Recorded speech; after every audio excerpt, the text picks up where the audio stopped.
Okay. And after that, they cut in the solid rock in the four sides. You know, I'm going to tell you one thing. Okay. If you tell me that pyramids built by giants, okay, I'm saying, okay, come to the excavation. All the skeleton that we discover are 5 to 6 feet high. Nothing about Who's giants. saying they were built by giants? Some people say that. Oh, okay. The second, I've heard aliens. okay, the second aliens. If aliens built the pyramids, do they leave any? Do they shit sometimes? Aren't they going to shit? Maybe aliens don't shit. If they don't shit, are they Everyone going shits. to leave something on the ground? On the contrary, I give you the evidence, every evidence that I will tell you today Of actual work. of actual workers and what's happening. Now, we come about building the pyramid. Mhm. All the stones I told you came from Giza Plateau. We found out what happened first. They cut in the solid rock Okay. and they made the base of the pyramid to be 28 feet on the solid rock. Mhm. No stones. You get this? Yes. We have in Egypt 120 pyramids. We don't have only Khufu pyramid that everyone is talking about. You have 120 pyramids. This is one of them. Right. But the reason that this pyramid is so accurate and strong, because Giza Plateau is the only site in Egypt of the pyramids. It's a part of the Mokattam formation. It has 3 levels. Level 1 and 2 are very bad stones. But level 3 is the top quality of the stones. That the Egyptian used this stone to build the pyramid. Thereafter, they make the base of the pyramid to be 20 feet into stone. We found out 1,000 feet away, we found out the quad location. All the So stones, they only had to bring the stones 1,000 feet. only the stones that, The came, stones. that came from outside are the casing stones. And I will talk about this later. That Okay. came from Torah. And the granite came from Aswan. And the casing stones with the outside smooth surface. Exactly. It came from Torah. Okay. Then now, when we discovered the quarry location and the base of the pyramid, we thought how they established the ramp. You know the ramp? Right. To move. To move the stones. Right. We found out if the Egyptian will make the ramp from the quarry to the base, it will never happen.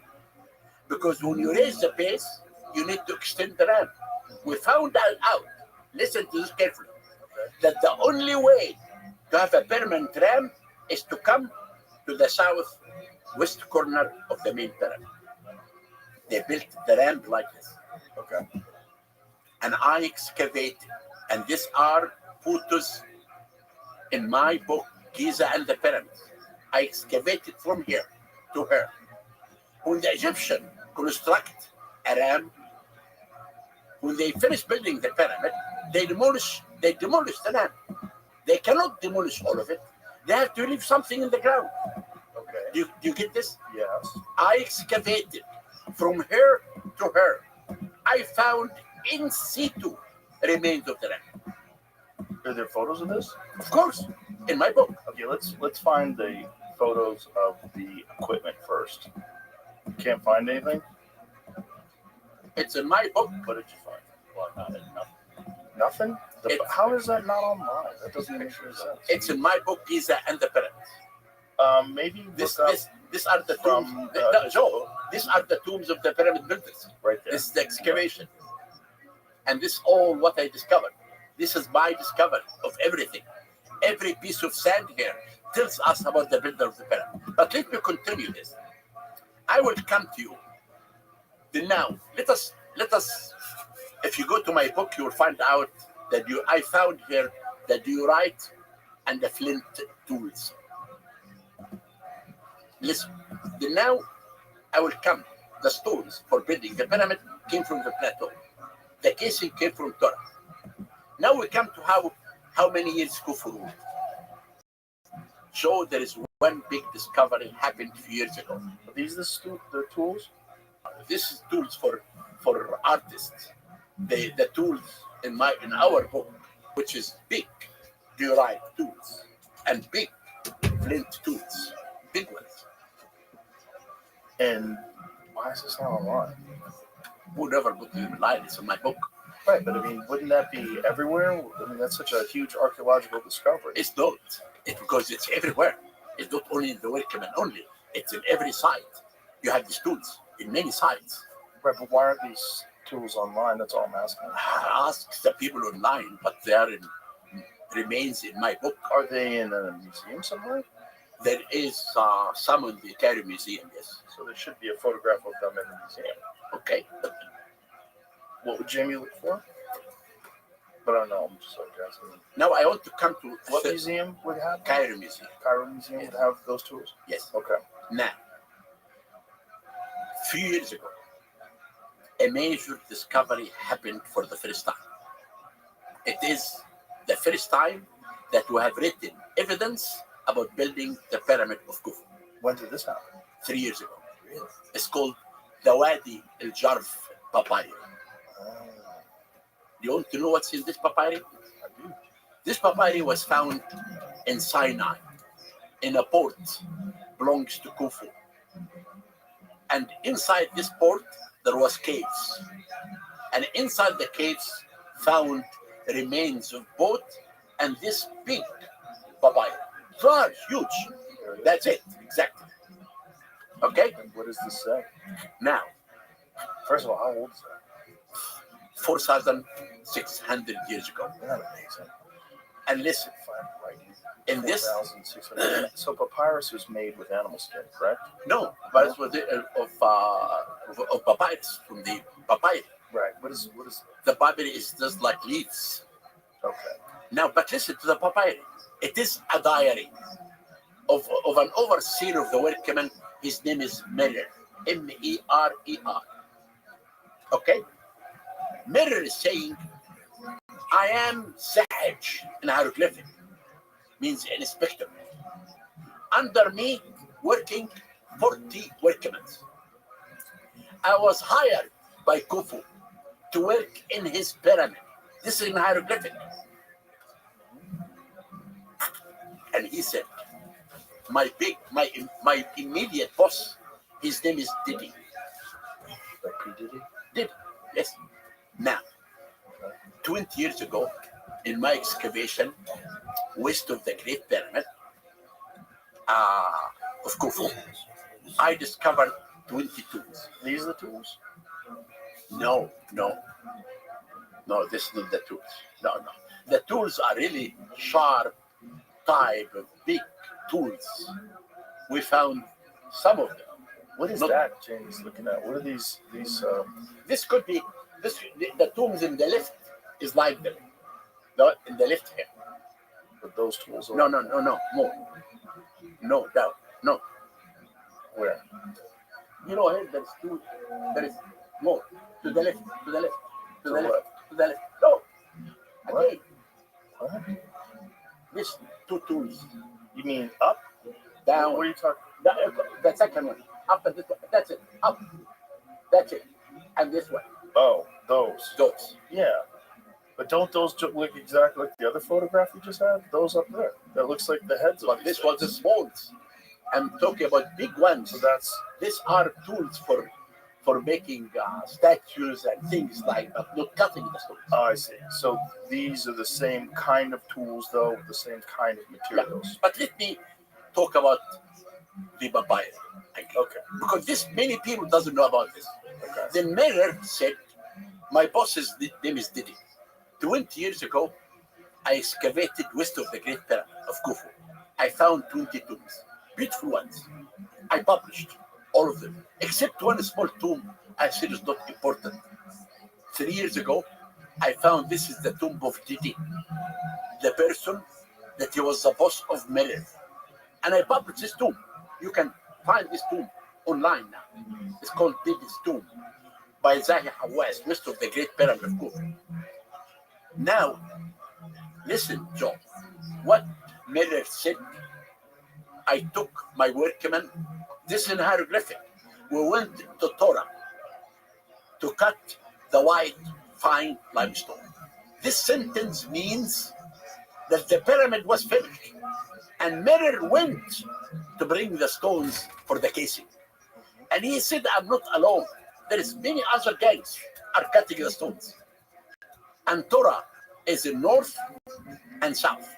And he said, I divided my gangs to 3 gangs. 1 gang to cut the stones. And 1 gang is smoothing the stones. And smoothing the stones with the right tools to face the stones for the casing. And after that, he said, and the 3rd group moving the stones in wooden sledges to us. This is all in the papyrus. In the papyrus, to a cargo boat. What happened in the Old Kingdom? We have evidence that the river Nile, the Egyptian cut to the west of this river Nile another Nile to be near the pyramid. From this Nile, they cut a canal. At the end of the canal, there is a harbor in front of every pyramid. I discovered in my excavation in front of Khufu pyramid, there is a village called Nazlet Saman. In this village, the people were building houses. Underneath the houses, we found basalt walls. I stopped the construction of the houses and I excavated the whole area. I found this is the harbor of Khufu, and I published this in an article. And I excavated in front of the Sphinx temple, and I found the harbor of Kefren, and it's public. Now, the reason for the canal and the harbor to bring non-local stones, granite from Aswan, alabaster from Middle Egypt, diorite from Nubia, basalt from Fayoum, white limestone from Torah. The Egyptian had everything. So they essentially cut a second canal. They cut a canal just so they can move the stones to where they wanted them. And I discovered all of this. And this is published. If you write Zaya And Hawaz, so this was all the casing stones. exactly. Right. Is it possible that the casing stones were put on later? No, after you finish building the pyramid, Right. there is 2 important things when they finish building the pyramid. I discovered in a site called Abu Sir, I discovered 2 scenes. One scene, workmen dragging a capstone. Above the capstone is a hieroglyphic word called Ja'al. So where's this? What is this? This is in hieroglyphs? Them Yes. dragging the capstone? Yes. Can we see this? Fine. I don't know if it's internet or not. What would Jimmy look for? Look for Zahi Hawaz discovery in Abu Sir. How much do you think was lost during the burning of the Library of Alexandria? A lot, of course. Everything, right? Everything. And this is why what I'm telling you, I have been excavating in Giza, Joe, for the last 57 years. Mm-hmm. I know every piece of sand in the site. And I want to tell you one thing also. I am the only Egyptologist who have an open mind. That I read. I always look at what the public say. And I will tell you about this later. I will tell you what I found in the pyramid. But let me finish this story, and after that I will come back to tell you how I look at what people say, and I try to investigate this. Okay, now Miller said, I put the stones on a cargo boat. Okay. And we came in the boat to Giza Plateau. The workmen took the stones up to the pyramid. We slept overnight in Giza. I got up early in the morning with my workman, went to Torah. He made many times talking about that. Then he said, I went to Sinai to bring copper and turquoise. But he said in Sinai, our big boss, his name is Ankaf. We know from text that the architect who designed the Great Pyramid was Khufu's cousin. His name was Hem Iono. Then actually, it seems now that Hem Iono died, and Ankaf completed the Great Pyramid and built the second pyramid of his son, Kefren. Then he said, I'm working in year 27 of Khufu's reign. He mentioned that Khufu was alive in year 27. How long do you think he reigned for? 28 years. I published an article. About, you can find this article. Why was the age 23 years? Why was that attributed to him? Now, this is a good question. Egyptologists has a problem when they count the name of the king.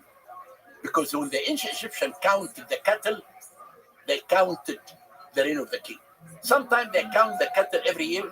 Sometimes they counted the cattle every 2 years.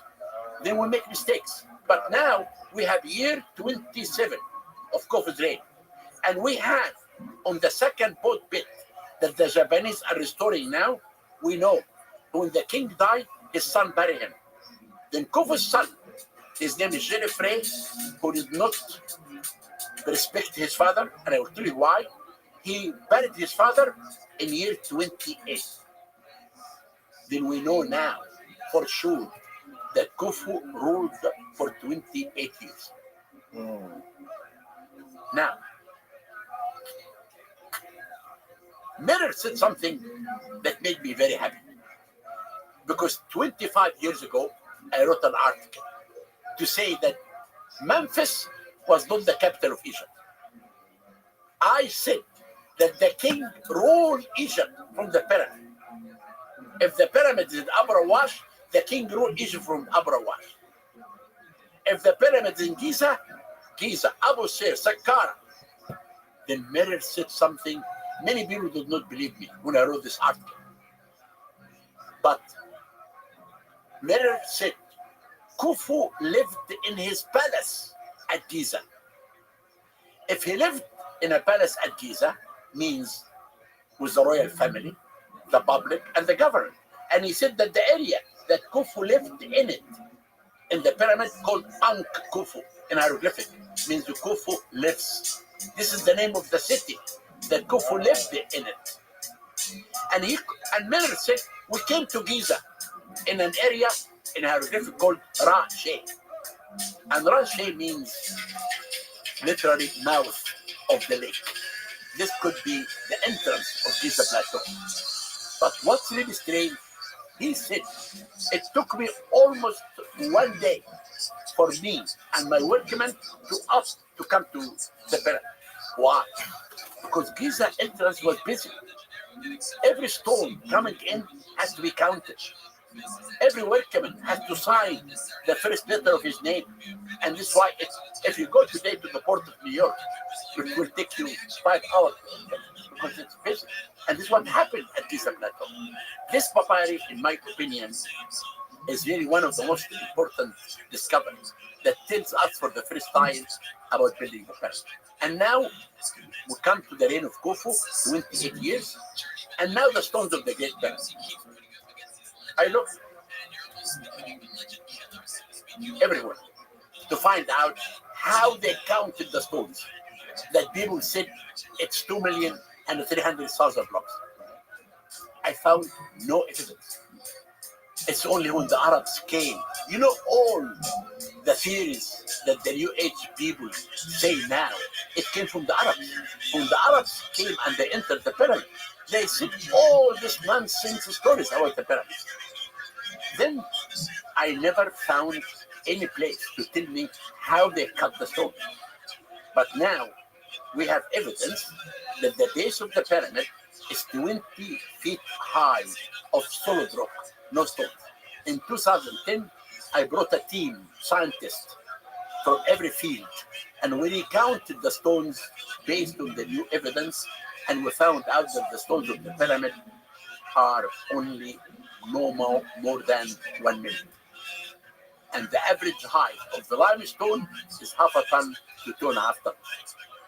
So the base of the pyramid is 20 feet high, carved into solid stone. Yes. And then the other rocks were placed on top of it.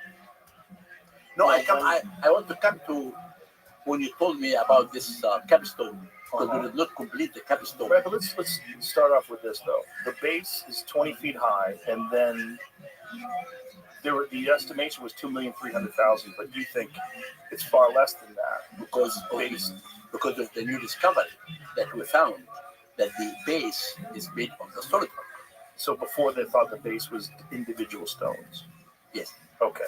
So now that you know that the base is solid rock, that removes 1,300,000 stones that were necessary. Yes. Got it. So they carved this base knowing they were going to put a pyramid on top of it. And what about the subterranean chambers? Every king in Egypt is buried underneath the pyramid. Every king except Khufu and his father's nephew. The only two kings they are not buried underneath is Khufu and his father. If you look at the one chamber underneath, it was cut and built. If you go down, it's left unfinished. Left unfinished in what way? It was land. You cut it, but they did not complete it. You can see when you go down that the burial chamber is not finished. Why? Why? Because I found out in our research, every king is Horus on earth. When the king died, he became the sun god. Okay? Okay. Khufu in year 5, he said, I am the sun god. And he abandoned the construction of the first burial chamber, and he built his chamber within the pyramid because he's the god. And that's the queen's chamber, correct? No, The first one. I'm going to come to this chamber later. Okay. And the second evidence that he called his pyramid Akhet Khufu means the horizon of Khufu. And the only one in the horizon is the sun god. And the third evidence is something that only occurred at Giza, the Sphinx and its temple. I found that the Sphinx represents Khepri, the son of Khufu, giving offering with his two paws to his father, Okay. the sun god, Khufu, who rise and sits in this temple, the first sun temple. And this is why Khufu's pyramid is unique among the 120 pyramids. And I will tell you what I discovered inside the pyramid now. Okay. Now, before I tell you about what I discovered, I have to complete the scene that I told you, that I found workmen dragging a capstone. You remember you asked me that, we stopped in that. Above the capstone, there is a hieroglyphic word called Jai. And Jai means white and yellow gold. A second scene I found, ladies dancing. And they call them the Khinner. And the Khinner are the dance troupe of the king. My interpretation of these two scenes, when the pyramid was finished, the king asked the workmen to put the capstone in the top of the pyramid. When they put the capstone in the top of the pyramid, caged with gold, the whole country danced and sing because the king became a god. That's what they call the national project of the whole nation. The 3 millions who lived in Egypt in the time of the Old Kingdom, all of them participated in building the pyramid to make the king as a god. This is your theory. Not that here. No? It's fact. It is a fact. The pyramid was the national project. No, that's not what I mean. I mean, it's your theory that the capstone was put on and It's not a theory. It's based on evidence. I found the scenes. the papyrus. No, the papyrus is saying something else. I'm what are talking, the scenes? it's blocks, Block? limestone blocks. One scene, workmen dragging a capstone. This is the word Jai. Is this written in limestone blocks? Is that what you're saying? It shows the workmen dragging the stone It shows it where? in the stone that they discovered. So it's carved into stone. Exactly. And the word Jai in hieroglyphic above that. Where is that at? It's an apple shape I found. But are there photographs online? Yes, in my book, I don't go online. Why I have to go online? I go to my book. Oh, no, I understand. But for everybody else that I doesn't think have immediate access to you the should book. really, did you find them online? It's called the Abu Sir blocks. Abu Sir. A, B as in boy. How do you think they got the stones from the king's chamber? 500 miles away and put them 120 feet up in the ceiling. I told you, if you come today and see how the workmen move 20 tons of granite, you understand. Workers, yeah. Yes, today, like yesterday, the same workmen.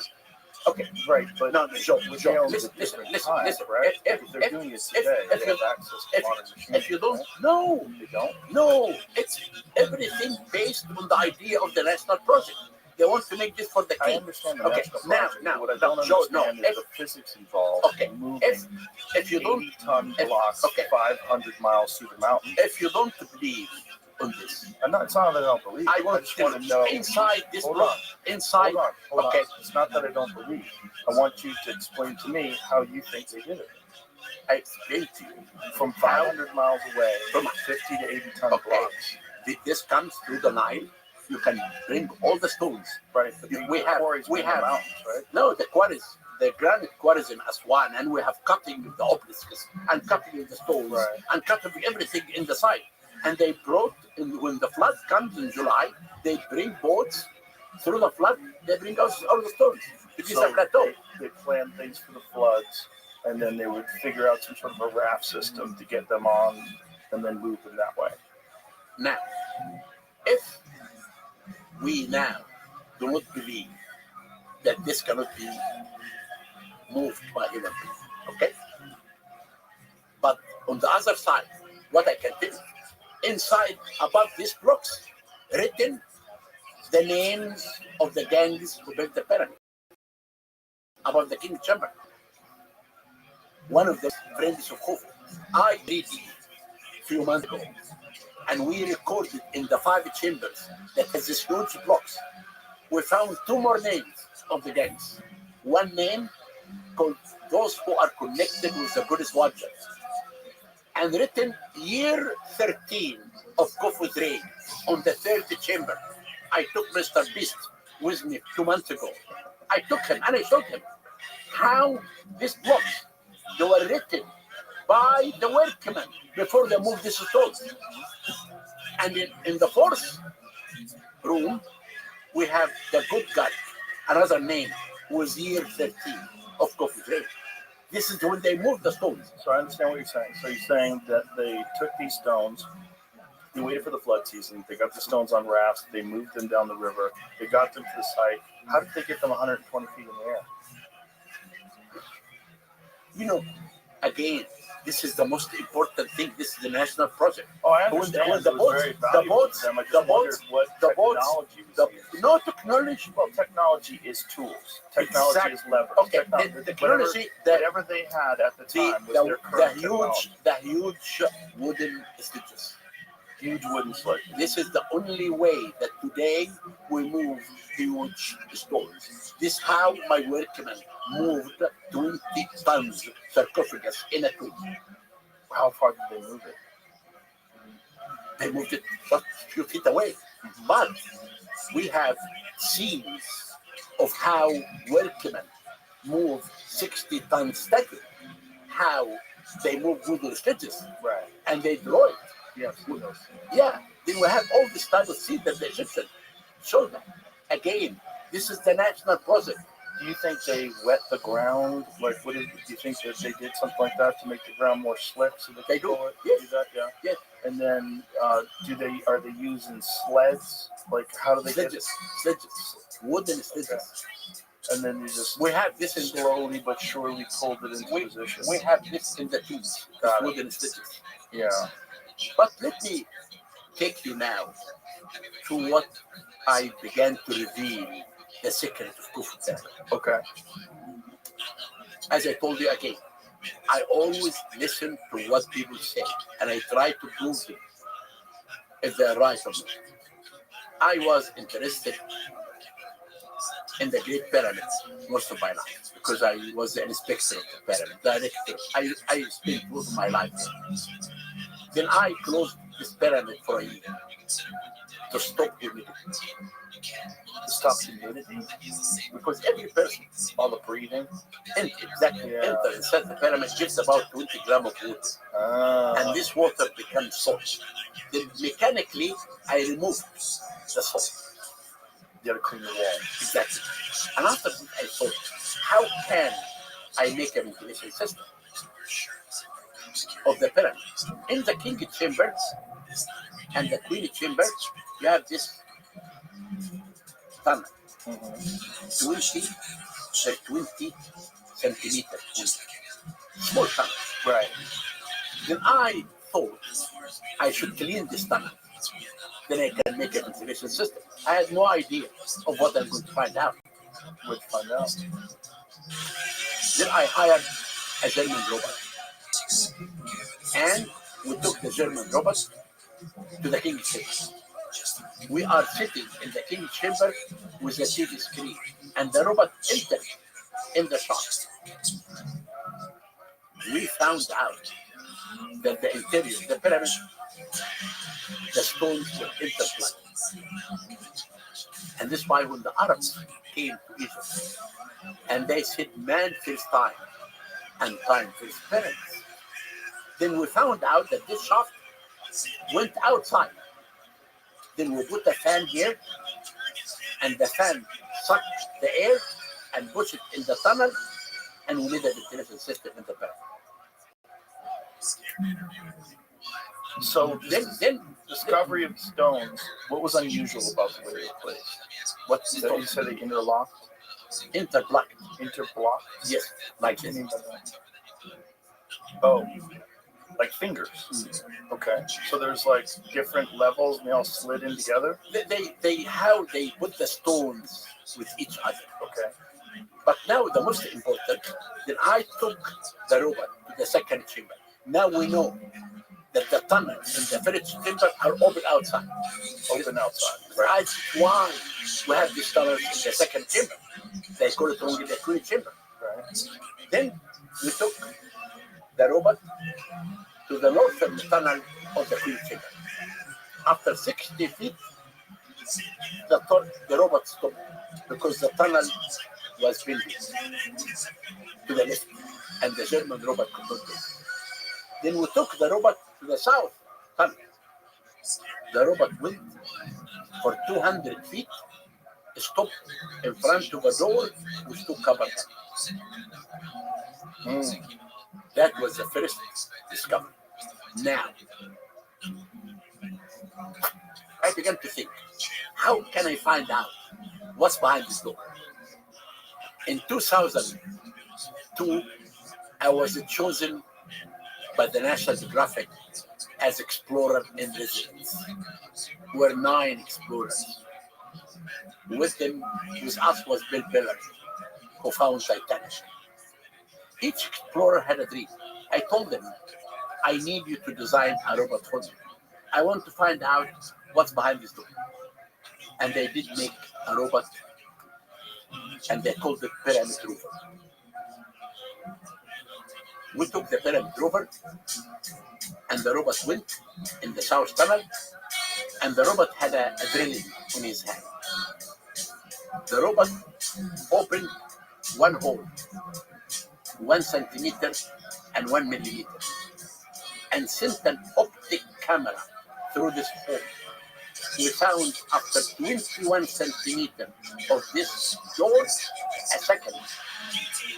And the second one has an egg-shaped line, as if it's hiding something. Then after that, we went to the northern tunnel that was bending. We found out it's bending north and south for 24 feet. And the reason for the bending was to avoid the Grand Canyon. At 200 feet, the robot stopped in front of a third door with 2 cover handles in the same distance of this one. And these doors are very small, right? Very small, 20 by 20 centimeters. Okay. Now, I spent most of my life from 2002 until 2024. I found a team from England, and we worked last year for 3 seasons. Number 1, I found out above the king chamber, a big void. The grand, I'm sorry, above the grand gallery. This void, the size of 2 trucks. Now, the second void, behind the northern tunnel, another small void. Inside this void, we can see hieroglyphic inscriptions. Really? So those are the only hieroglyphics on And the I pyramid, and right? you and I can show you the footage in my. If, Do you have the footage here? if you can come to my lecture Oh, come in on, Houston, man. What's up right here, right now? I can send it to you Where do you have it? Do you have it on you? in my computer Where's your computer? in Las Vegas. Oh, But I can send it to you. yeah, but I want to show it on the show. Show it in the show. I can Like send it this to you show. tomorrow. Okay. You send it tomorrow? Yes. Okay, we'll splice it in, folks. Then tomorrow I will Okay. send it to you. Please do. Okay. Now. I'll give you my email. I'll Now, give you James' yeah, give me. But you should come. Can you come and introduce me here in Houston? Excuse me? Can I introduce you in Houston? No, it's not. Why? Because I'm very busy. Okay, fine. If I had known in advance, I could. Oh, fine. Yeah. Fine. Unfortunately, I don't have any free time. So, Zach. Zach, Not Zach. Zach. Then now, what we are going to do? So this is the only pyramid, can I ask you that? This hieroglyphics inside this chamber that you discovered. These are the only hieroglyphics in the Great Pyramid. Is that correct? No, there is in the 5 chambers. I told you. Oh, in the other chambers. I told you in the 5 chambers. Now we have 5 names of the guys who built the pyramids, and we have These these. are all recent discoveries. Yes, Within how long? How recent? this voids as last year, 2024. The hieroglyphic discovery or 3 months ago. So all this is very. Isn't that But this- fascinating? Studying but- the pyramids but- for so long, But and you're still finding but things. listen to me. What I'm going to do. You there is a friend of mine. His name is Leslie Grive. Leslie is from Hollywood. He did with Life TV shows, and he did with me Chasing Miz. And Leslie now is working to find a network. To come, we need to do this program live. Okay. I want to show the whole world what I discovered inside the pyramid. That we are not hiding anything. I want to show them the hieroglyphic. Why do you always feel like you're in battle with people? Because But they attack me. Go Okay, I go understand go. that. I Not in a understand battle that. with I people. understand. They are in the battle with me. I understand that. But I'm giving you an opportunity to just lay this out. You don't have to argue with people that aren't here. You I'm know, not arguing. fuck those people. I'm not arguing. I'm You know what just I'm saying? telling the people. I'm just fascinated by the discovery. So No. what does it look like? I know you can No, read hieroglyphs, is right? that science? You can read that stuff. Yes, but we can. The signs are not clear. It's not clear. We need to do more investigation in September. Is it a difficulty in seeing inside there? You know, it's because dark? when the Egyptian write inside the 5 chambers, for example, they don't write hieroglyphic. They write a cursive hieroglyphic. It's called the hieratic. And this hieratic, Joe, it's very difficult to read from outside. What does that look like? It's a cursive of the hieroglyphic. Let me see what that looks like. That's fascinating. No, this is hieroglyphic. This is hieroglyphic. That's We hieratic. not talk about On the hieratic. right, on the right-hand side. It says hieratic. Exactly. Look at the one on the right, this hieratic. Okay. Then it's very difficult. It's so beautiful. Yeah. What a beautiful language. Like the way it's written, it looks like art.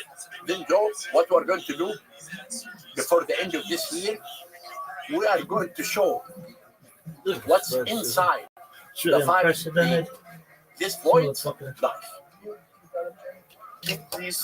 These symbols that look like make that larger, please. These symbols to the far left, that where right below Jamie's cursor, right there. Like, what are those supposed to be? They are signs. But what does it mean? Look, this. It looks like a Look. device. The one down means sish for a determinant of scribe. What is the one that his cursor? But this is looks like a stop sign. It's for a scribe. A scribe. Yeah. What does it mean? Scribe. It Sish. means a scribe. Sish. Okay, I understand. So, and then the other one on the hieratic, that's the cursive version of You know, I'm not that expert in hieratic. Okay. because hieratic is very cursive. I understand, but I think this, But we- this but is we- showing that, right? I know, but if you look at the signs in the 5 chambers that I will send it to you tomorrow, Mhm. it's very difficult to read, but you can see they are hieratic, cursive signs. Got it. But the most important that we are going to show this live. Oh, wow. Okay, so people don't even know you're going to show all this stuff live. We will do it live. But the other thing, we have another team called Scan Pyramids team. They are scientists from Japan, France, and Egypt. Mhm. I am the scientific director. Who really, if they discover something, they come to me. I have to discuss it with them. And they found, the pyramid. You have the entrance that the people use now is the entrance that the Arabs opened. That's in the north face, correct? Exactly. Above that is the main chamber. Okay. The team are using a very sophisticated techniques like ultrasound, infrared. With these techniques, you do not need any more to drill. You can really see what's behind the door. And this is what I'm using right now. Then they came to me and they said, behind the main entrance of the pyramid, there is a corridor. And they showed to me this corridor clear in the 5 techniques that they're using. But I told why I have to see it. Let's go up there. We went up there and they sent an optic camera through the stone. And they found I could look at the corridor 30 feet long, 8 feet wide, top with chevron shape. I think you can see that in the internet. The corridor behind the main entrance of the pyramid. Can you get it? It's in the internet, I'm sure. This void above the Grand Gallery, The size of 2 bucks. what do you think that is? I have no idea. I'm just telling you what I found. And This was the great pyramid. I did more work on the third pyramid with the same techniques and the second pyramid. And this is the void. Can you see it? wow, incredible. And I think, and bring that big void above the Grand Gallery. I think you'll see it also. So find the void above the Grand Gallery, Jamie. So it's 2 trucks, The size of the size of 2 semi trucks, and do you have any idea like what the inside? I will tell you about my theory. Please do. I think that is here. So that's the void. Yeah. Now, And it's that shape. It's in that direction, so it's at a slope. it's above the Grand Gallery. That's it. That's it. Yeah. The scan pyramid process. Now, I tell you my theory. We have a story written in hieroglyphics, but not at the time of Khufu. It's after Khufu. The story, it's written in a papyrus. It's called Khufu and the Magician. It says that Khufu was staying in his palace, and he was very upset. He was not happy. And his son came to him, Your Majesty, why are you unhappy? He said, I'm searching for the secret of the God of the God of wisdom. Then I can design my burial chamber in the pyramid. Then his son told him, I know a magician. His name is Jidi. He knows how to cut the head of a man off and put it back. And he knows the secret of the God of the God of wisdom. He knows how to cut the head of a man off and put it back, but is the guy still alive? Is that what he's saying? No, this is what the son is telling to his father, I understand. that Jidi can do that. A lot of people can cut a guy's head off. But listen to the story. This is the story. Then the king told his son, bring this to me. Okay. They describe him 100 years old and he drank 1,000 beer. Blah, blah, blah, blah. Jidi came in front of him. And Khufu told him, I heard that you can cut the head of a man off. He said, yes, Your Majesty. He said, do it. He said, Judy said, I cannot do it. He's a human being. He said, okay, I will bring you a prisoner. Judy said, a prisoner is a human being. Then he brought him a goose. He took the head of the goose up in front of everyone. And the head came back, and the goose was running in front of everyone. That's written in the story. Then the king, that? but I come back to what's believed that now. Okay. And the king told him, I want to know the secret of the god Thoth to design by various chamber. He told him that this secret will not be in your hand. It will be in the hand of another people who ruled Egypt. Khufu was very upset. So he wouldn't give him the secret. No. That secret won't just be in your hands. It'll get into other people's hands. Then the king was unhappy. He told them, don't worry, your majesty, because you will rule, and your sons and your grandson. Now, about magic. Yeah. Do you believe in religion or not? Yeah. Okay. Do you know about Judaism? Sure. A little. When God told Moses, when Moses met God, and God told him to go to Egypt to meet the Pharaoh, Right. and God told him,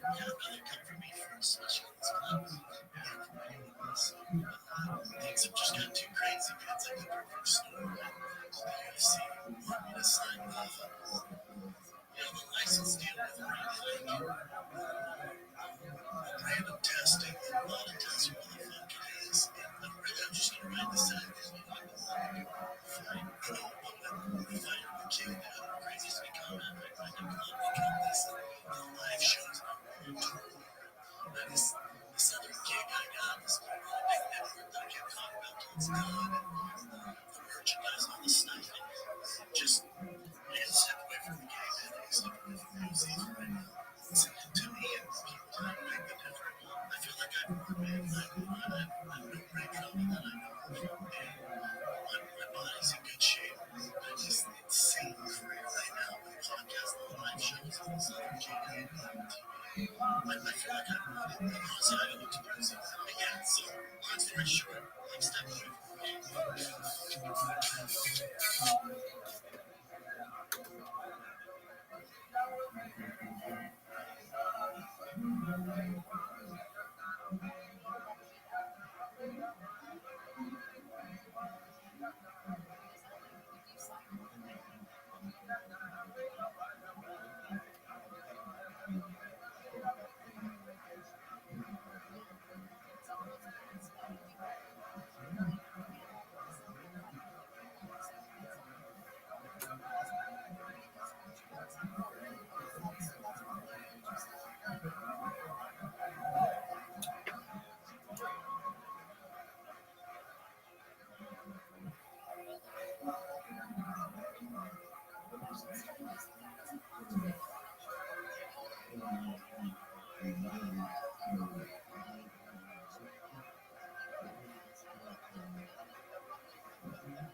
Throwing up gang signs like a pimp. Man.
It's at the time So his mother said, Brandon, you ate all this food.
It seemed out of character.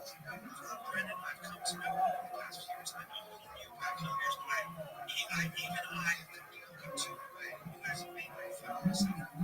People take my more seriously than I have.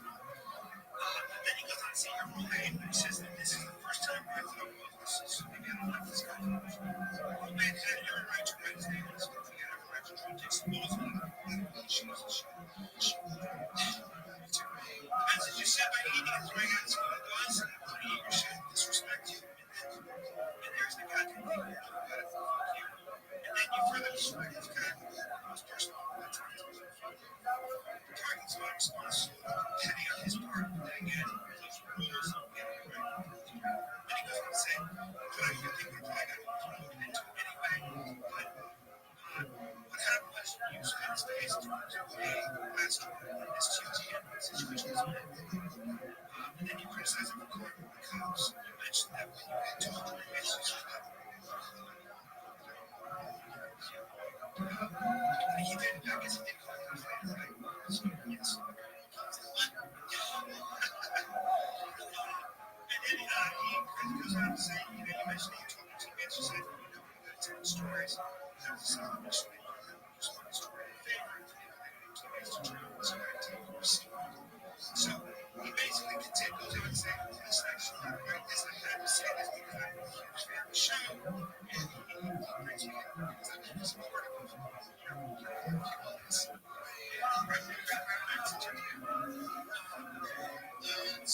And then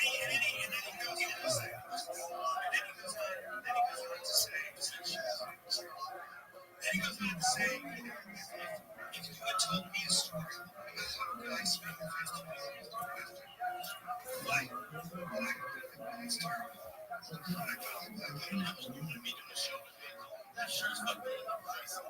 And I hate to say this, it's true, but no, listen, I get the if you just listen to the story.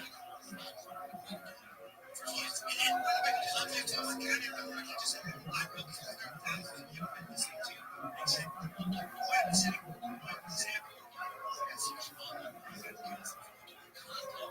I'm saying how to deal with some situations. This day and age, what's going on? Get lawyers.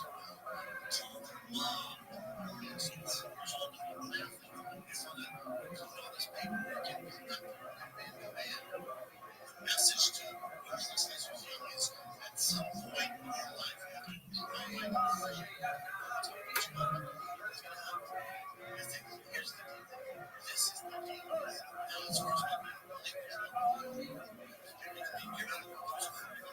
this is what I'm issue. There's messing with you. Basically, you look at the script of this guy messing with you.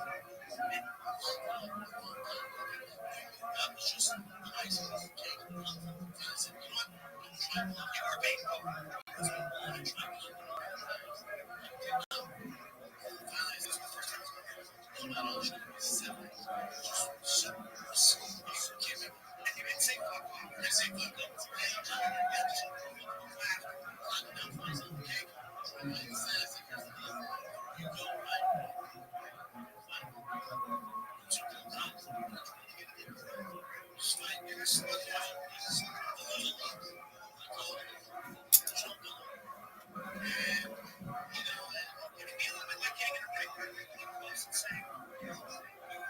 But this is my thing.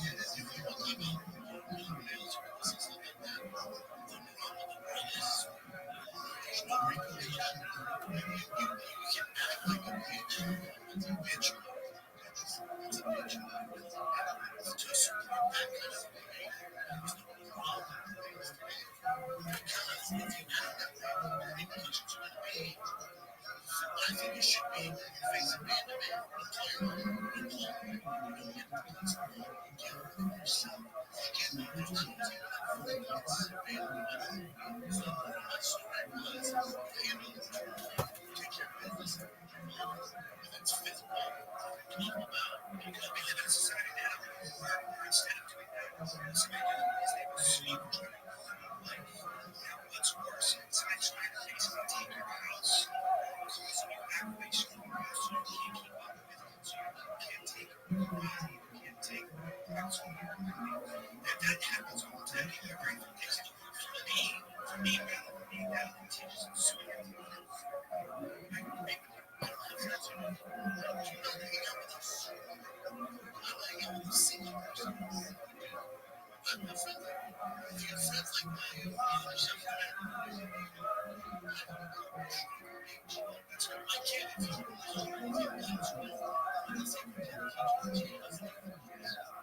I'm saying go. It's my life.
In terms of like the future, they were fighting for $1 million in debt. They were like, we didn't want to sell this. We're going to keep it. They just had their problems. Renzi Fertina, Frank Fertina, and Daniel Wendell, three of them. They were just like, let's just roll. It's like, they've calmed down for a while. Let's find a way. We got to get out of this thing. We got to lose our family's fortune. We're $44 million in the wall. And this cage fighting shit, obviously, this is too cruel for America. $1 million. Then they figured it out. The Ultimate Fighter show, they financed the whole show, paid for it all. Paid for the whole thing. Paid to be on the network. And then boom, that one final fight with Forrest Griffin and Stephen Bonner. And these two crazy fucks beating the shit out of each other. It is a wild melee of a fight. And the viewership just keeps going up during the fight. Millions and millions of people watched during the fight, like tuned in, extra people tuned in. That's why my corner friends like, bro, you gotta watch this shit. This is nuts. Your entire life changed. This moment, and you are seeing it right now live on television. Yeah, the first time the UFC was gonna be on cable TV live, just for free. You can go on and watch it. Wild shots by Corn, 2020.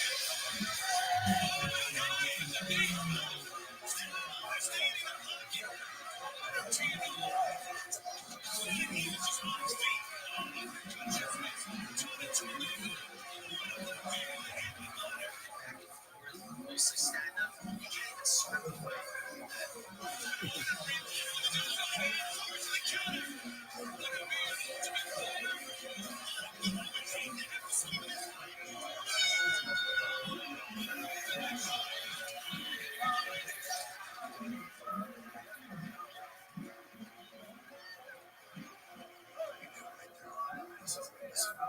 We knew we made it. Razor close fight. Razor close. When it's 3 rounds, they gotta get better. It's not a so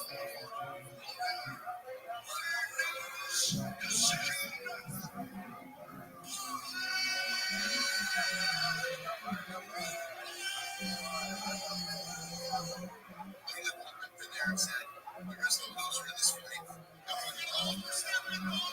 explain your contract with the UFC.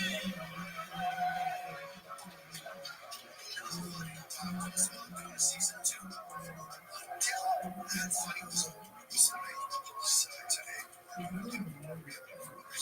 The next deal for Spike was literally cut in the alley. Now we're all drunk, so that's after that fight, about a damn dinner envelope or something. That's how I get to this business.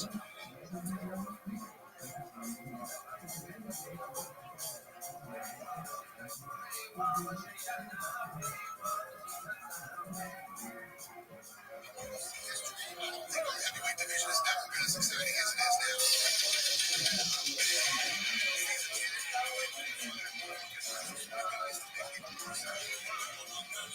For their shot at the contest. Players, 3 fierce UFC events.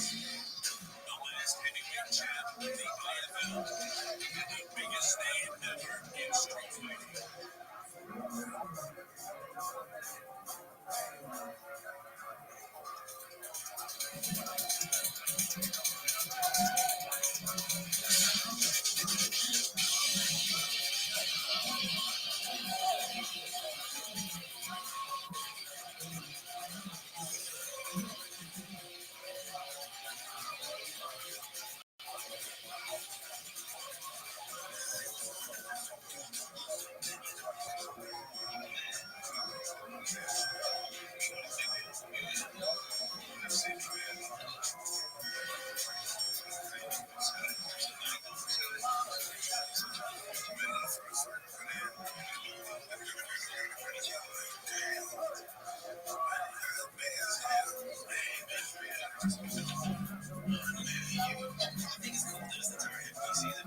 They kept walking, almost making it to the next, and I was like, is this gonna stop? Is it a whole show? A bunch of giants, and I was like, man, this is gonna be something to see. The difference between me and most of the guys is still professional. It's like I play, until top of the top.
Number 16 Kimbo's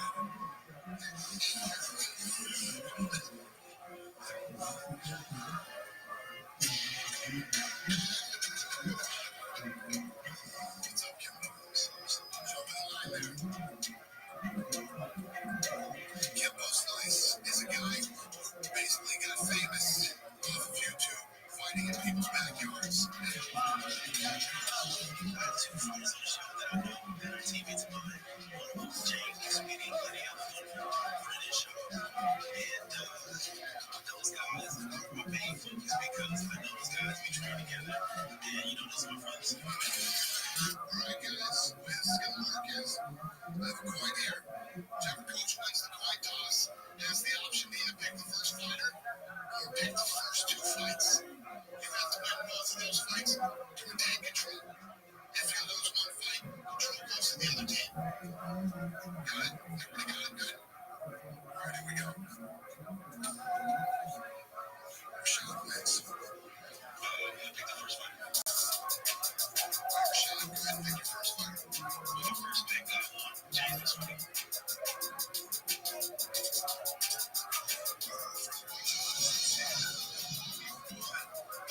Nice. Rich.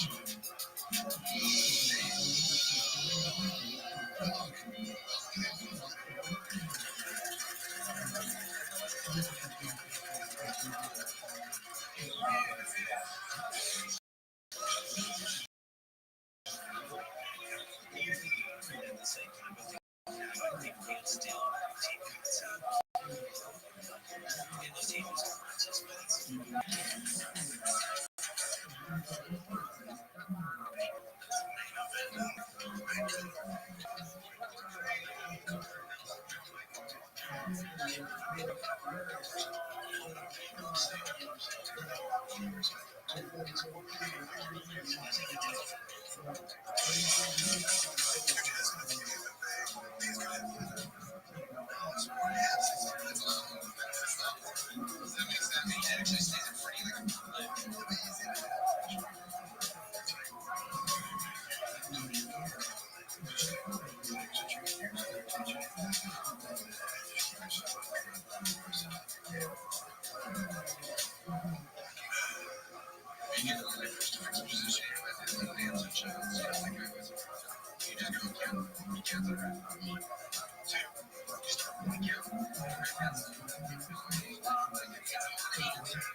Welcome. How are you? What's going? Oh, is that Flax? What up, Flax? How you living, Pimp? Hey man, how you doing? Kicking ass, taking names. Every day's a holiday. Every meal's a feast. What's good in your neck of the woods, son? Just chilling, streaming shit, the usual. Are you slanging dick like it's going out of style? No, I'm trying to, bro. How's the new place? It's pretty chill. Been watching streams and stuff and whatnot. A little bit here and there. Man, that's fine. How you been, man? Kicking ass, taking names, baby. Going viral. I have built some of the best bots in the history of the internet on a platform known as Blue Sky. Do you know what Blue Sky is? Yeah, we talked about it. Yeah, you told me about it. Yeah, it's like Twitter and talk about it. Exactly. So let's do a quick rundown of what people have said about me just in the last 12 hours or so. Just one moment. I'm gonna pull up Blue Sky and see what. Now this is just what I know of. So there are people who probably have said a lot of other things. All right.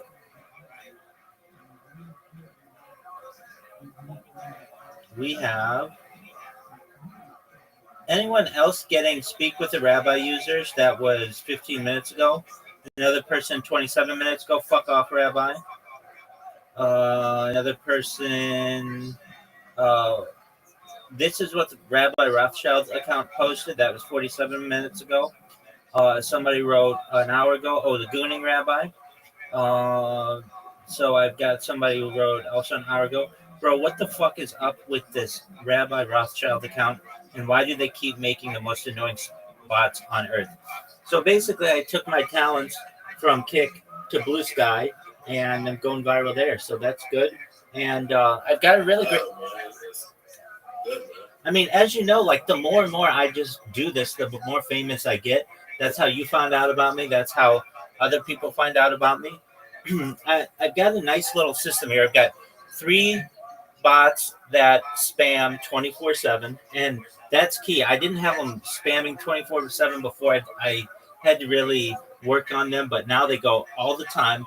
And then I've got, I don't know if you can't see, but like I've got a bunch of phones here that create the accounts. So basically, the phones create the accounts, and then the computers do the spamming, and it just has to do with processing power and such. But it's phenomenal that so many people know about me.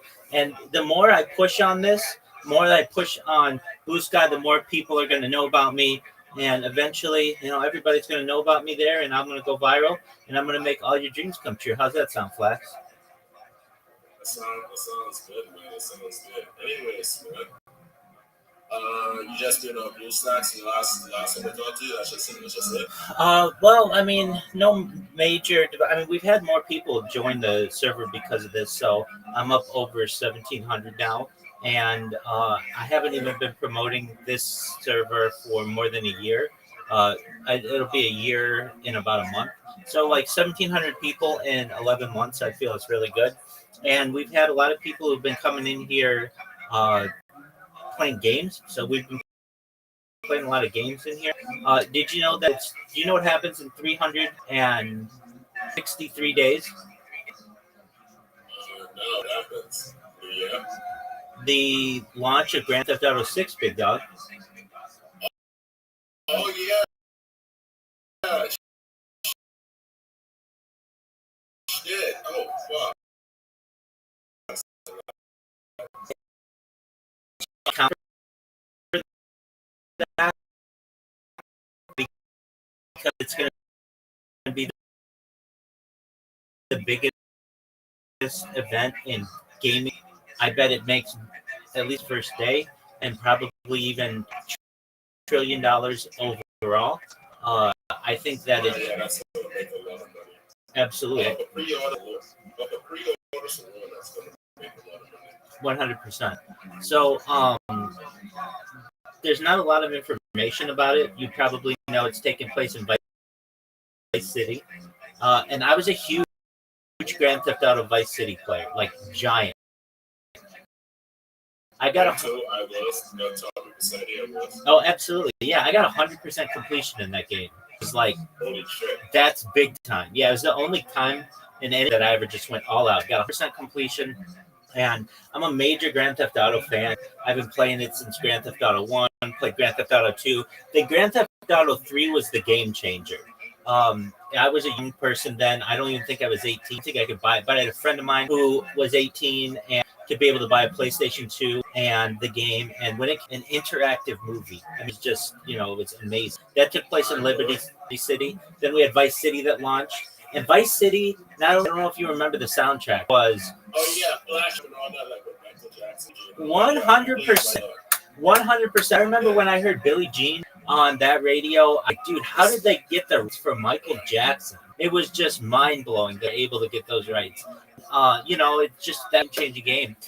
Then had, I think that we had San Andreas. I was so excited for it. It came out in the fall. And so I, for like the 2 months before then, watched every, like, I would say like just like gang related movie I could. So or like drug related anything, like any kind of movie. So I watched like what was it? Juice. We watched like next Friday, like everything that took place in that area. So I just knew the culture as well as possible. And then when it launched, it was a phenomenon. I mean, I remember being at the GameStop, just super excited for that. Then Liberty City came out, and That was okay, but it just, to me, it wasn't the same as. I love LA, so like the LA ones are tight, Miami's tight too.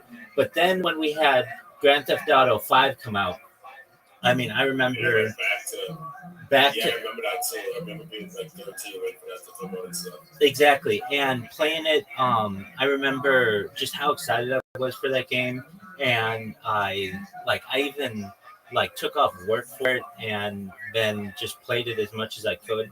Yeah, And I didn't go to school for like, and I love it, but I didn't go to school for like 3 days with GTA 5, plus like the weekend. yeah, Oh my absolutely, god, that was a good time. yeah, absolutely, and that to me, I was so used to Grand Theft Autos coming out every year because they used to, but then because of the online element and Rockstar just being able to make so much money off of it, we haven't seen a new one in 10 years.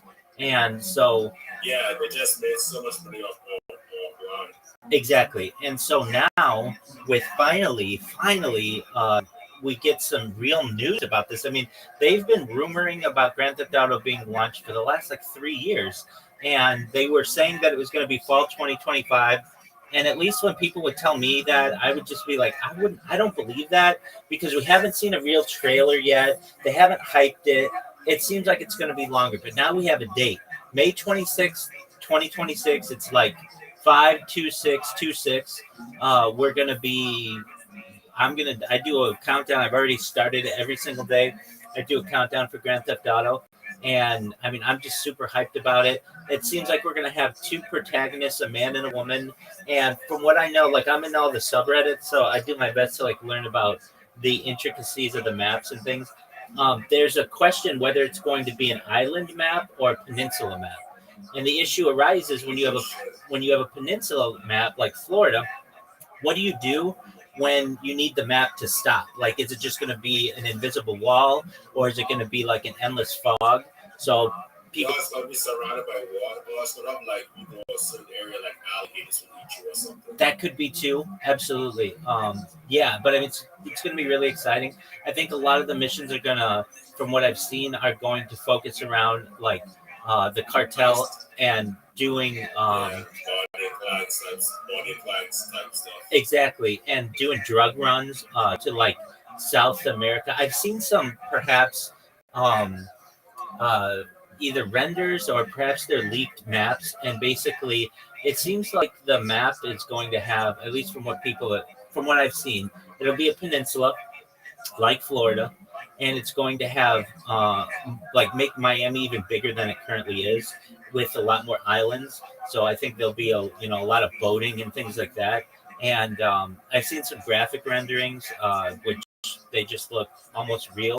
So that's really exciting. I don't know if you've seen the trailer. So I'm pretty pumped about it. I mean, I know it's still a year off, but for any game that like I would say that it's going to be a game changer, so to speak. That one's going to do it. And then I feel like I think I'm more excited just to see even gameplay of it, not even just to play the game. I just want to see gameplay. 100%, and that's going to bring a lot more people into the streaming world. So I mean, you're already a recognized streamer. You're already established, but there are going to be a lot of people who just have never streamed before, but they're going to be like, you know what, I could really get into this game, and why not start up a YouTube channel or a Twitch channel or a Kick channel or Rumble channel or all four and start letting the world know about what I do. I mean, like really, I think you could probably see a spike probably starting around next May just because of this game. And I just think that that's a cool element too. I mean, I get people in here. There's a girl in here who came in. She's a gamer girl, and like basically, she even is just planning on really upping her how much she streams and how much she games because of this game.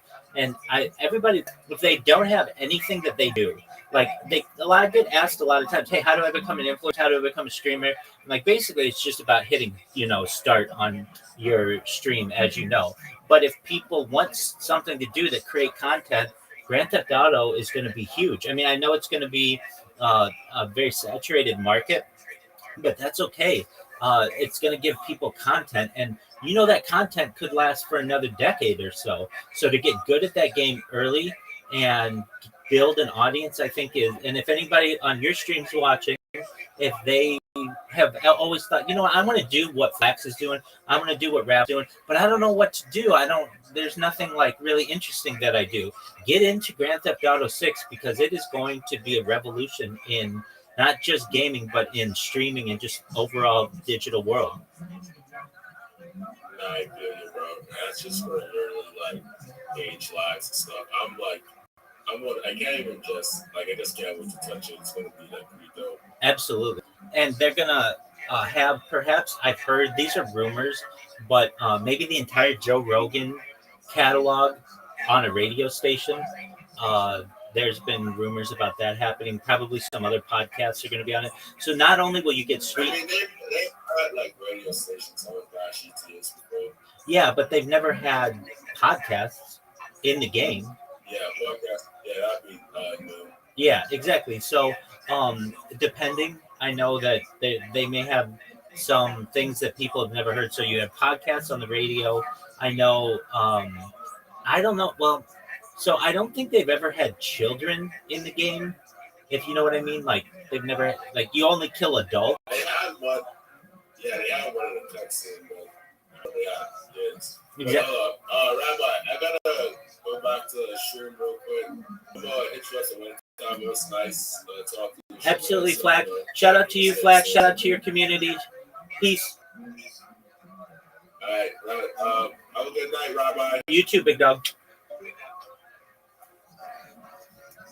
Remember, the pharaohs are highly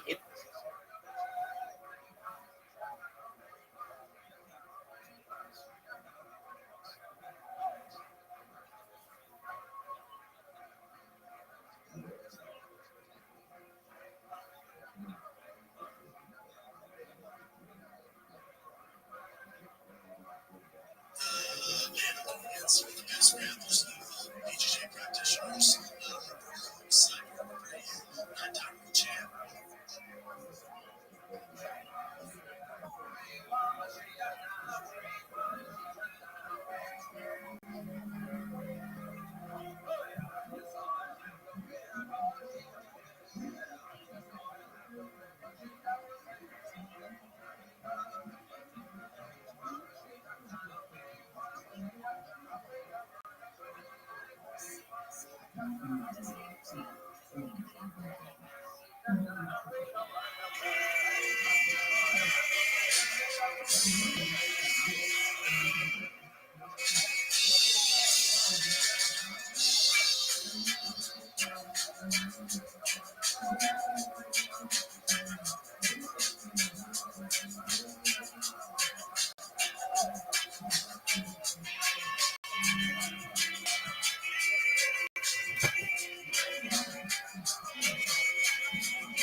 This is all pre-ultimate fireland. In terms of like the future, they're fully for $1 million in debt. We sell this. We're gonna keep it. They just have their balls. Lorenzo Fertitta, Frank Fertitta, and Danny all three of them. Just like it's just they're calling data over. It's $1 million. Those are fitness fortune. $4 million. This cage fighting shit, obviously, this is too big for America. Then they figured out the fire show, they financed the whole show, paid for the whole thing, paid me on that. And then boom, that one final fight with Forrest Griffin and Stephen Ball, and these two crazy fucks beating the shit out of each other. It's a wild melee of a fight, and the viewership just keeps going up during the fight. Millions and millions of people watched during the fight, like tuned in, extra people tuned in. Because people from my friends like, you gotta watch this shit, this is nuts. Our entire live stream has been this moment, and you are seeing it right now live on television. Yeah, the first time that UFC was going to be on cable TV live, just for free. You can pick up on watch. Wild shots by Ford down from inside again. Standing in the pocket. On her team. 20 years is on his feet.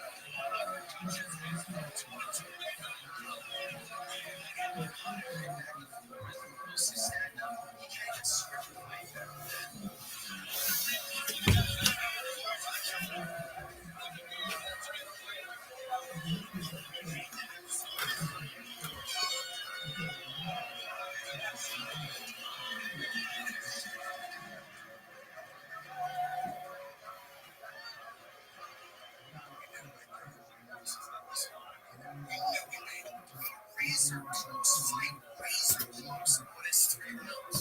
They gotta get better. It's not a so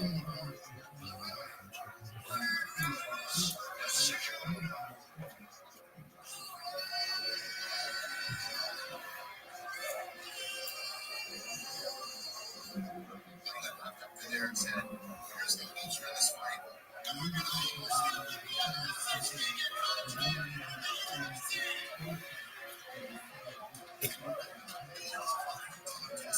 Season 2. Fighters today. The next deal is like God in the alley. We're all trucks together. After that fight, get her on something.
Trying to put the nail in the coffin on this on Team Rampage.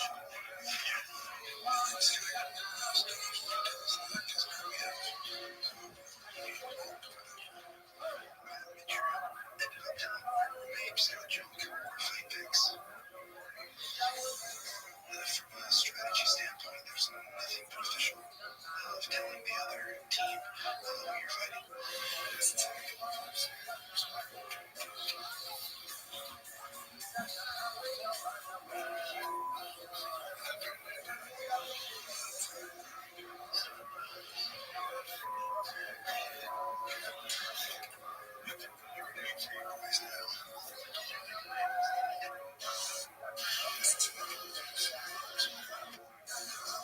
From a strategy standpoint, there's put the nail in the coffin on this on Team Rampage.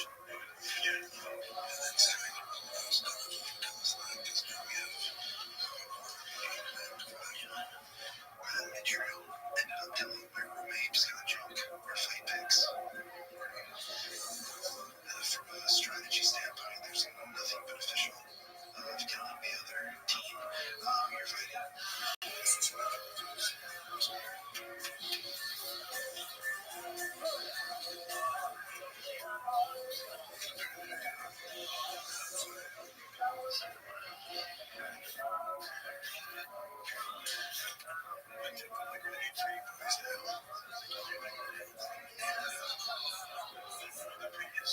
We did have a plan and a strategy, and then man snitched on us. So we kind of gave the plan away. I guess it just kind of takes away the element of surprise of picking people. They know they're going to get picked.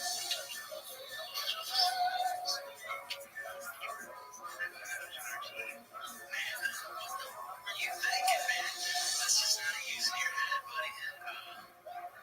You gotta think before you speak sometimes, and when the other team never picks, it's just not a good strategy.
Yeah.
So many demons, voices in my head.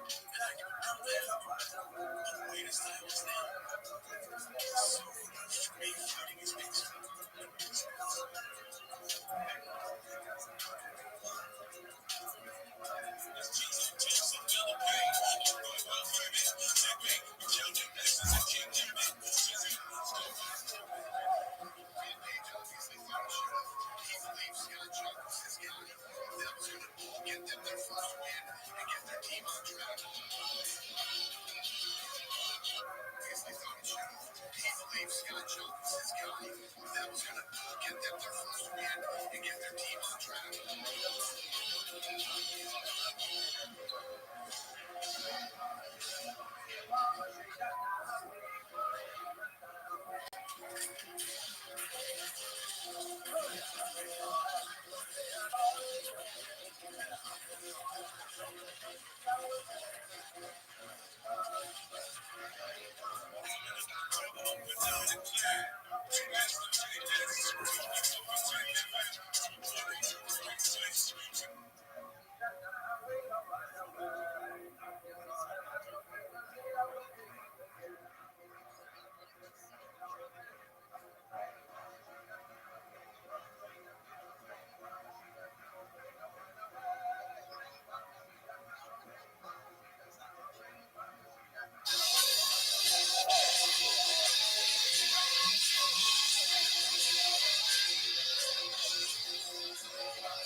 slice and Uncle Jones, and this D'Amico Rogers comes in my room. They go, yo, Sean, get up, dog. Get up, man. I'm like, green and large black, come on, man. He goes, yo, man. This dude's down talking about people. About to jack him up. I look at him. Excuse me. Talking about people. Let's go death this dude up. Listen, yes, really. I said, I'm totally down to race. I'm totally down to fuck this dude up. You realize I'm not black, right? He goes, you're like, what? He goes, damn, that's crazy. Turn around, wave like, that's my leg shot. Can't tell what the hell he is. And I go, thank you, but that's racist. He goes, why? Just because I'm athletic and fine, I gotta be black. You could be.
hasn't been hit yet.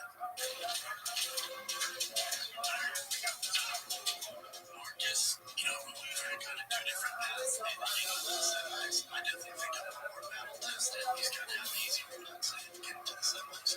So, I can put him in a position I've been in before. It's just another fight to me. For Marcus, he hits in the face. He's going to be trouble.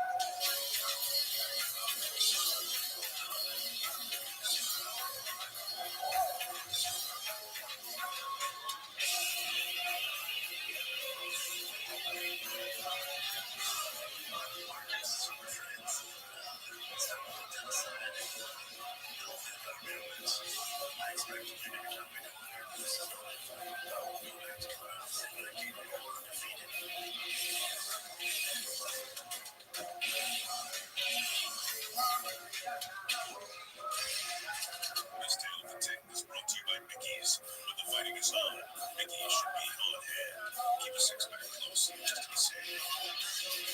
Alright, this is it. Our semi-final fight was minus 3 5-minute rounds. Good luck, guys.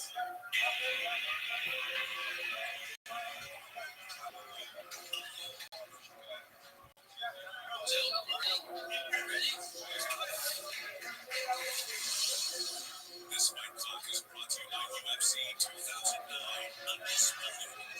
So you want to be a fighter?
Slice and Marcus Jones and this D'Amico Rogers comes over and they go, yo, Sean, get up, dog. Get up, man.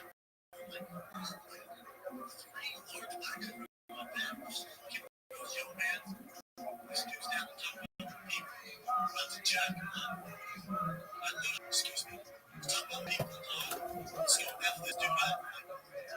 Listen, you guys realize I said I'm not down the race. I'm pulling down the this dude up. You realize I'm not black. And he goes, you ain't black? He goes, damn, that's crazy. Turn around, leave, and I hear him, that's my light shop. Can't tell what the hell he is. And I tell him, okay, Kimbo, that's racist on his way. Just because I'm athletic and fly, I got your black moves. You got me?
Welcome, Miss Aquarius. How you doing? I'm good. How are you? I'm well. How was your day? Yeah, it was good. It was good. I'm just tired now. You I'm ready? gonna do these 2 games and then go to bed. You ready for me? Yeah, let's go. All right, Miss Aquarius, you have an invitation. Okay. Yeah. Okay. Oh, there you go. Not like that. Just curved like that. You got 5 right off the bat. Get it. Oh. Okay. Come on, Rabbi. Oh, sure. No doubt, no doubt. Got it. Perfect. Boo. Boo. Now I need to have like an amazing split. Oh, and I got it. And I got it. Good job. Thank you, ma'am. Nice spare. That was one of the good ones. Get it. Okay, now you've got a perfect setup for a spare. You just got to get these 2 right down the middle. Easy peasy. Lemon squeezy. Good job. Come on, Rabbi. You got this. Try it. Come on. Okay, that's easy. All right. I'm going to get this one in the corner. Got it. Good job. Thank you, I'm ma'am. gonna start practicing more lunch.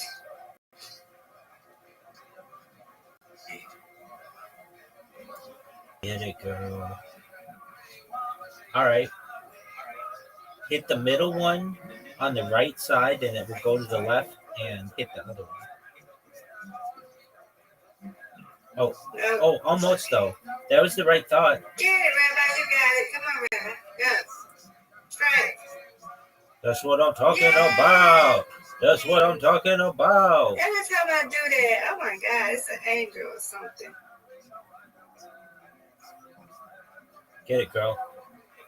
All right. This is a tough one. Just go for the two on the right, I would.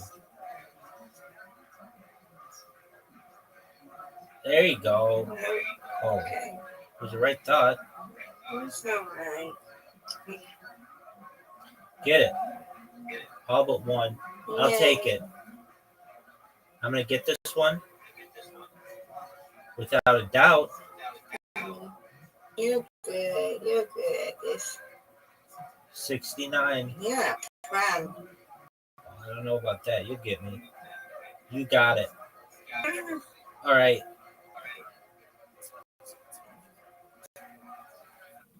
Get one. Perfect. You should have knocked down those other two. You're pinned in. That was not your fault. Get it. That's what I'm talking about.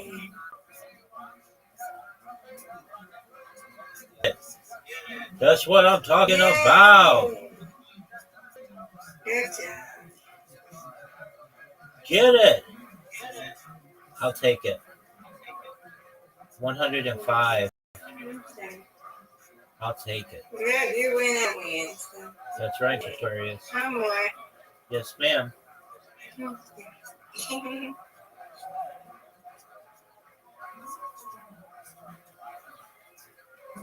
All right. All right. That is like a damn. You got all but two. You'll get these two now. Get the spare.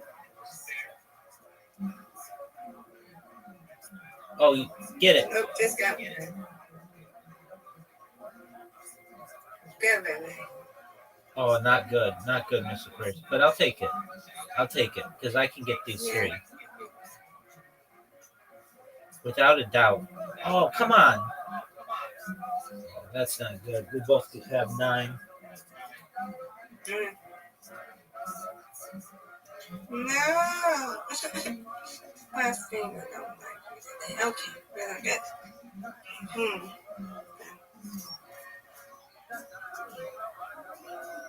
Get it.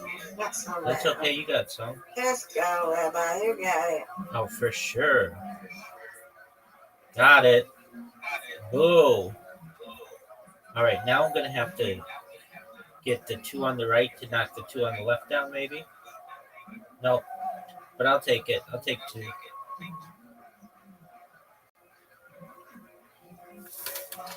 Let's go, Miss Aquarius. Oh, there you go. Nice strike, madam. That was great. That was great. That wasn't just good, Miss Aquarius. That was great. Thank you. You're welcome. All right, I'm going to get some of these on the right to get the ones on the left. Ooh, Good job. I'll take it, but not good enough. Not as good as your shots.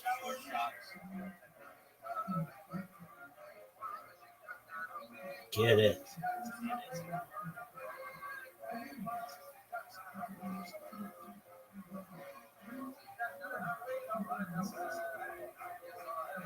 No.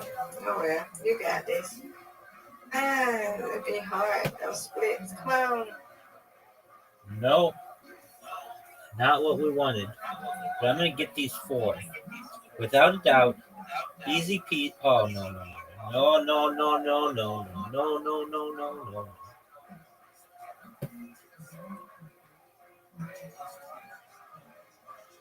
All right. Get it. Final frame. Good. If you know what time it is, about the time it's 10 minutes. Great strike, Miss Aquarius. Not just good, but great. All right. We've got 46. Get these 4. No doubt. No doubt you're going to get these. You got the spare. 50. That was terrible. Terrible. Get it. Okay. I'm still alive. I need 8 pins to win. And I got 9. Got it. Alrighty. I win, you win, Miss Aquarius. Yeah, and then it's okay. We both win. That's right, madam. Alright. I'll see you in the morning. Yes, ma'am. Take care. Sweet dreams. Okay. You too, sweet dreams. Thank you.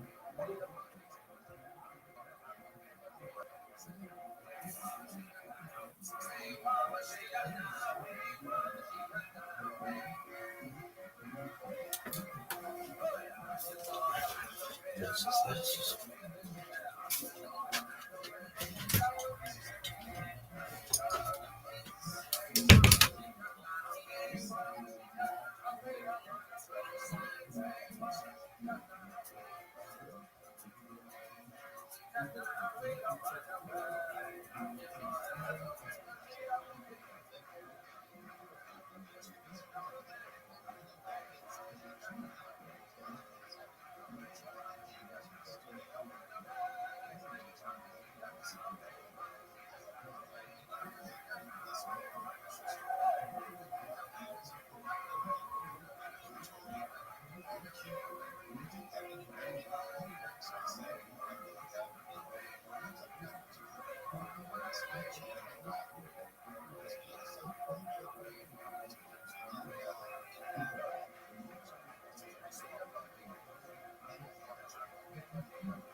Rogers comes in my room. Yo, Sean, get up, dog. Get up, man. Large black cover like that. Kid goes, yo, man.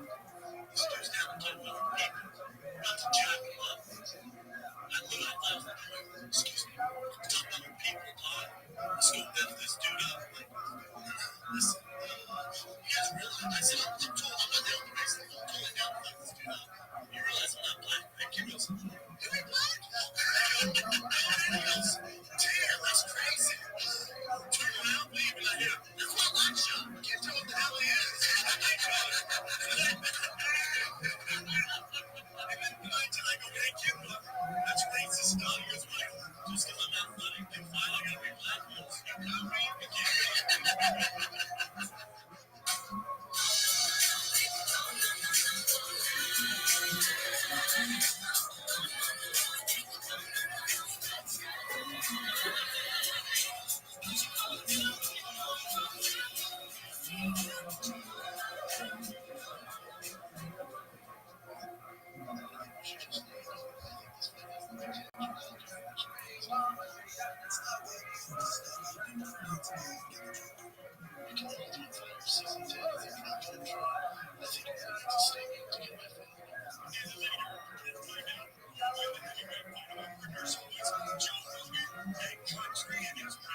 ways. And a clean show missed it. This may have been a slightly hurt back in his head. Hit the canvas pretty hard. I saw him miss it. He appears to be okay here inside. This is a good one.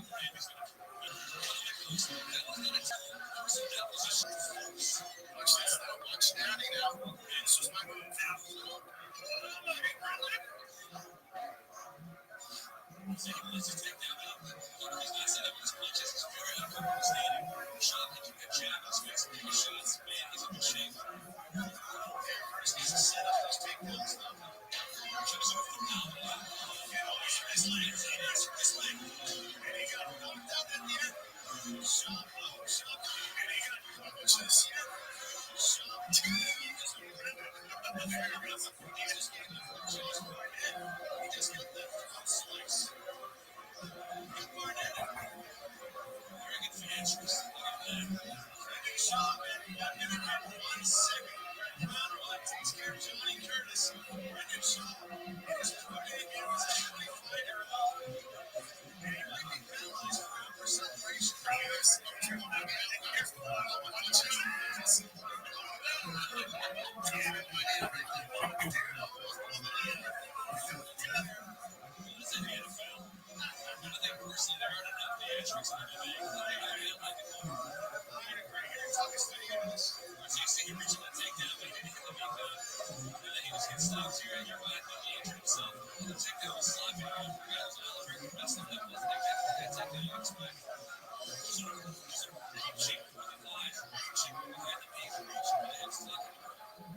Ladies and gentlemen, your referee, Mr. Mike King, has stopped this fight 1 minute and 7 seconds in the first round by knockout winner, Brendan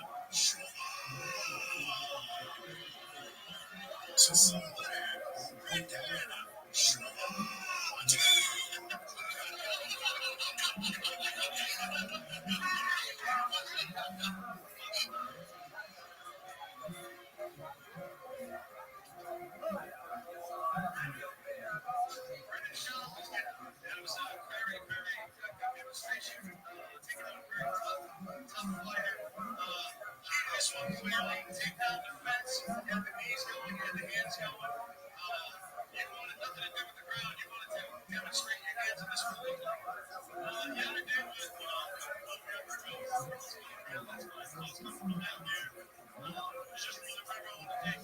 so that's 6'6" and extremely large guy. Great start to your career here with the win. This was your pro debut tonight. We look forward to it. We also noticed that Josh Barnett had a big slice of him there. Nice theatrics there. We look forward to it. Just make your better. Appreciate TWC for what they did. Let's just make your better thing. Here's the end of the fight. Talk us through this, Brendan. I went for a double leg. That's not one man uppercut. Just to make sure. Now it looks like you did damage this knee on the way down. But you're doing what you're supposed to do. You got to finish that fight until the referee tells you otherwise. Not y'all finish it. Yeah, you know, that's what we're going to do is finish it. A great future for you, Mr. Brendan Shaw.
Rabies is one of the most terrifying diseases known to humans, and if the symptoms develop, you need medical attention early in the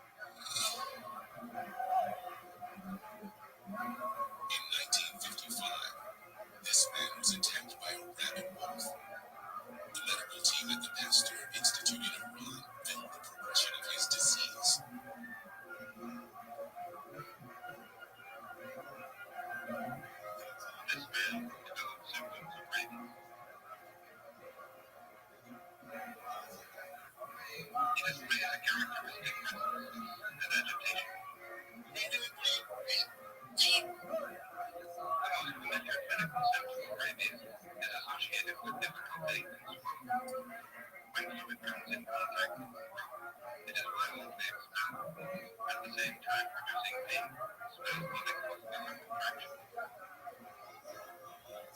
medical team could do nothing but document this man's rabies.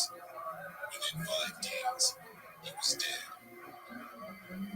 The problem with rabies is that, unlike most diseases which Bill Nature's merciful, should lapse into coma over time. With rabies, as you're dying, you are intermittently fully coherent. You can fully express verbally to your family how scared you are, how awful it is, and how you're doing. So for that reason, it's really, really fair. I've even sounded my life. Sounded tough song. And I'm gonna I think so. Yeah, I did that Tuesday briefings.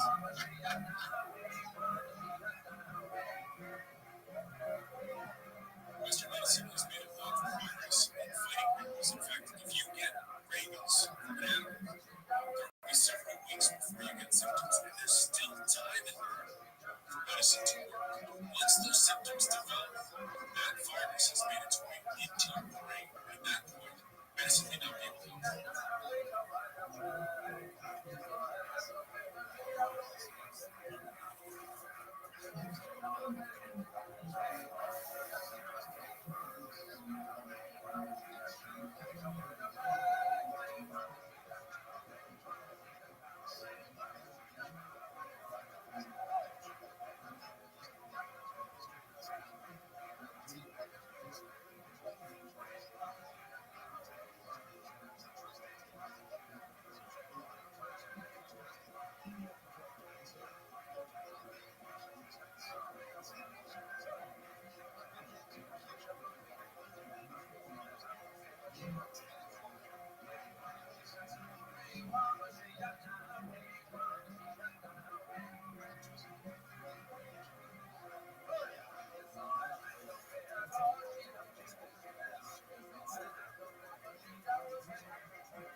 It's the mom. Make the article about the mom. With the mom. Like, it's the mom. Make the article about the mom. Posted this video. That's the question. Because they cut out the actual scene. The song you're like, oh, it's just, yeah. Yeah, the shitty thing is this includes faith. So parents, some bitch ass parents said that. Very low reputation preceding you. Austin. Oh, Aaron, you got thrown out. To Austin. Here he comes. You're so hot at tab. You pretend like it's because you got thrown out of this game. That's great. The internet, like, you got thrown out of this game.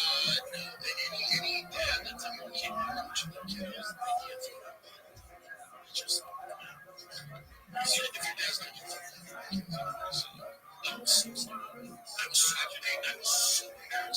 Because I goes from being about the kids to you. Yeah, I was like, before you want to take this, just went, all right, just we get out of here. I just walked to the back. All right, so how do you deal with never player? What do you say? He has stuff to say or he has stuff to say. Yeah, sometimes I'm sad because I have to announce because he was already safe, but he should have been safe. The fight was not slow, but he was jaw. So it's really his fault. That's what I told him. Yeah, so take account, your dad threw it out of the game. That's exactly what I told him. That's good. You know, are you watching right now? Yeah, I had to follow.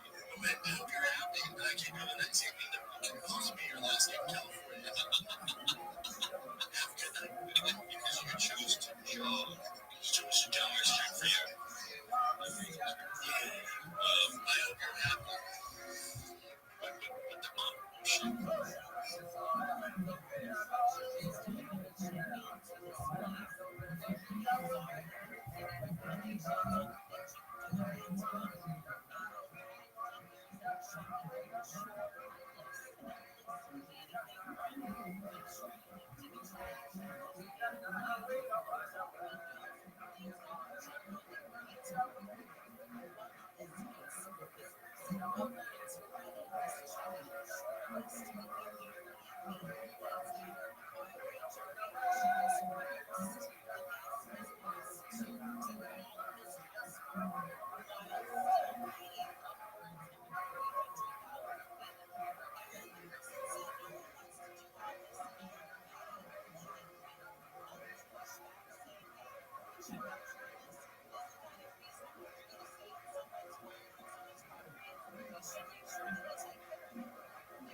I go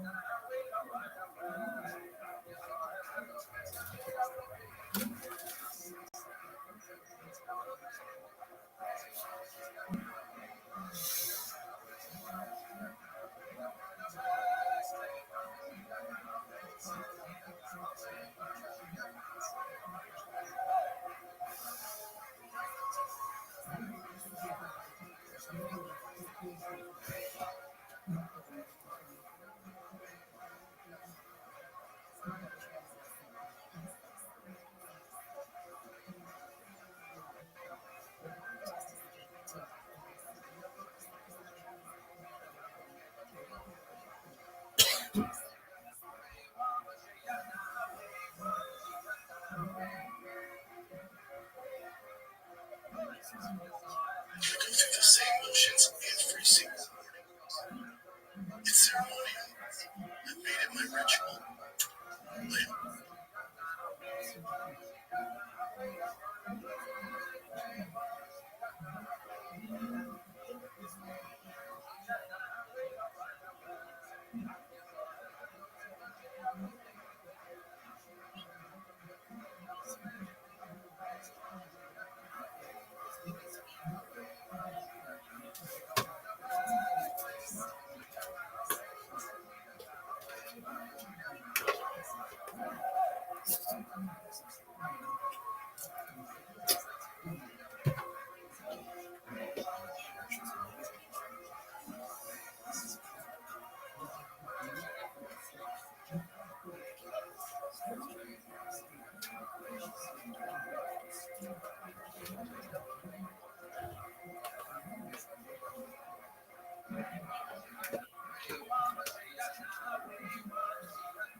No way, it comes in like that.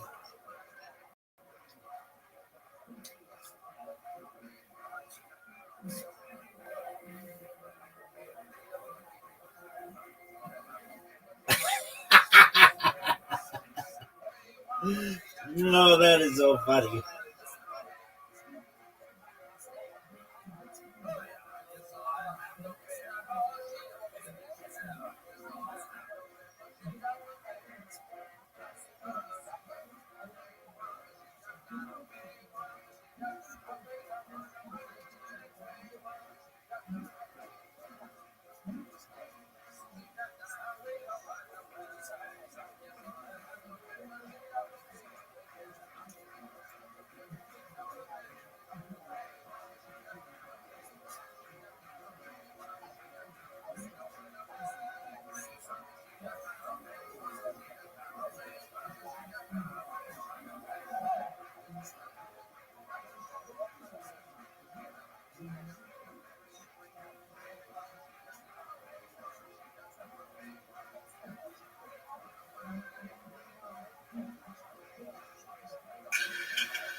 Today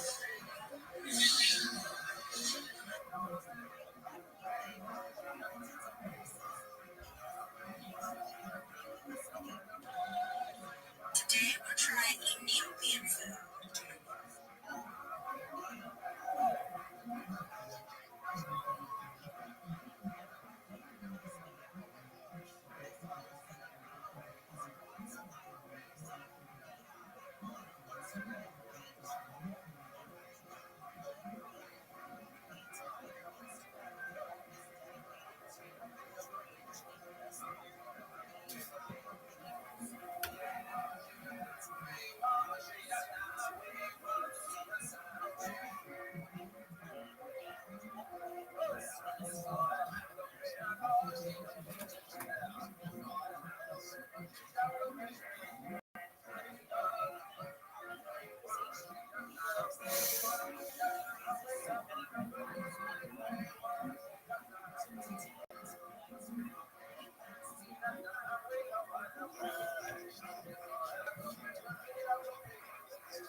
That shit is so funny.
I put everything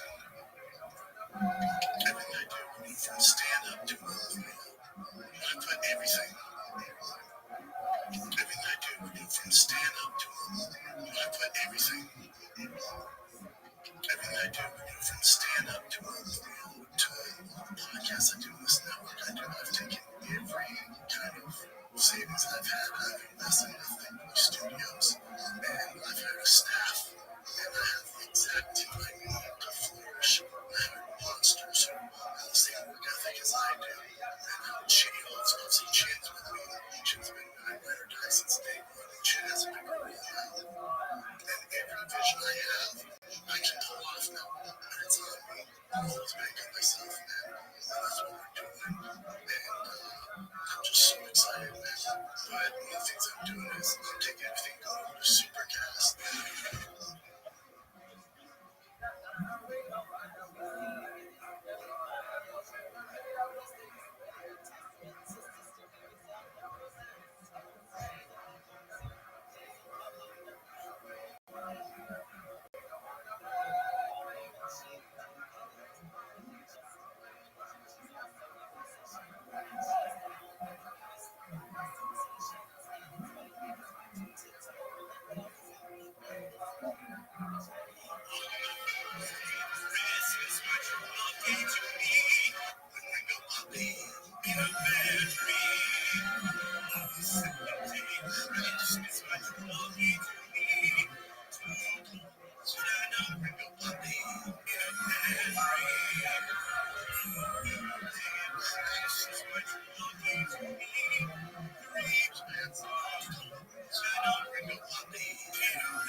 Pardon me.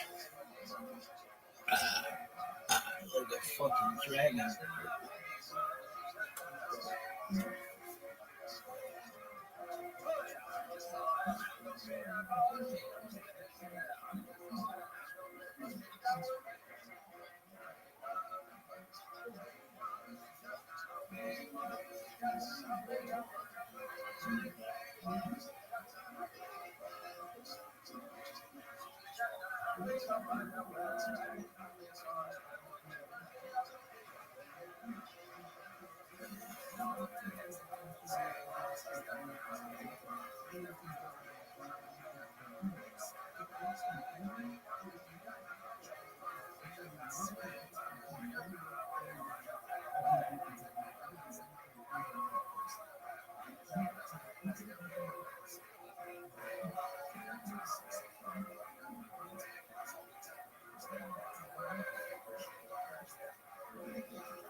We're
inside the Peabody Mansion, joined by UFC fighter Brendan Schaub.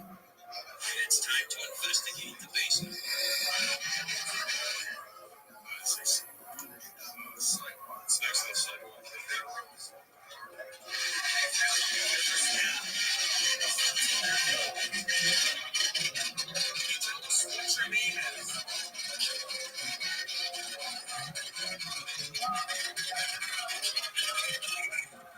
There's a spear here. Can you say the name of one of us?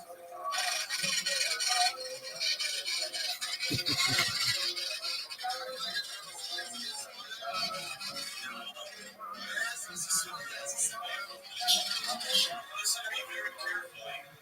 Won't you tell me what happened down here?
Blessed are you, Hashem, God, King of the universe, who has sanctified us with his commandments and abandoned us concerning the coming of the Today is 46 days, which is 6 weeks and 4 days of the year.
these days.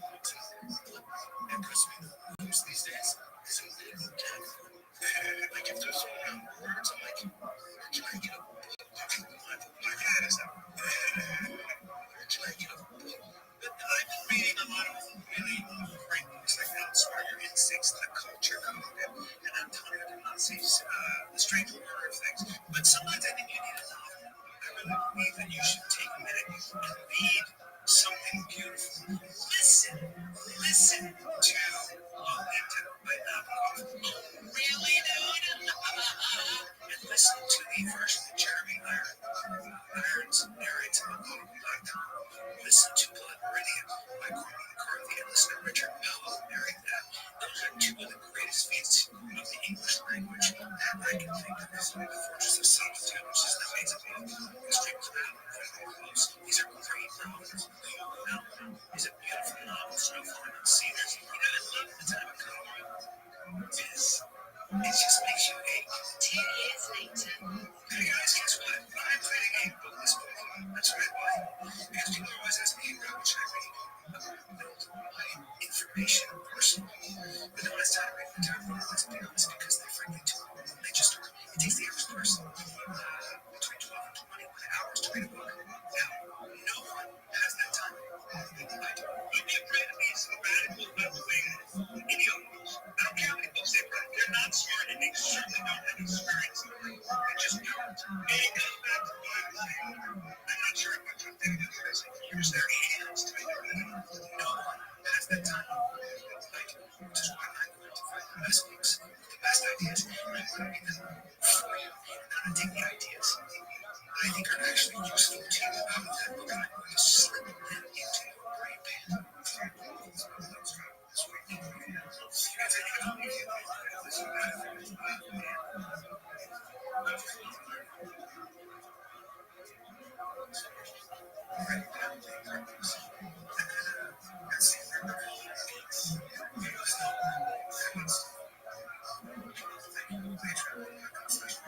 So now you can be welcome with every book.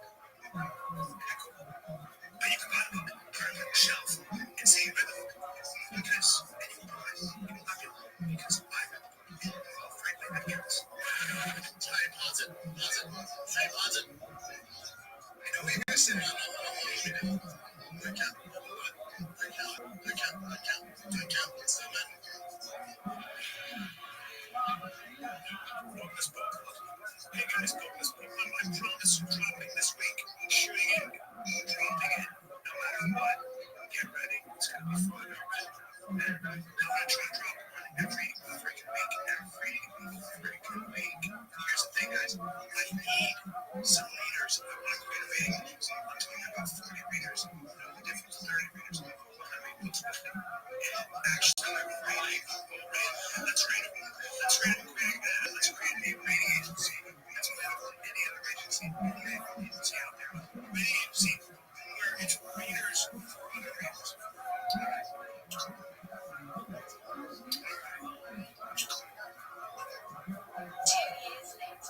Nobody gives a fuck. When's the last time you read a whole book?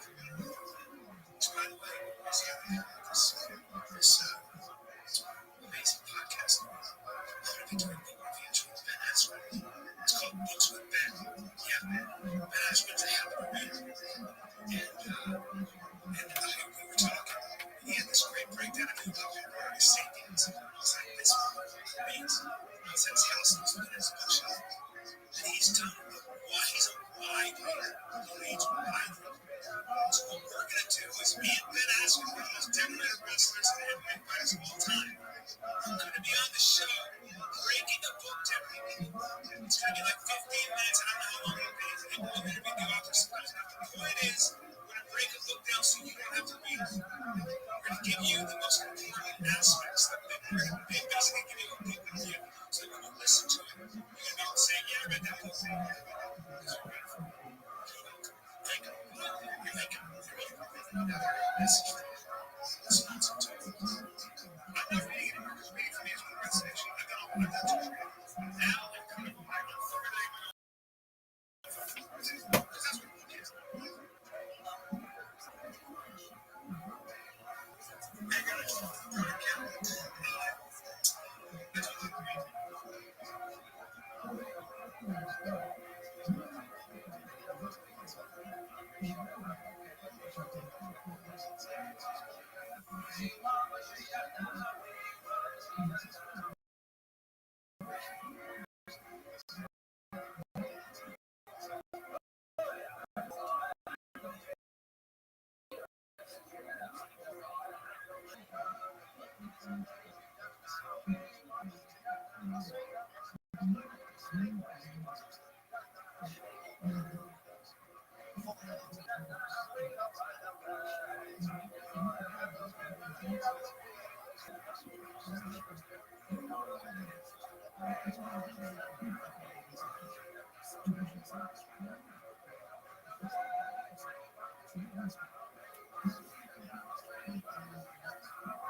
Damn, bitch.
The second that you're just like, turns out I'm him. Actually, it turns out there's no way you can just watch everything you do for the rest of your life. You're sticking up for your things. You're gonna get attacked. Basically, this dude got famous skits and bits. And I checked out his podcast. It's, Ron's having he's subculture. There's like a small city where 15,000 small cities where the people dedicated to like watching idiot I see the there's taking that like kind of elitist attitude. He was kind of like you guys.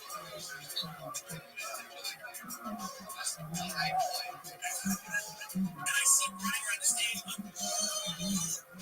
You're gay. You're gay. Why are you gay? He's a lie. He's a lie. He's a jester. No, he's gay. He's a gay man. He's a gay man. When you watch his special, he's like, okay, number 3. Do you respect Brendan Shaw as a comedian? Can I trade this question to you? Said yes. Would you like to take a test to determine how does it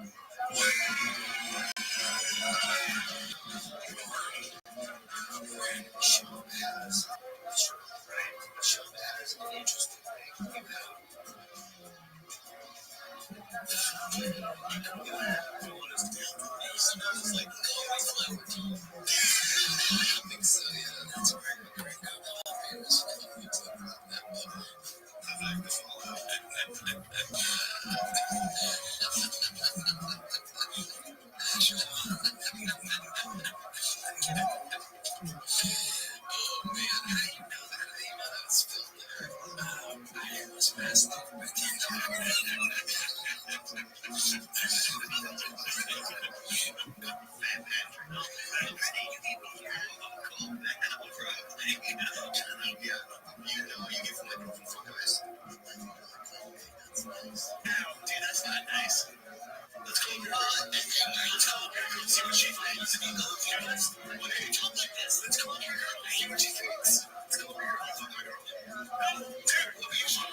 Mike Tyson just made me throw up.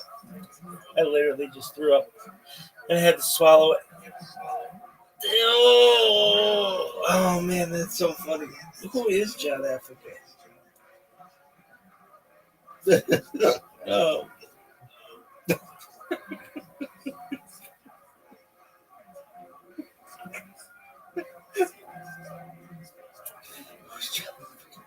Who is John Africa?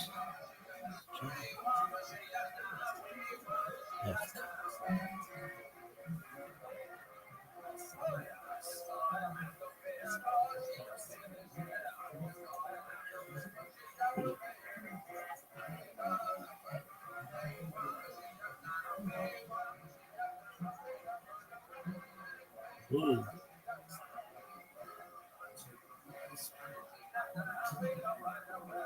Mike Tyson. I think it's a different.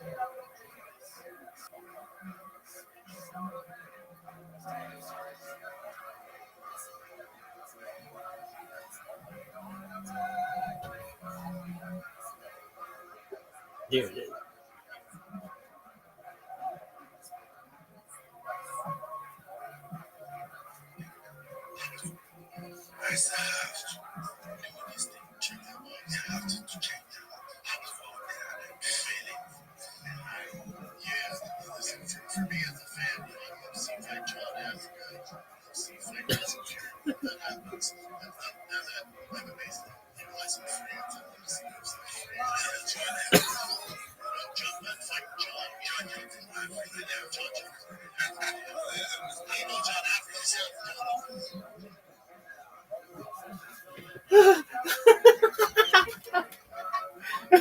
What the fuck is John Africa?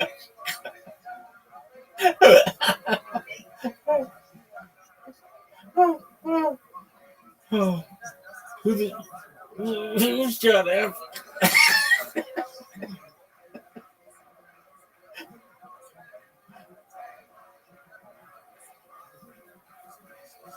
Who's John Africa?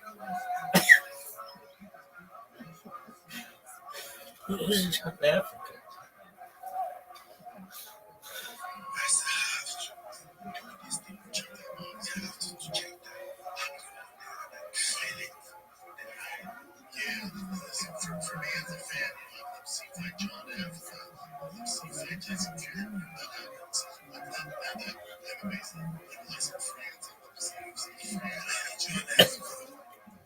He made me throw up again.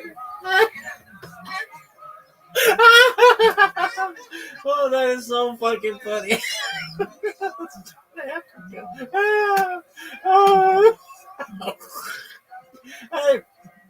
I might fucking 86 myself on my own vomit like Jimi Hendrix. Oh man. Oh, that shit is so funny.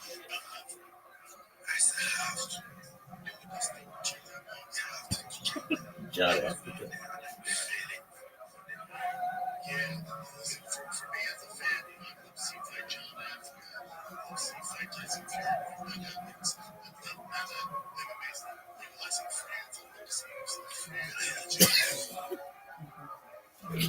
I'm gonna vomit.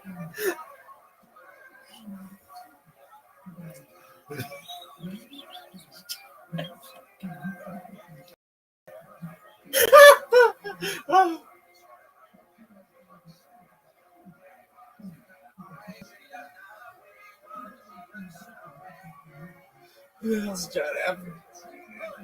Let's see, fight John Africa. Tyson Fury. Now that MMA's legalized in France. Who the hell is John Africa?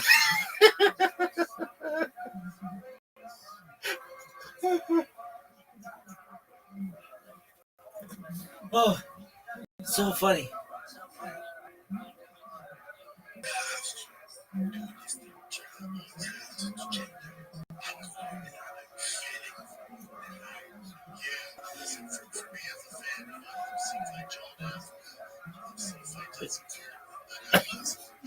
They're gonna vomit again.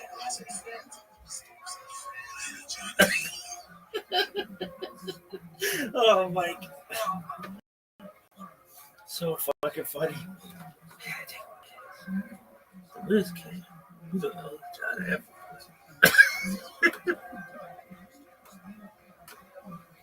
I'm gonna vomit.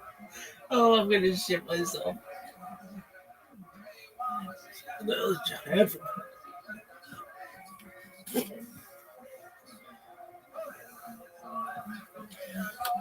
John Africa.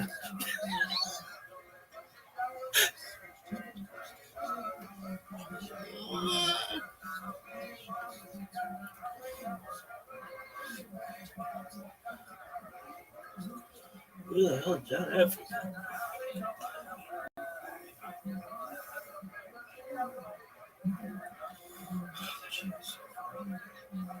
What would you say to this motherfucker? God, don't piss off the internet.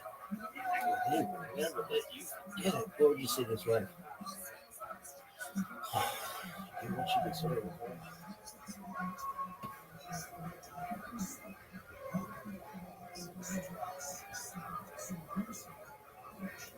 I was born in Hollywood, ironically. Huh? What is a what?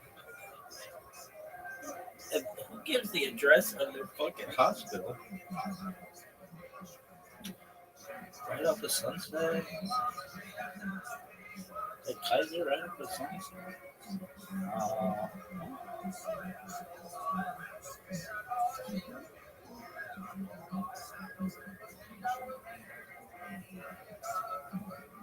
that shit is so funny. Who's John Africa? Who's John Africa? John Africa. Who's John Africa? John Africa. Man, I gotta take a shizzy. Oh man. I'm gonna have to go. Dog. The athleticism that you're currently witnessing, if you're actually watching this right now, apologies.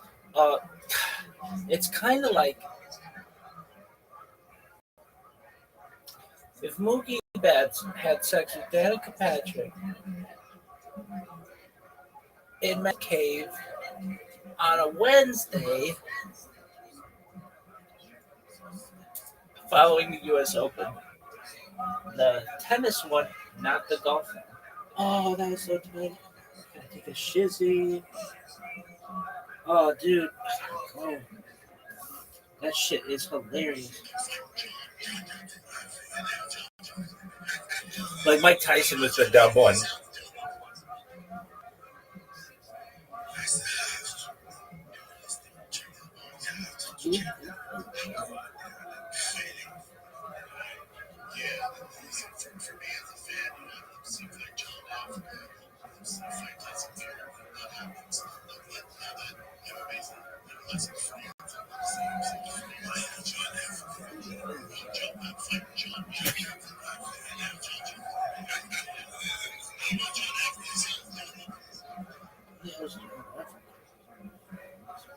Oh man, I gotta take a dizzy.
Garbage. What is that?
Not bad, Chin.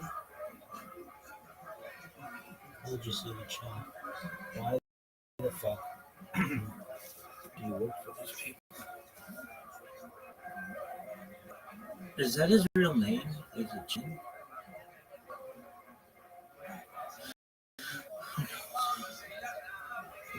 Oh, that shit is so funny. I gotta take a dizzy.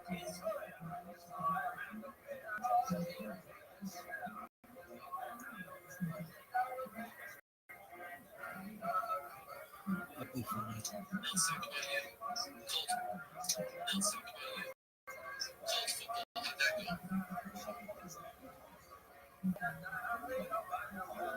How did NFL go? How did fighting go? How did comedy go? How did podcasting go? How did TV go? Did you achieve your goals? Did you realize your dreams? Did you make it to the top? And how did those gigs go? And how are they going now? Don't talk about other people's jobs. Yes, my currency is not money. My currency, I see value in you. So I'm rich and you're real rich. So come after me. You got nothing on me. One money piece of shit. You want a retarded faggot now?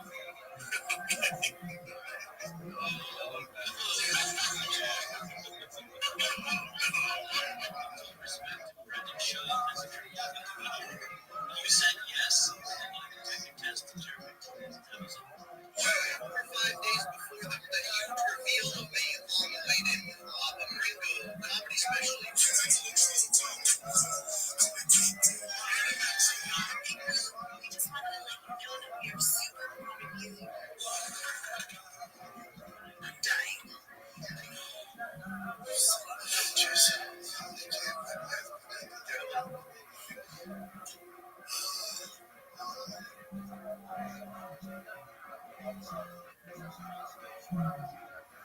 Chuck, what? You unfunny piece of shit. That is hilarious. Can't even let him in whatever. You're a very funny person.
Yeah, do.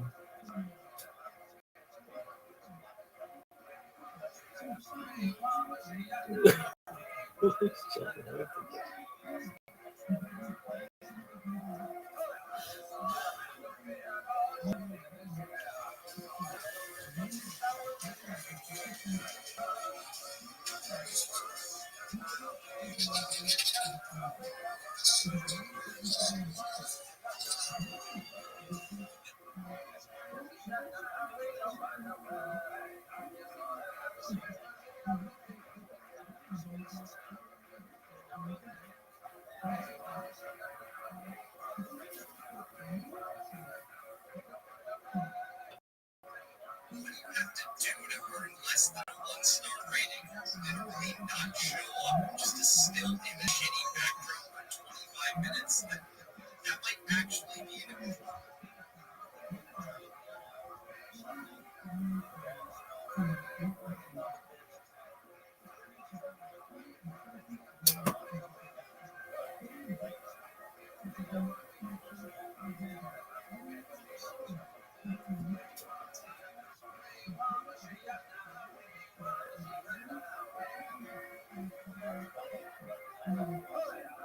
What is intelligence? Pattern recognition, bitch.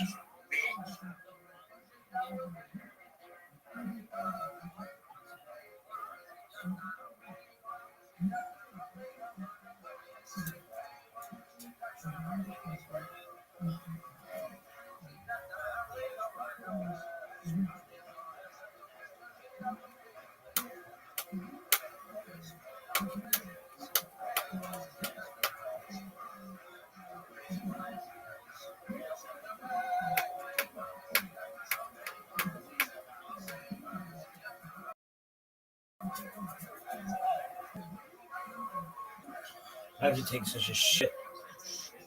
Psych. Bitch.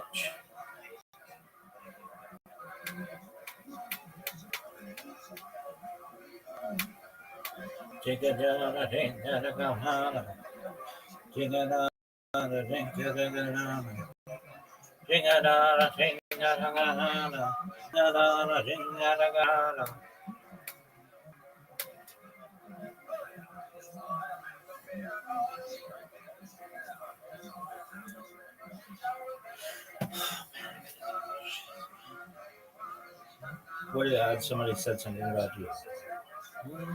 50, 50.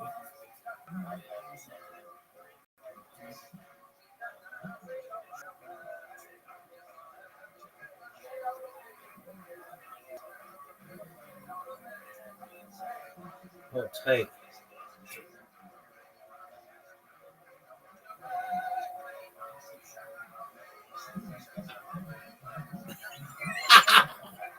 Oh, that is so funny.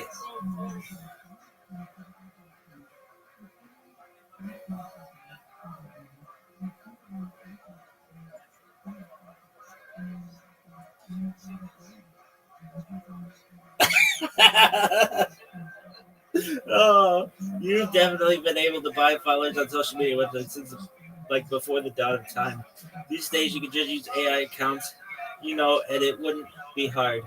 I mean, you see that guy posting his dick, ranting about being a rabbi like 5 times a day, my man. Oh, that is so funny. Oh man, come on, work, bitch.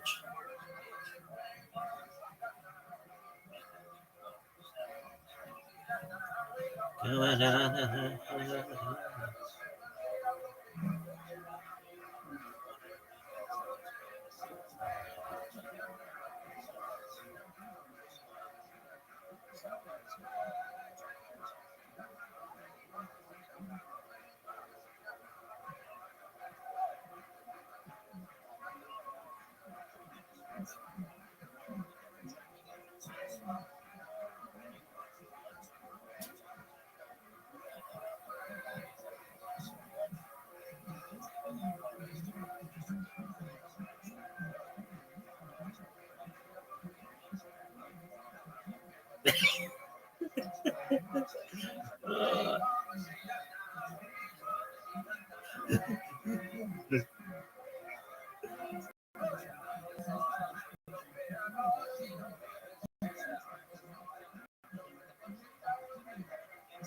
oh, that is so funny.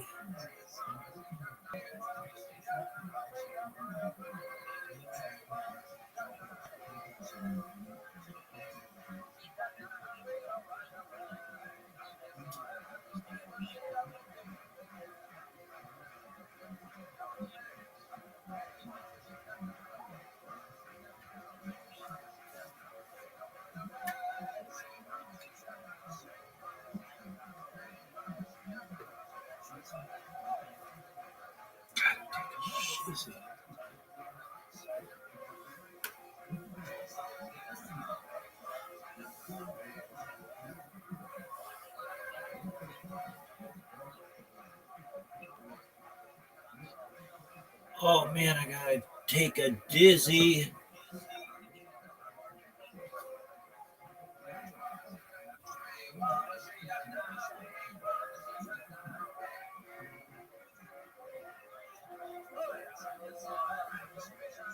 Look at this move. Look at this athleticism. It's really unprecedented. You got Mahmoud Abad here.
John Africa.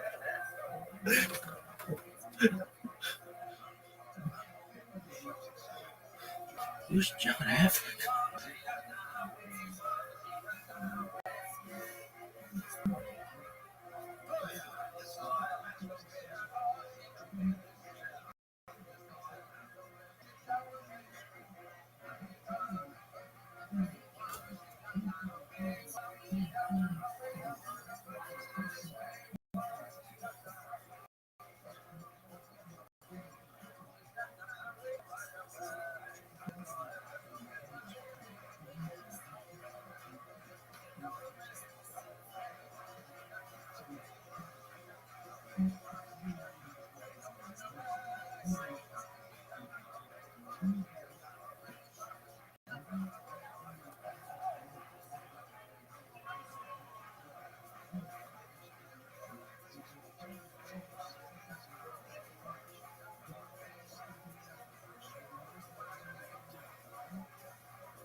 Who's John Africa?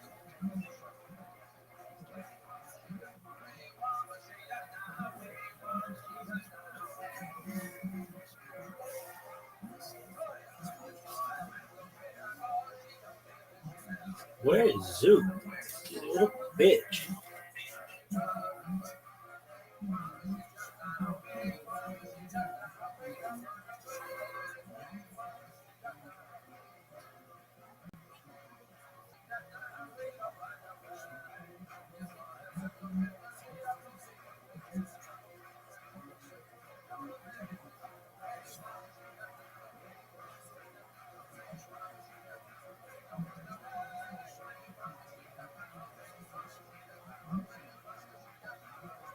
Who's John Africa?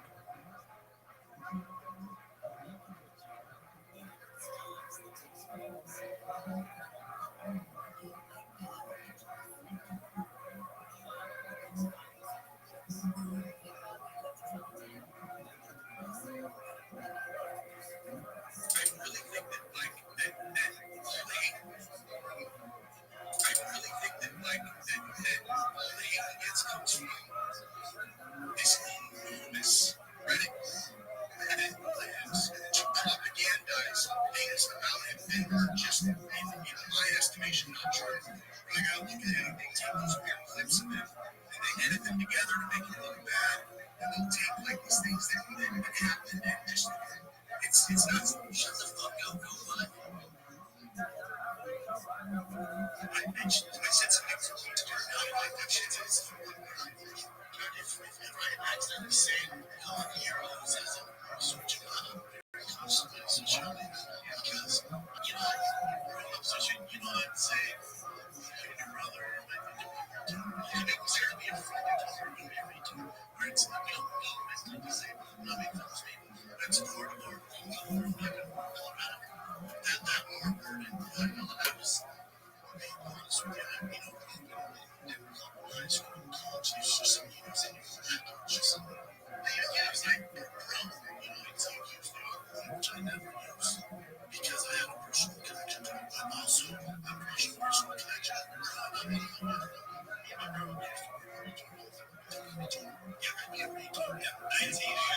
It's a trip like when I was 3 months now, when I was a kid, YouTube comments now, like, that's gay, that's gay, that's on your sexual, it's just like a term. So, like, even me, we can be retarded. I'm not saying don't be, it's just like it's like like just it's the same like when you say like I call something like if I say like I'm not saying you're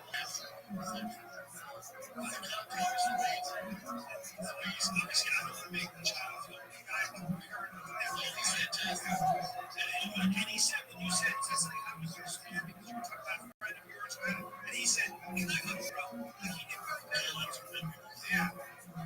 And you're talking about his son, when he's talking about his son, making it disrespect my years of dating a girl and your brother was mentally illegitimate. You're around it now.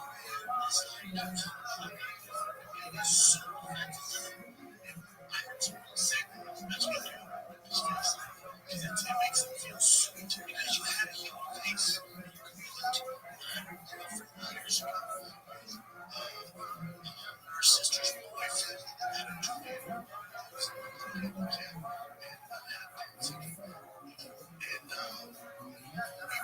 were out to dinner, and so was the way it affected family was the family.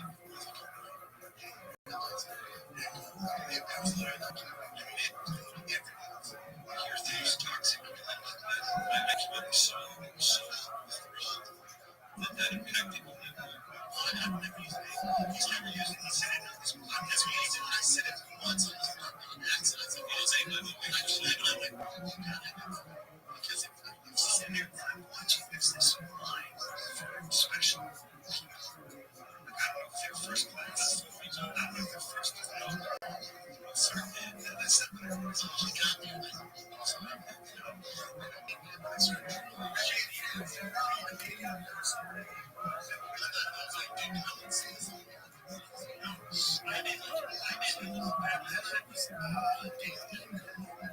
Sisters, my friends,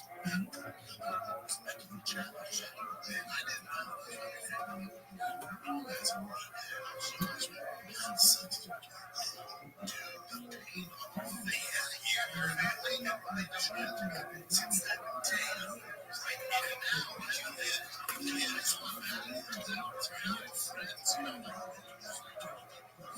he just hasn't had that sweet experience yet. That experience.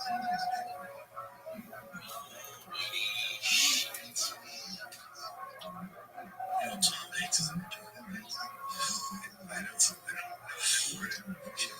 the sound of that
is and rightfully so. I'm saying it's different.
James. That's a good thing. It's a great thing. Like be a famous comedian. What? No, you're funny. I'm a funny guy. That's what I identify as. Funny guy. I honestly don't know if you're joking right now. It's always so hard to tell with you. Are you being crazy right now? Kids! I need you to know. You were David just said. I'm crazy right now. Kids! I need you to know. You were David just said. He's a funny guy. That's a funny thing to say, Dad. That's not like you. It wasn't a joke. There's a joke. See, when I did that 23andMe, I did that shit. They sent me to a meetings. The last good joke you made was fruit. Nice fool. For Dad and Bruiser. This is a little kid. Plus, I don't want to be too disgusting fruits. They all look like the first NASA astronaut who's transgender class. Dude's hilarious. You shouldn't be. You should be a famous stand-up comedian. Like those guys. Six Swans. Stand-up on comedy. It just seems like an absolute thing with these fucking idiots who are supposed to be my friends, by the way. Did you ever want your husband back? Come get him. Never been thicker since I got with the Mexican man. Think the three fucking C's. Dude, give me bean cheese, bean cheese, bean cheese, bean cheese, bean cheese, bean cheese. No, that's perfect.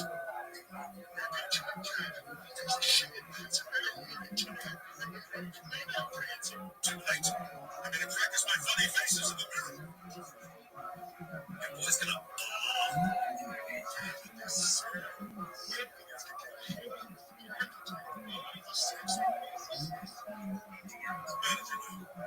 As I become more and more successful, your job will be defending me on Twitter.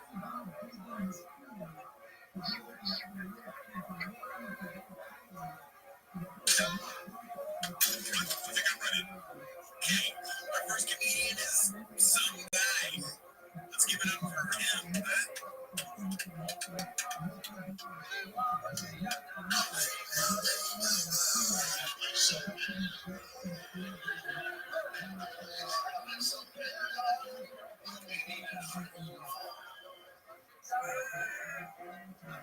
You must quit comedy immediately. Sorry, you. That thing when you kept. That makes sense. No,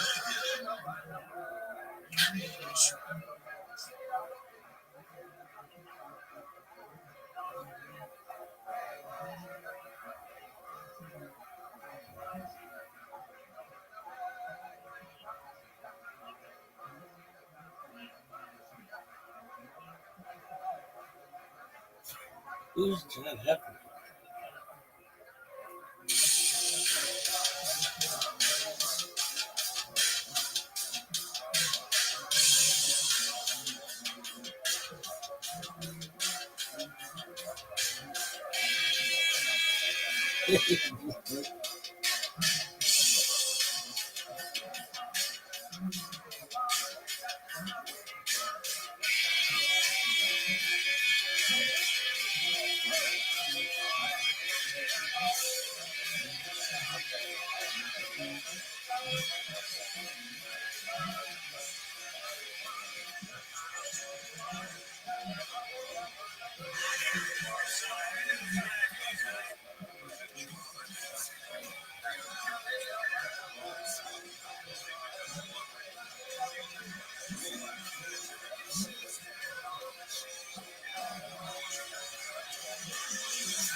explain this to you. I've been doing it for 14 years. And this is your dream to play the NFL. And there's no question. I talked to guys who played the NFL said you were coming up to play for sure. After Denver was, they said you were coming up to play. No question, right? So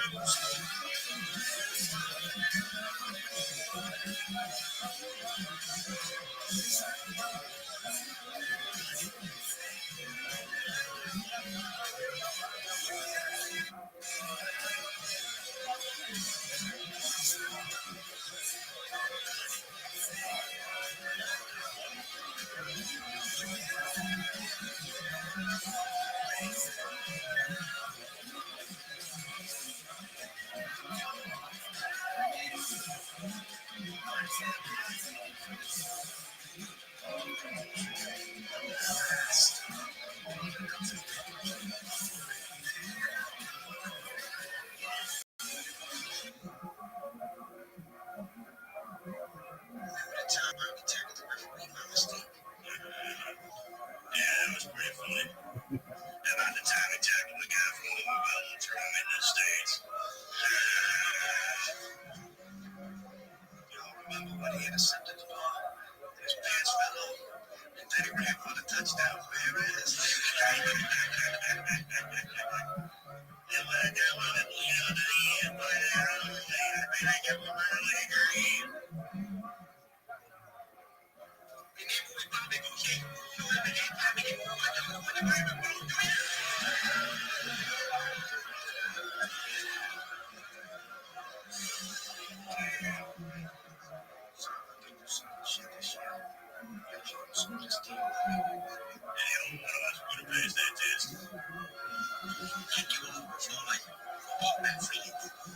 Let's wait till later to orient the kids. We got a ball game to win, right?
Since then, business managers get rid of his children.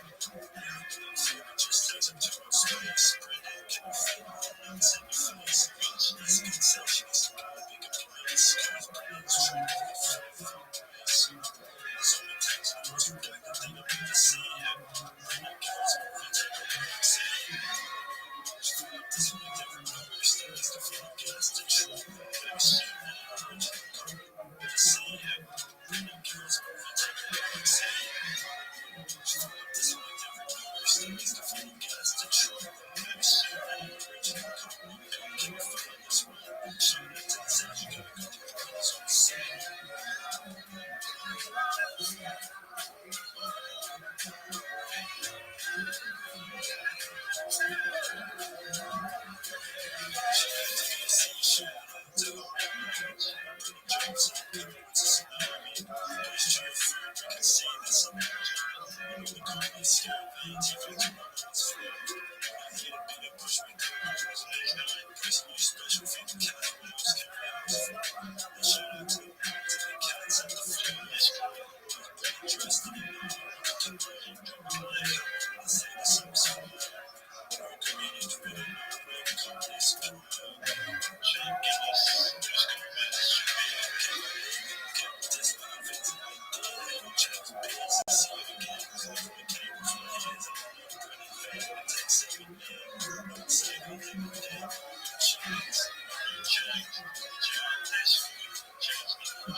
Didn't even recognize it. Great video. Never saw it.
Gorilla Trace 2.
That's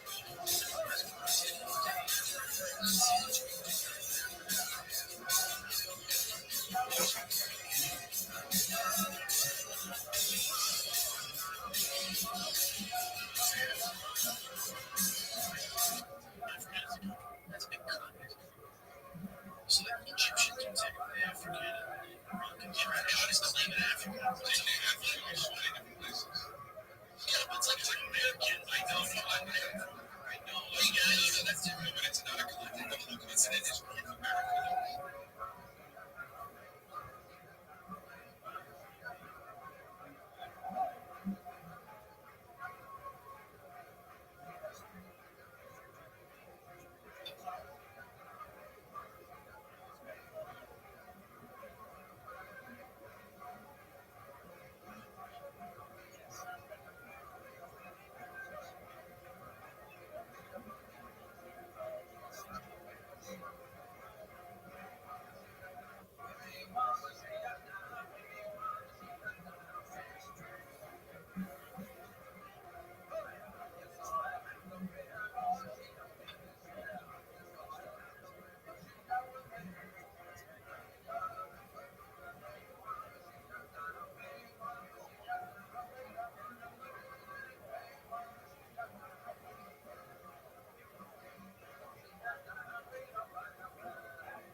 back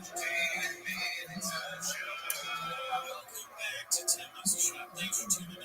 As always, join the Patreon during this program. All that shit. On the Patreon, we watch Jessica Carson. I believe the special was called I'm the Man. I'm the Man. I forgot it was called My Confidence. I don't remember it, but anyways, this is over here. My last announcement here.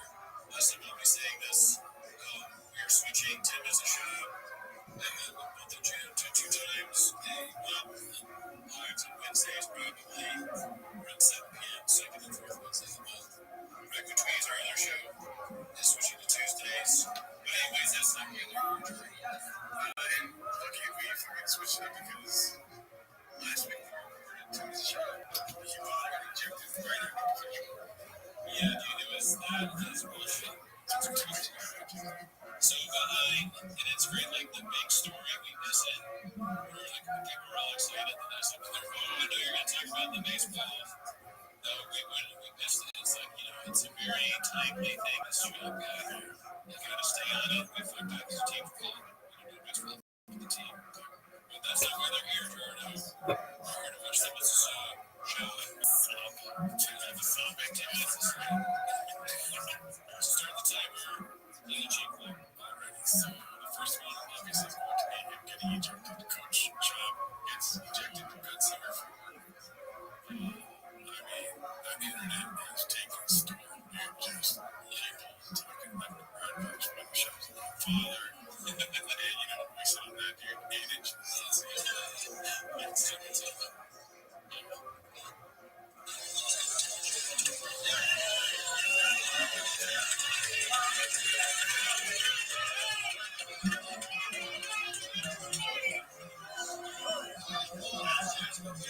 Question is this man homeless? Is this real good shorty money? That's how fast that's such a great question. Let's say it's pretty fun. What's on there? It's not very cool shit, but that's a cool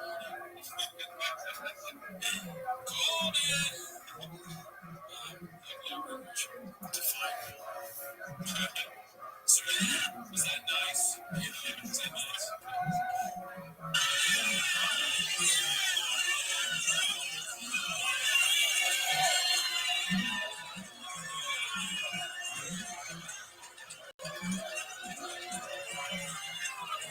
Very terrible like that. It's just insecure. That was the worst thing I've ever seen. Why you say that? Look at his finger. I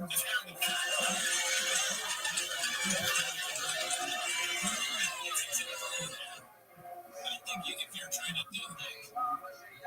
decrease the conflict, then you don't do that much movement in complex one. De-escalation. Just very structured. The opposite of de-escalation.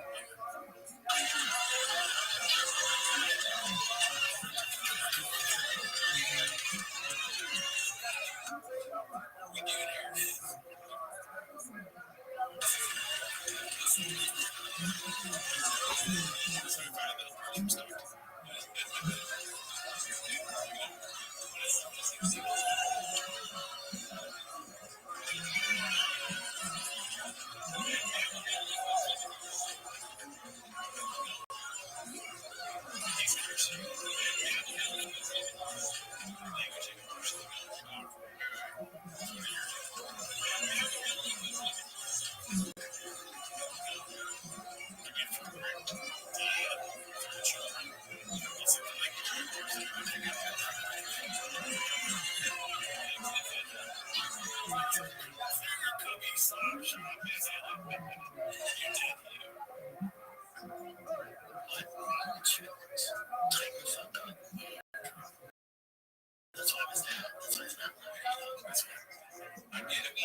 Coming up with these insane big stunts, flipping the truck, octopus truck, getting ejected from baseball, fake truck giveaways.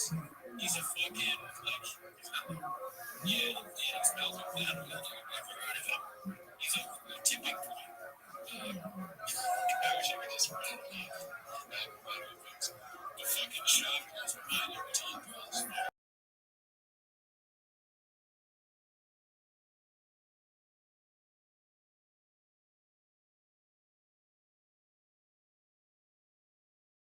the guy goes, he's like impressed or whatever. And then the therapist, he's like, I'm fine, like, I have custody of these, nothing makes me happy, nothing's Netflix. And the doctor says, cool story, but he hit you with this, maybe. You gotta go see Black Match. It's like, Black Match is the funniest guy around, and so it's like the most, he's the best. And Black Match was actually cool story, bro, to you. And the doctor, I hate Black Match. So,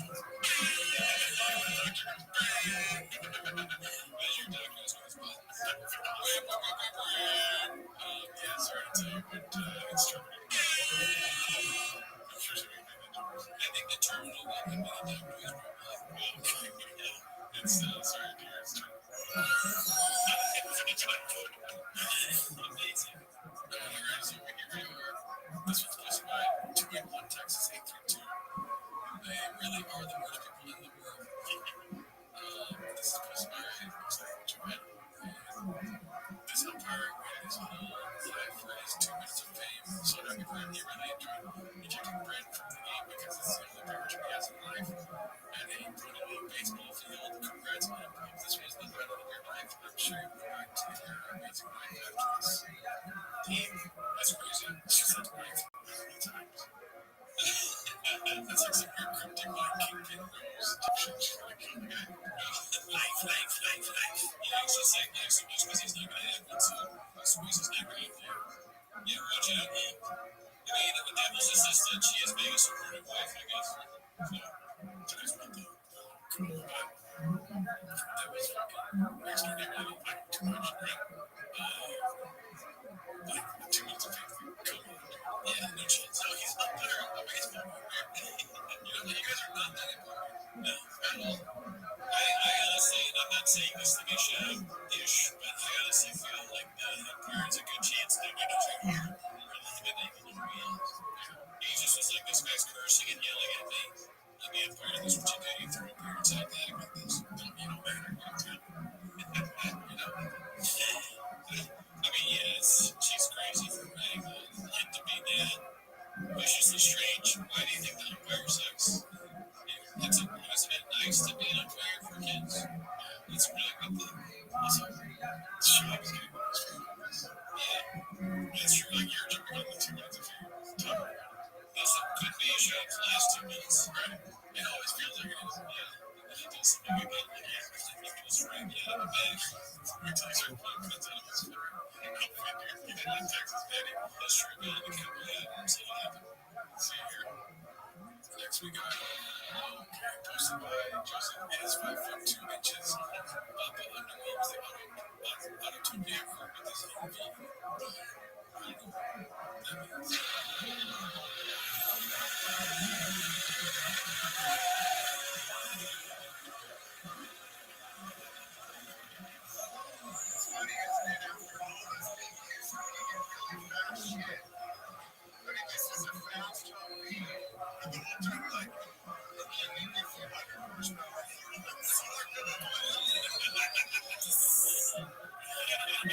that means. He's definitely going to drive that whole vehicle. Yeah, for sure. That's going to be one of the last things we see. That part does see all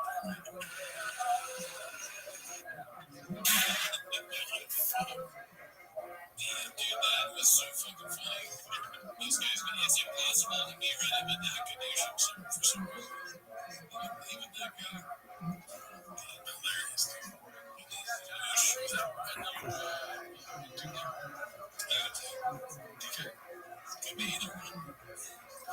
Let's see here. This one's Nicholas names. It's called Skate. There's my twin dog, and my big guy on the left, another guy on the right, and make him sit down in his truck for the rest of my life. Oh, that's so good. Such a funny dog.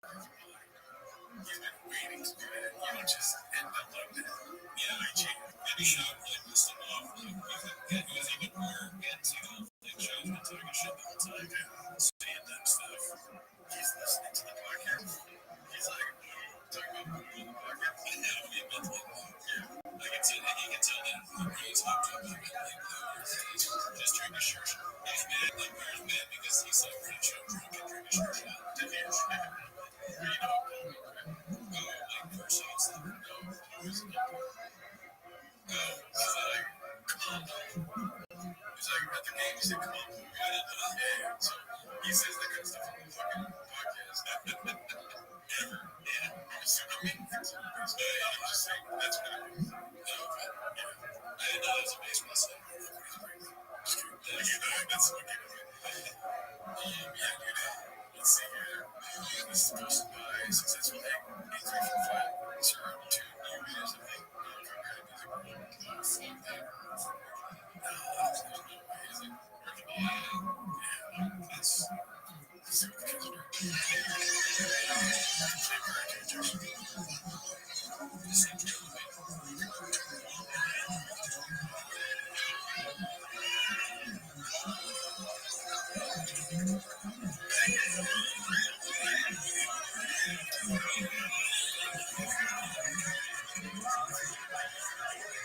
He's definitely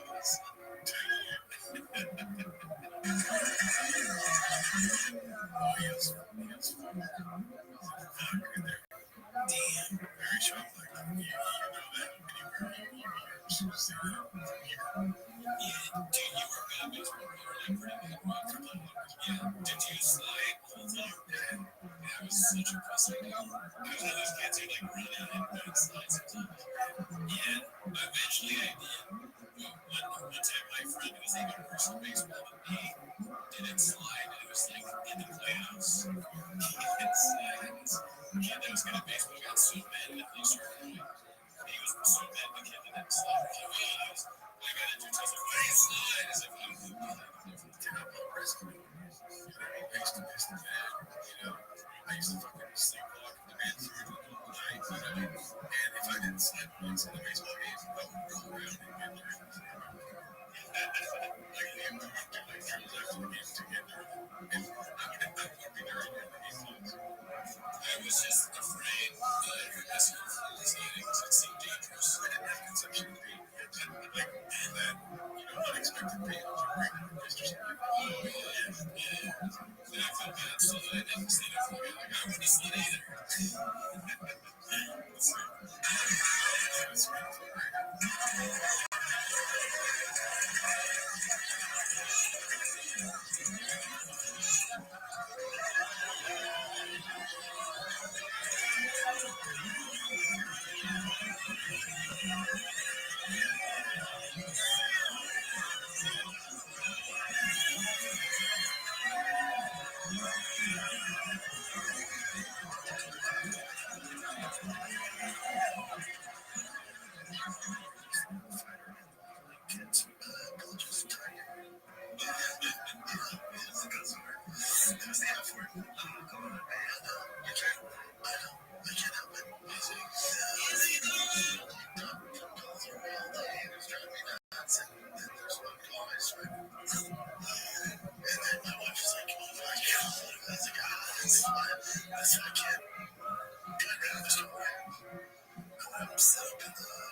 Let's see what else we got here next.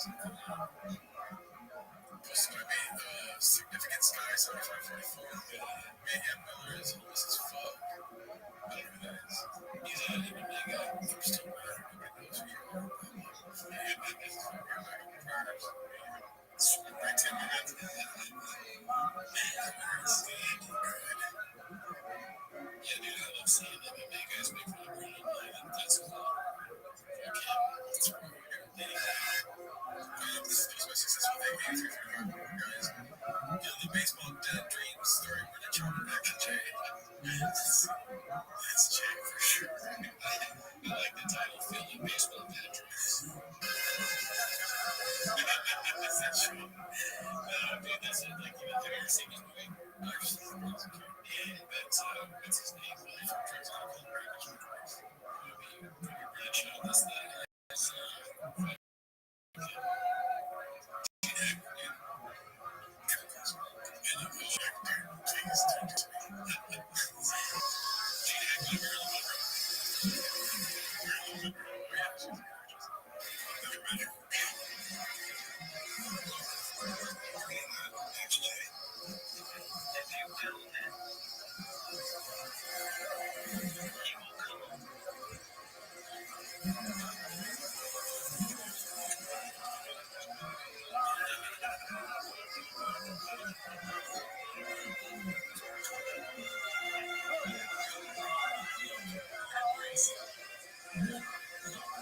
Like he's schizophrenic and he's just his I think they do think he's crazy at some point in the movie because they're like, he's building this baseball field saying he's playing baseball with people that are dead. Very cool. Yeah, the church. Yeah, the church. Definitely the side effect of church. Seeing people that are dead.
It's probably for the base. Right, make it bigger.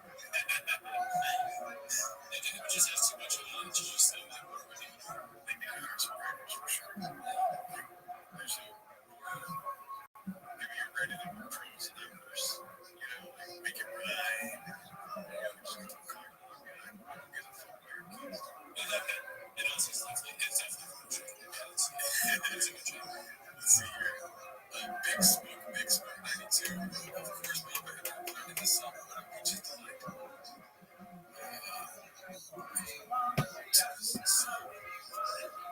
must be a slow day. The kid was saying, must be a slow day. So last New Year's Day in May, this is the end of the song. I was the third coach this whole throughout that day. I said, that's a coach. That's the news for that sense. I'm not thinking coaches the next one time they have. So I'm one of coaches. Two got fired because we only have 14 coaches. They're going to have whatever, dude. So, like, shots Kansas to coach the rest of the game. This was my commute time. Bad call, dude. He was safe. They're still going to go. Just 3 days later. Thrown out for time. Safe. Safe. Maybe you really might have been safe.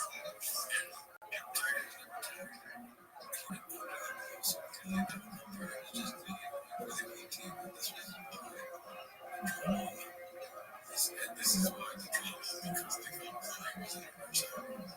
Yeah, it's just another part of the chain. Honestly, shadow banning can happen on YouTube, can happen in baseball games, it can happen anywhere. Just don't be prepared for it. Call out person. You're just as bad as the shadow banners. It's not about him being safe. It's about you guys being parents. The other man stop posting about it. Tag your kid.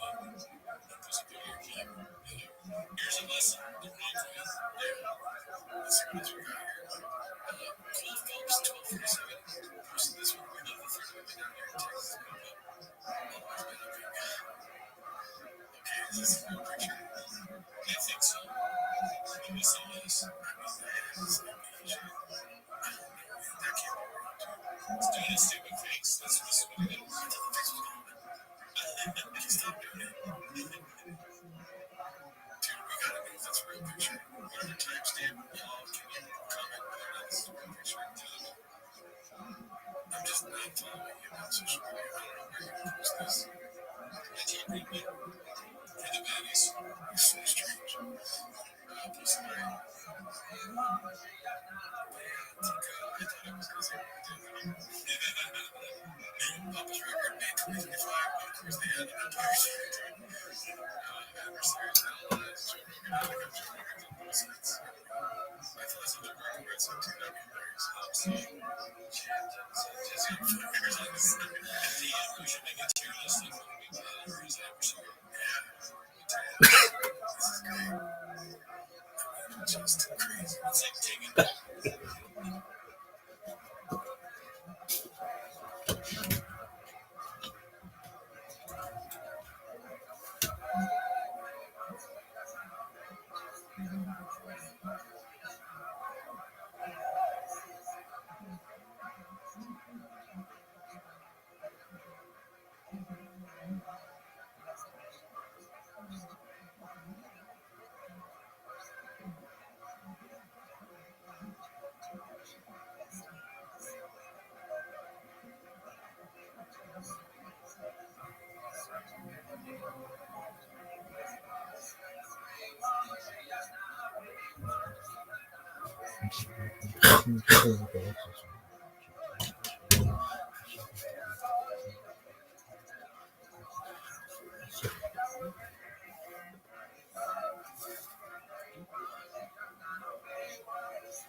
You're gonna trip down memory lane. We can always walk over there. Everything's locked down. These places.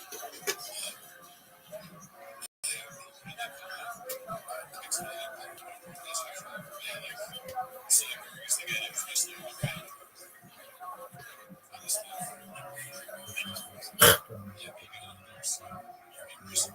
See, that's the piece of why I have your mom is already embarrassed by his new neck tattoo and big boy stews. Pay for a hotel for clients. The final kid. Texas. You taking a tattoo? Well, now you take just let's get done with the golf tattoos for his own.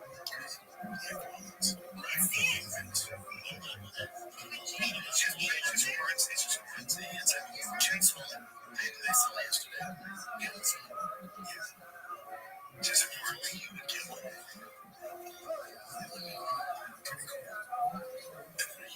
Let's meet you. Just get just to make sure we set up everything. Since we're going to go for an actual week, so champagne should be studio today. Yeah, next week, Thursday, Friday. And I'm not sure how much staying there for the first one. Just in case they don't have a place yet, please share it. So I'm doing that. But I do have family here, so in the worst case, I can figure it out.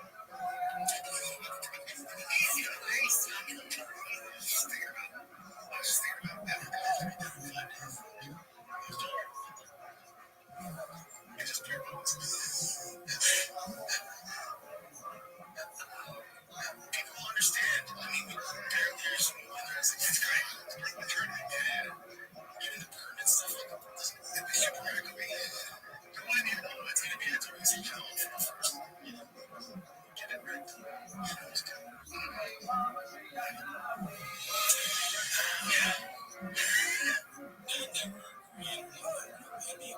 He always says audio is king. What is the mythology for something like that? Listen to it. Yeah, I was actually thinking the same thing about all this stuff is happening on its own. That's amazing. That's amazing.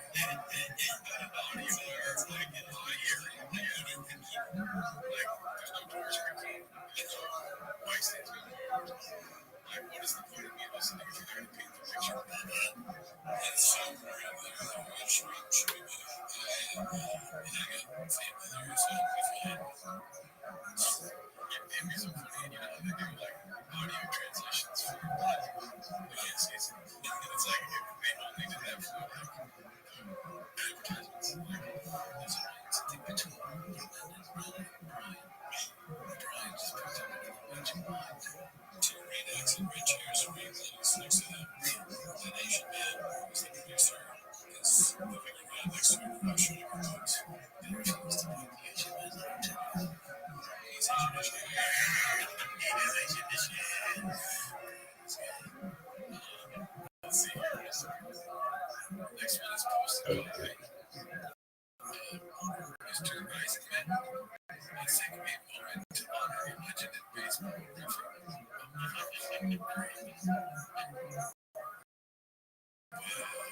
Just like unreal, spitting image. That's good. Good for you. Is that this is a problem? So they made that because they made that because they did a job. I don't understand. So, of course. Okay, 3-0-7 was the kid. Right as you're I'm a kid. It's just a game. College scholarships what we had that today. It's like nobody cares about college scholarships. We have issues where taxes are middle school. Yeah, and then the Babe Ruth quote there, the way a team plays is all determines its success. You may have the greatest bunch of individual stars in the world, but if they don't play together, the club, or the nine, they improve. So it's a better team. I honestly, it's like, I hate like clever songs, and they're too much like in this house. We accept this, and that is like, shut the fuck up. Yeah, but imagine the chaos there. It's like, you know what I mean? Sure, it's a good like this. Maybe it's a good one. And then they see their kid get out, they're safe, and then they're confident. And then next time they see that sign, they're like, okay, you're right, I'm proud of something. Yeah, there's a thing, it's like every sign you see is like because somebody forced it to be out. It's just to make clever signs. This is supposed to be dense milk, sonic character Jones, XJ.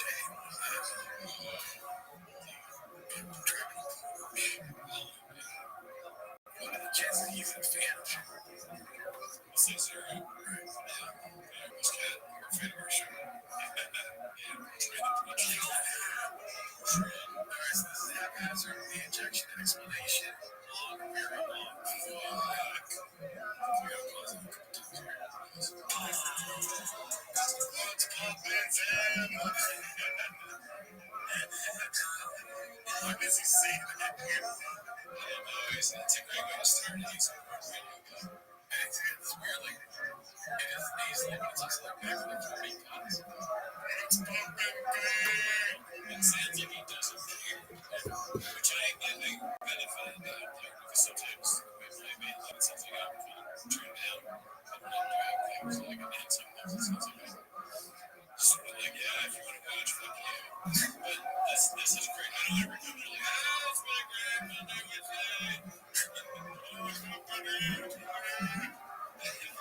Good morning, good night. May 19th. What's going on, guys? I can't hear. Sorry, man. Show's not doing anything. That'd be sad. That'd be cool. It's 9:38 a.m. and it's getting toasty in LA. It's getting toasty in Austin. Gregory. One person knows about the heat of the slim and everything. That's, yeah, I mean, the stuff he says has nothing to do with the stuff he says. Yeah. Great, right? If I was in that studio, I'd be like, it's gonna be Gregory. And then I would have the door like this. Like, slam it there. Slam my dick in the door. If one more person shows up late, I'm slamming my dick in the door, guys. If I don't get the dinner I want this week, I'm slamming that dick right in that door. If I walk away unscathed with a Diet Coke, I'm slamming my dick right in that door. Yeah, it's hot. I know. I'll be fine. You know, he doesn't always get his very catty. Yeah, he's a lot catty for not a gay guy. Yeah, he's a catty guy for sure. So not a little like games on what I do. I make it count. I can't believe this is the thing. I don't say much as a coach. I coach the rec ball, not the travel ball. That's beyond my pay grade. I coach my son's rec league team. It's the playoffs. And I don't say much because, hey, I don't fucking track out there. So they're being intimidated. Also, you're cool. Intimidated. I'm very intimidated. I'm sure that they're very intimidated. The things he says and how he knows. Yeah, I'm sure. Ogres have players too. Joe, that's players. I'm not gonna do them. I'm not gonna do them. He's a shrink within a dog. We've had this before. There was an issue. He might have thought the other manager on the other team for their games on the playoffs. He's just a weird dude. And then this game had high level emotions. We started with like 6 runs. Some kid in general, but first, whatever. And so there's a lot going on. But he was definitely siding the other team. The other team's really jumping with him. Like, I'm like, this is weird. We're gonna say calls. Like, I don't say anything. I'm not trying to be any sort of factor in the game. Or cause any issues. I'm just defensively there for my son with the team. That's it. It's very reactive with everybody. The other coaches for the yeah, not everybody. Because I know everybody, everything's all good. And then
person with your red.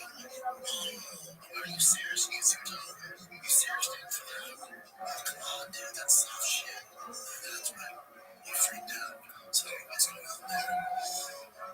Definitely affected the game. And that was this kind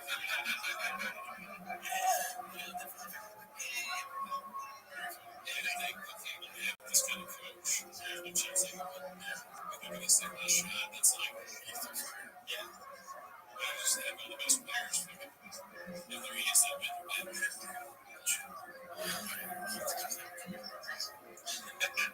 Like I was like, it's the playoffs, it's double elimination. I was more embarrassed than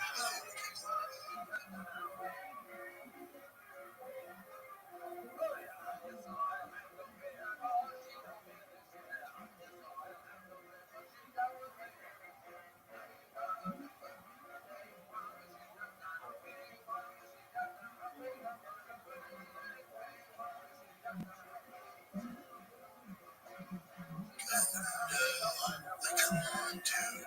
Like, what are you doing? So then I walked away, and then the parents were like, dude, they make mistakes. It's all good. It's right. It's all good. I get it. It's the playoffs. It's a little more emotion. That means a little more. It's double elimination. So thank God this happened for everybody. But so the parents are like, dude, it's safe. Like, you've been doing this whole game. The vibe with the other coaches is my issue. What's going on?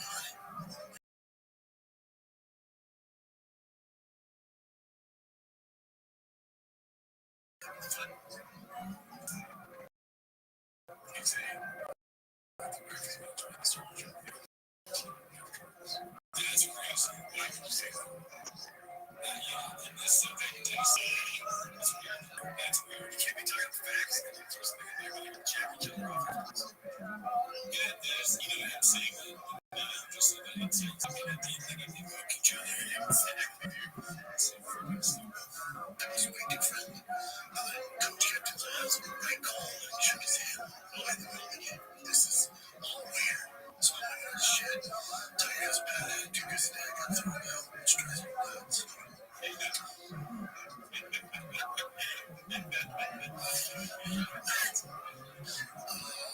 And I start studying the parents. I don't call the game. Because the phone was at him. Because you can't do it. He's like threatening the parents. He tried to tell the parents not starting the game till you get out of there. It's a mom. She's like, what? So you just let him power trip. Weird dude. All the baseball and dad's not weird dude. I don't tell him all those guys on power trips. It's these weird things. So I just watched the game when we lost. Again, Wednesday, it's not elimination. It is what it is. I can't believe this is the thing.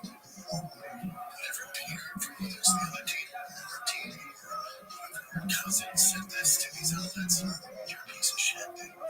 And they got everything. And somebody on their team. Because there's practice videos of it. You know what I mean? It's either that practice videos saying something and that's something. It almost looks like a shot with it's a video of the game. I think we're all tires. It's camera. It's the Tiger, obviously, it's a Tiger Billy. Tiger Billy is dude. Doing, man. What are you doing? This is not a thing. Any dad, whose kids play racquet and after baseball, they manage, they coach a team. This happens all the time. This shouldn't be news. This is anything. If your dad manages a team and they get through, you don't give a fuck about the game.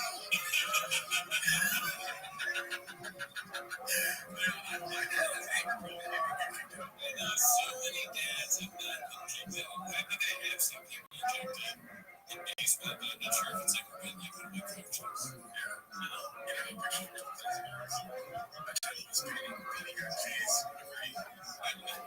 I've been kicked out of games with other coaches. Yeah, I was an asshole. I was funny to get kicked out of games. Granted, it's way harder to get kicked out of baseball than it is like basketball. It's so easy because you can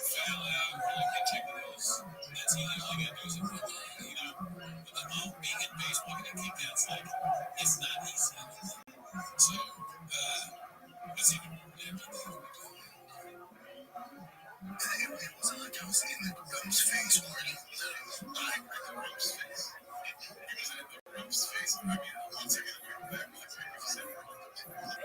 It wasn't like I was in the room's face or he's not the ass's face. That's a good way of insulting him. Yeah, dude, if he did it on purpose, he'd be come on, Reed. He's a genius. He just thinks he's every said before he's basically he's just like facts. Otherwise, I'm bigger than 90% of the people out there. Whatever you know, he's bigger than the other hands. He's the 10%. Oh, he's bigger than physically. And that's not a good question. It's like, who is bigger than him? He's pretty big. Last person to get him in his face is a smaller dude. Not a shame. I realize I feel like fucking Shaq makes this guy. I'm sorry, I was on his heels. And when I come walking up, he's like, Jesus Christ, I already know that. So I'm like, oh, but I don't get it. Come on, dude. I'm trying to be cool, but it is what trying to be cool. I don't think that's somebody that cannot stay cool. It's always is. I try to be cool. But it is. But the biggest thing is, them recording this. I'm like, the fuck you doing? It's a radically bad. So that video of me, like, you have to do cars feet. Yeah, that's strange. That's what bumps me out. That's what bumps me out. Turns out everything is, and I don't like it. And I've said this for, since T started playing baseball. I don't like it really until those two guys are like, fucking really cool. Jesus Christ. That's what I do. I'm just trying to not to go on my dude, I can't. 50 strikes out. If he wants kids, hits kids, and effort. As long as effort's there. I don't need him being fucking Otani at 9. This is a long journey. It's on. As long as effort and his attitude is good. That's the I do. The difference between the people that go on and play in high school and have outliers in college and the lucky ones that get to the pros and really work. It's athletic ability he has. Check the count down. You didn't earn that. You didn't earn that. You were born with that. Check. You're an outlier athletically and size-wise. You did nothing to earn that. The difference is between me and you.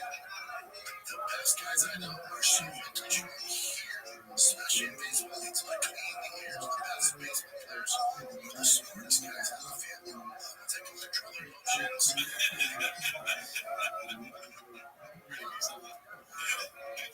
That's so funny, dude.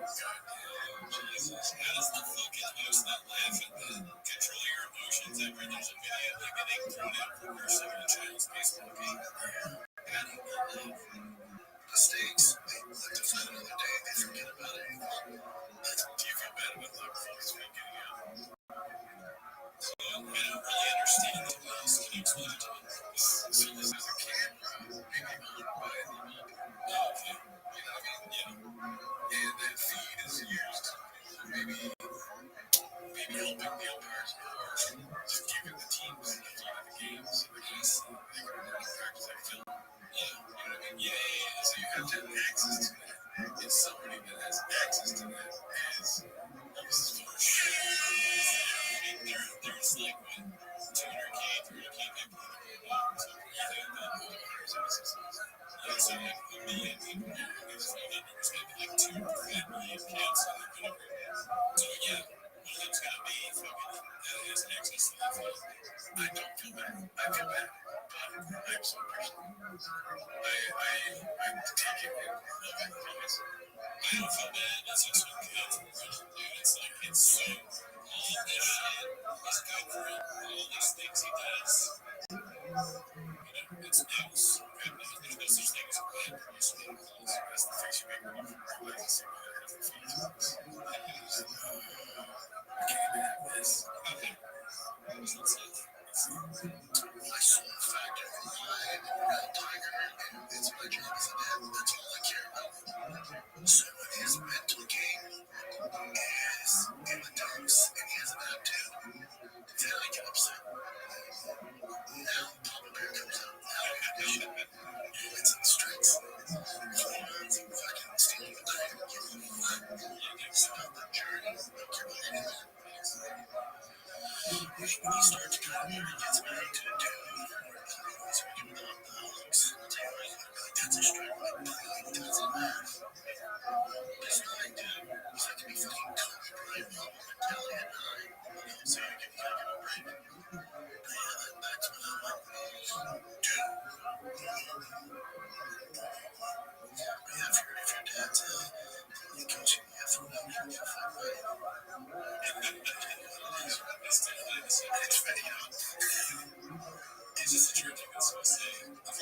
It's because he is a good dad. I'm always telling him, dude, you're my favorite. You should never say anything. It's all good. You just try your best. You're gonna get paid. It's your coach. I get it.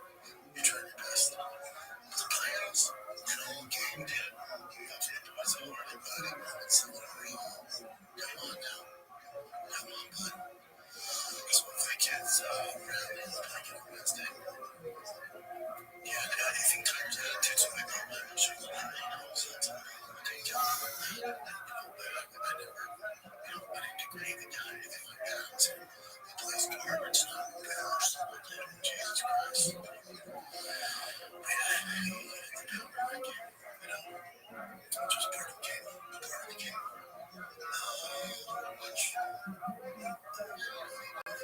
I'll tell you, you can see it. It's on my Instagram. The only reason I post this, take the power away. I would never post this. The only reason I do it is once it makes news and they start getting out there and trying to shut them in. Okay, I'm gonna let you know the story. Here's what's going on. This threw out 3 other managers before this. This is his third game he's held. He threw out 3 others. Those that aren't involved in sports, that's all part of it. Clearly the guy has an issue. Clearly it's him coming at me. I'll take accountability. I said the Cardinals calls garbage. No, he knows this. So he's like, Jesus Christ, you're out of here. All right, dude. I did not want to pull out a beginning. I'm like, I'll see you in the board. Of course I did, dude. But no one gets anywhere with that. You know, I would never. That's what I expect. They'll never you want to come in the Starbucks. And then sorry, the guy got Starbucks actually. He has called him about this. Yeah, that too. Yeah, the speech by the place in McFadden, which was his name. Set up in the boxes and watching it.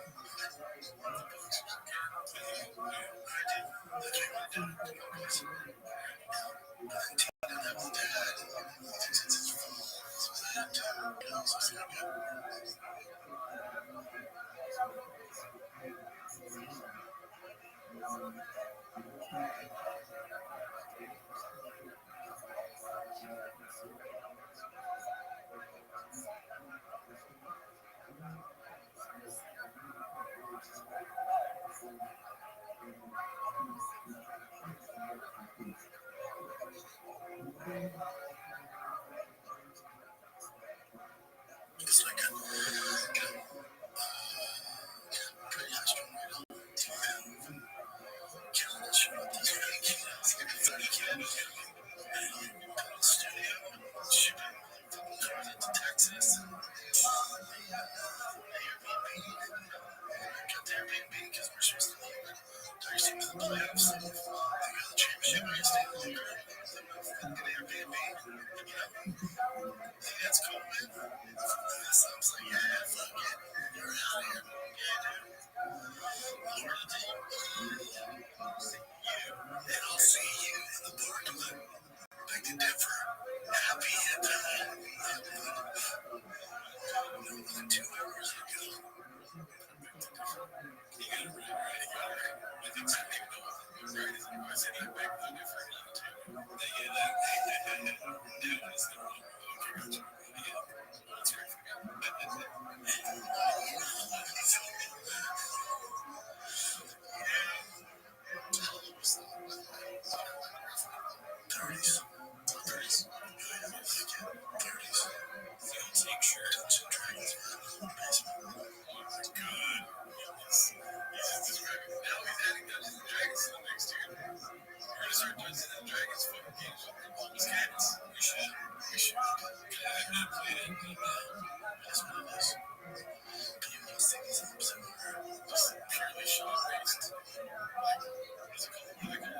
great.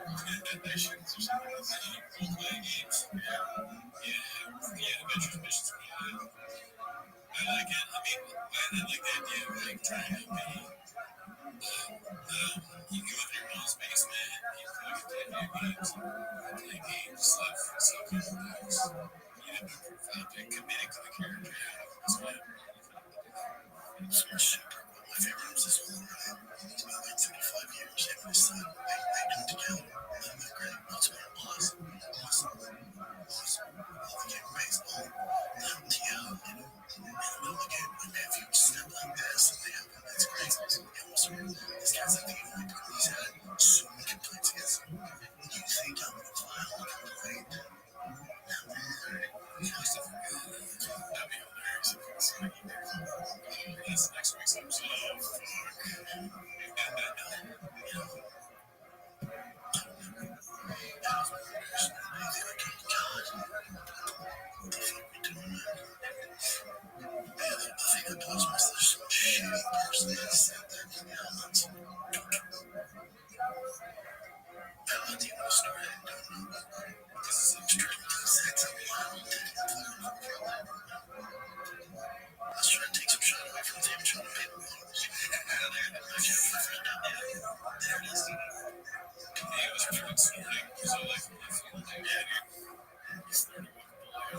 Volunteer if these strikes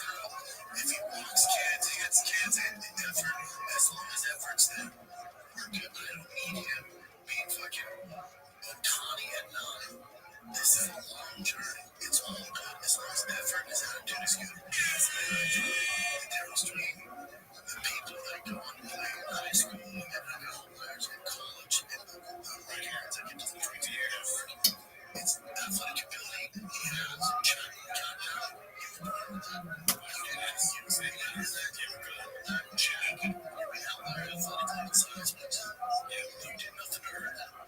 difference is between the ears. The best cats I know are so mentally sharp. Here's Rick Special. Yeah, because at a young age they take chew nicotine and observe brain function. Right, is that something that's right now good for you? Everybody's trying to look back at it. This is supposed to be to see the nerves of those criminals that this piece should not think to Austin, Texas. Oh, she's a young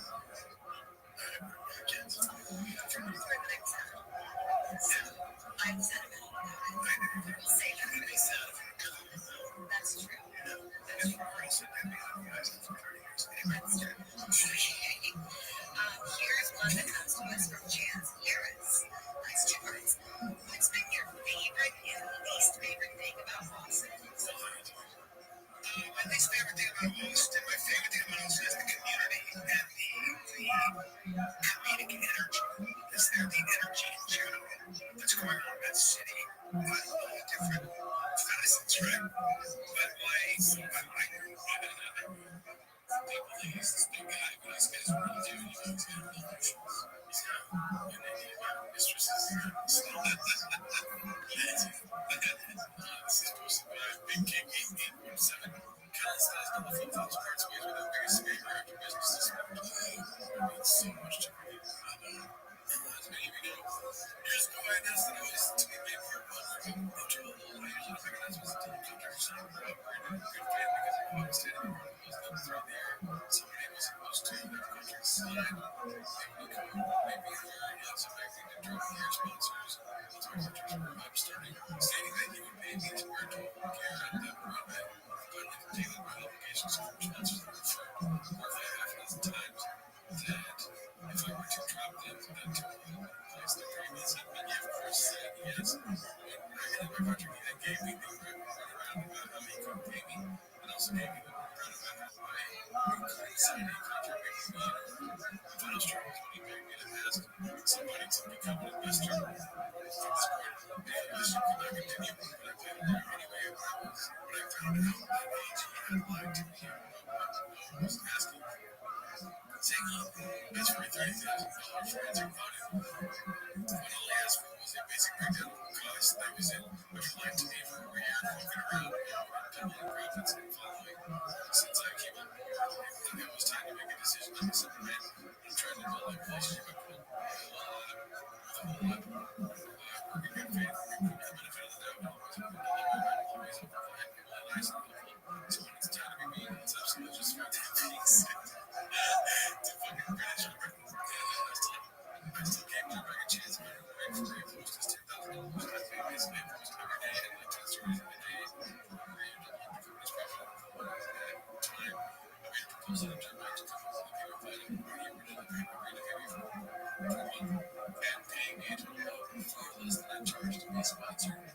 To all the big ones who voted posts. So that's really making a mistake. Okay, sorry, it's pissed. Yeah, I mean, cool story, bro. You decided to work with a company that was like Brian Callen.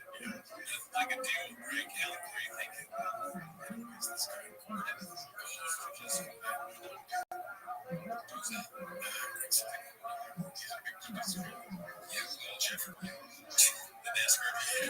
Yeah, Jeff Gordon. Listen, when I was here, I'm saying this happened to you. We've all been ripped out of it. I got this hat.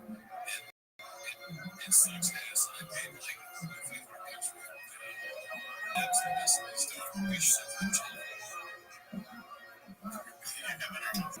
Alright, let's see what's here. This is the last one. This is supposed to be a psychological term. 1, 2, 3. Such tragic parenting for our kids are anyway. This is another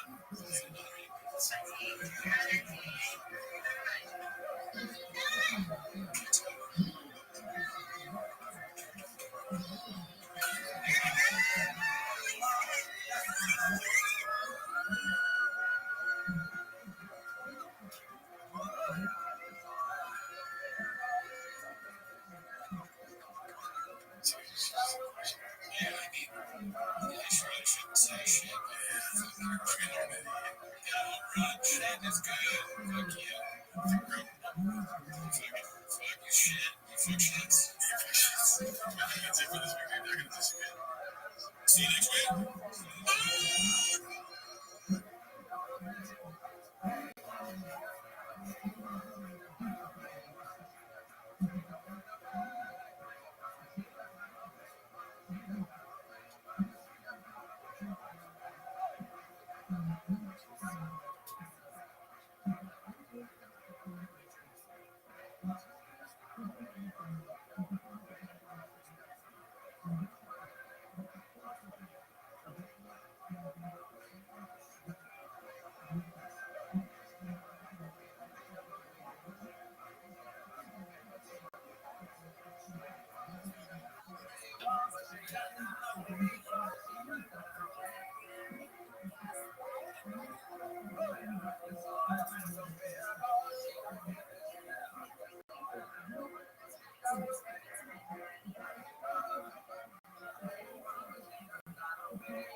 There he is.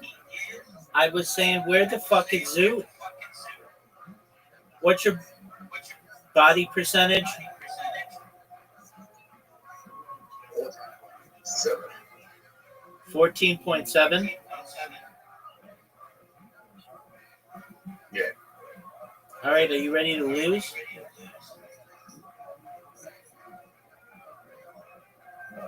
Yeah.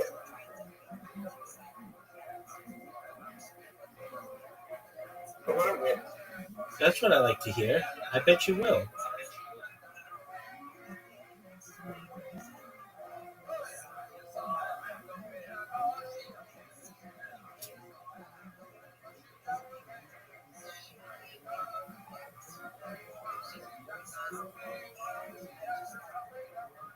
Oh, that sucked. Rabbi, That sucked. What, big dog?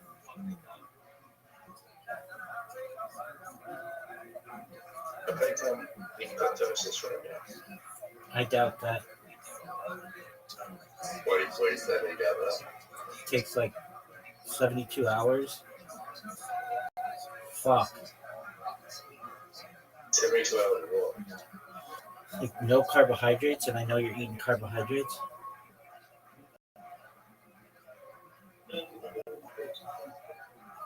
What's my carbohydrate level? You talk about when you eat some kind of.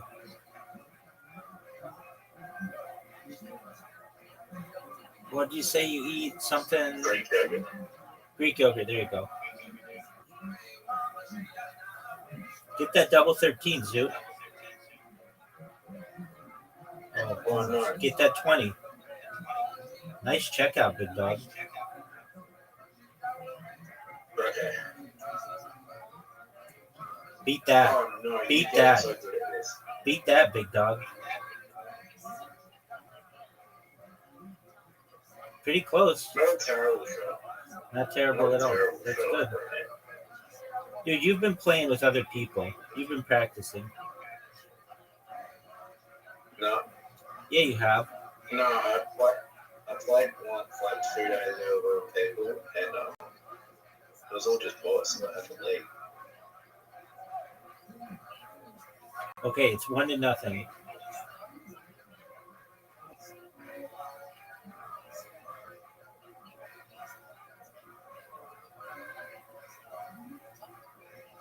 I think I can beat you in my eyes closed. Cool story, bro. My eyes are still open right Nice checkout. Okay, you just need a triple. Like, Shit. oh, you are in trouble. 1-1.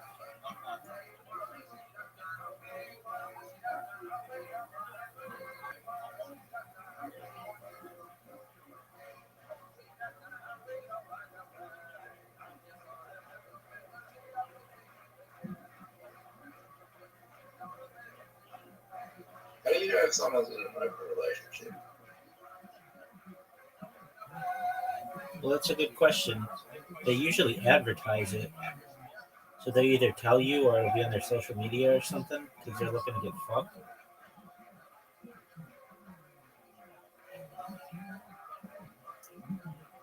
Oh boy, you got a tough one, Zoot. 20? 20? Rabbi, let me ask you another question. It's impossible. Perhaps. No, it could have been. How many people do you think are in a relationship that they come over? Very high. It's increased a lot in the last probably 30 years.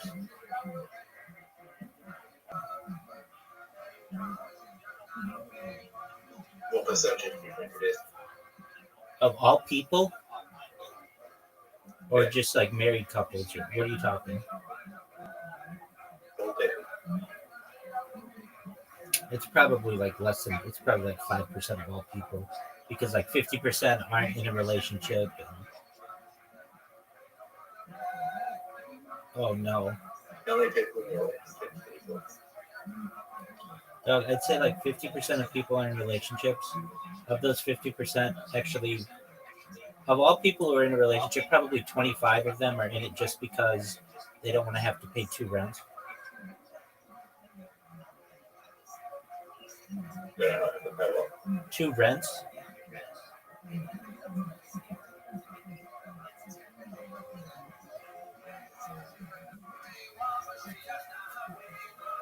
I can't really talk.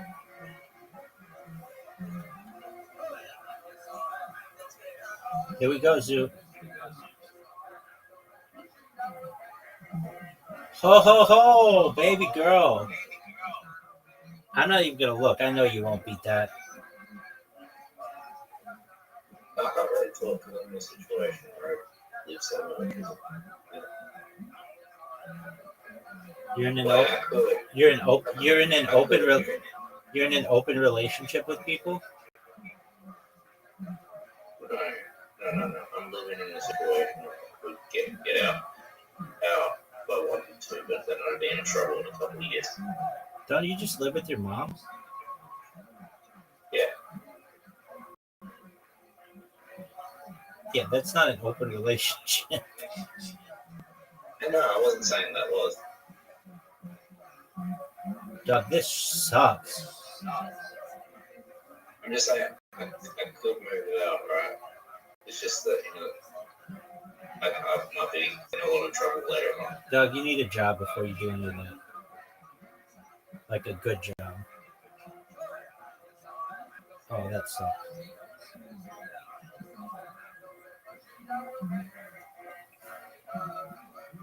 That's the issue. I have money. Just don't know. Like, I mean, you're in a situation where you don't have a job, but you have money. Yes, they're not Yeah. legal. But you're comfortable. I'm okay. I would like to be more comfortable, but shit. It is what it is. I was much more comfortable when I had a full-time position, but I wasn't. It was too hard to do and stream at the same time. And I had enough money that I knew I could do it for like a few years, and then I've been able to work as a project manager for like a few projects when I've needed money.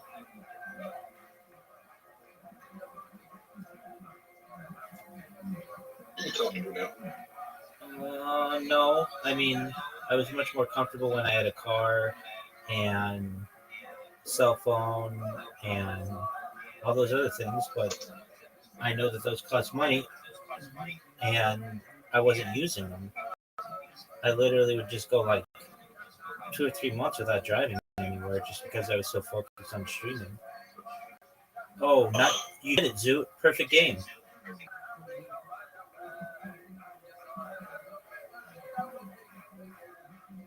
Wow. 0 to 1 with a perfect game. That was amazing, Zoo. Impressive. That's torture because you played nearly perfectly as well. Yeah, that's okay. I'm fine with that. It would have been worse if we both had perfect games and then I lost in the showdown.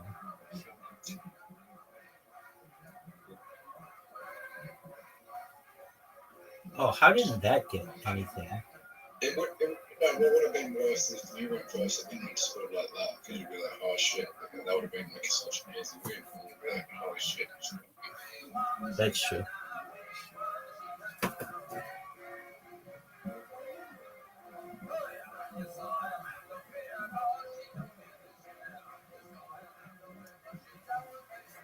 I just, yeah.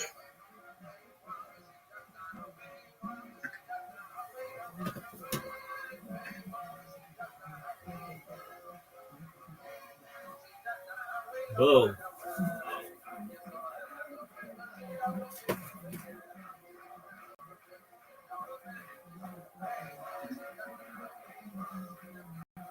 Double 11.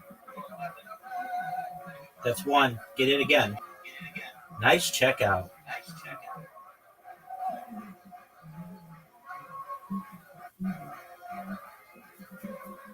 All right, Zoo.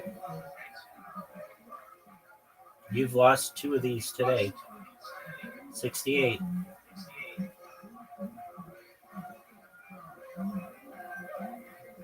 Got it. I think we're like at 3-3, something like that. I want some chocolate.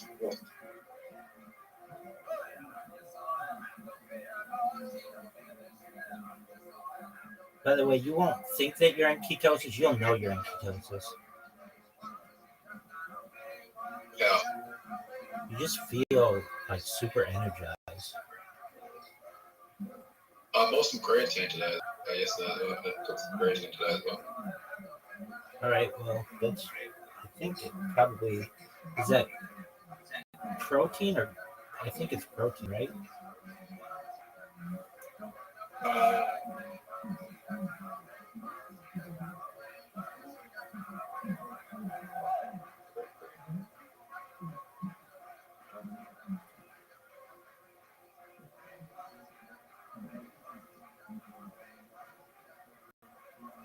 4-3.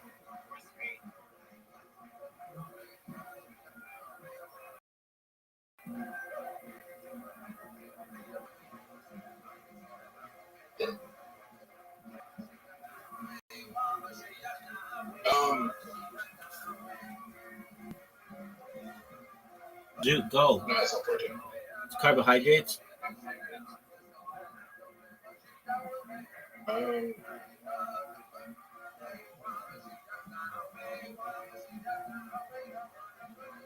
No carbs. So it is protein. It says 0 protein. Oh, interesting. All right. It's a 0 protein, 0 carbs. Yeah. Interesting.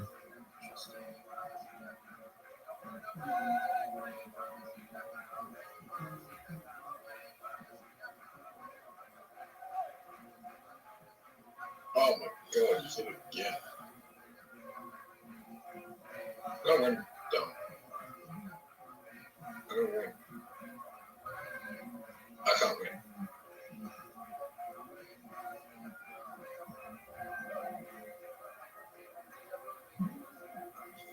Fuck.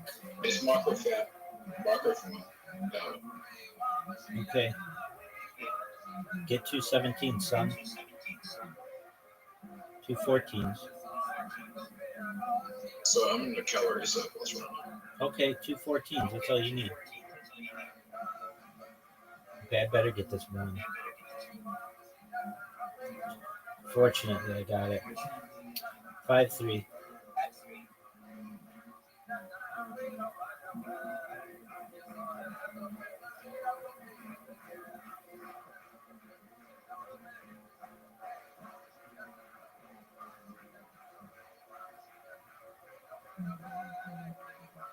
Zoot, accept my invitation, G.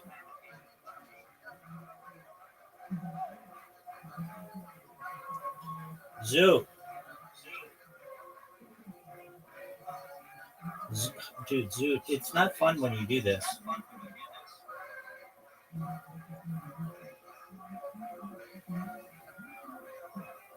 Zoot.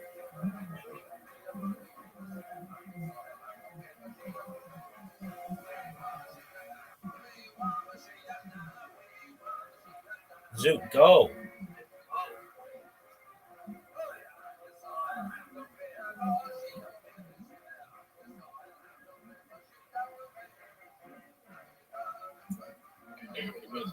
Dude, no.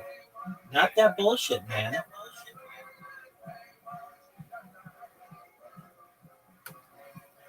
I just got a message this morning. Dog, you've gotta tell me that stuff beforehand. I don't want to play with you. If we play a game, I'm in a rhythm, I just win, and then you're like, you don't say anything. And then I send you an invite, and then I have to wait. If you say, hey, just give me a second, okay, I can be more understanding with that. Otherwise, you're just a jackass. Jackass would be unique. Not really. They won't even say what Your dick is. and it is within 20% higher or lower than mine. 6 inches. Yeah, I don't know if you do that conversion correctly. Look,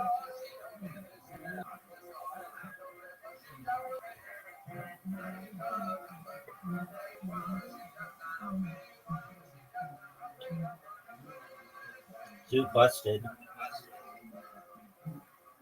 Gotcha, bitch. Let's see here. That's 7. No, 6-3. yeah. Has anyone like told you that they had an enormous sleep while his penis confirmed it? I was on. I like had. I was on like sports teams, and yeah, there were some dudes with some really big dicks. I had a roommate who had a really big dick. How do you know? Dude, we were naked all the time together. He was 6'6". Yeah.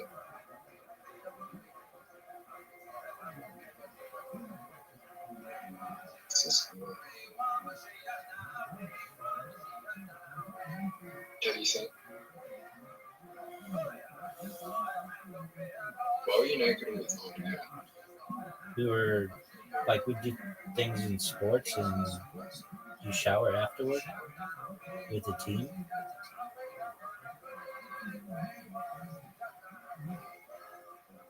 Really?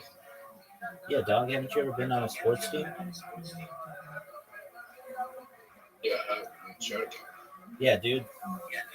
Very common. It's a Division 1 team, so they even invited me to In come. Australia, you go by yourself. All right. Well, usually in the United States you do, but it was just where we would, like, we were in dormitories, and they didn't always have. They had some like open showers, and you were just kind of seen as like a loser if you didn't go in them. And because it's like, what are you hiding? Okay, I'm up like 7-3. Because we'd have all kinds of fun in the shower. We'd like take beers in there and then just drink. And it wasn't like, oh, nice 50. Shower beers are cool as fuck.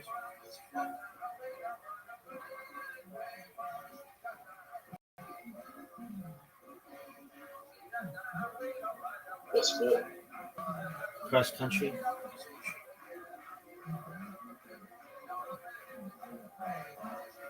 Okay, that's just weird. Not at all. It's absolutely normal. It would be weird if You you told me. didn't shower in public. Fuck.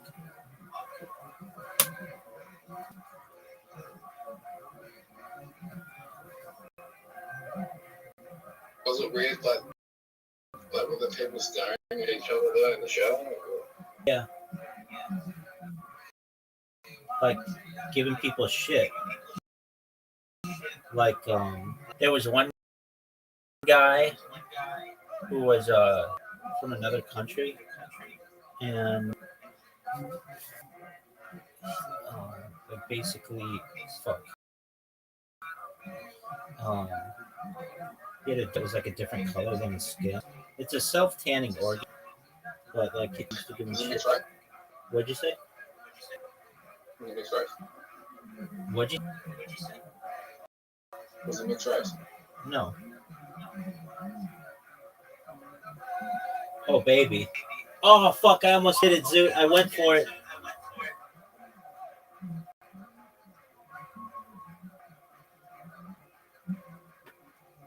I'm going to hit a triple 20. I just need gold over.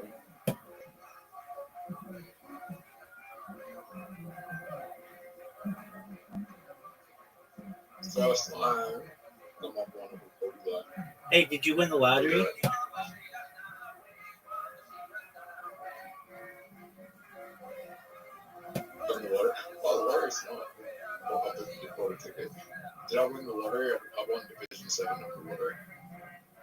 Okay, no one knows what the fuck that means. Division 7 is when you hit like numbers where you get some money back. Okay.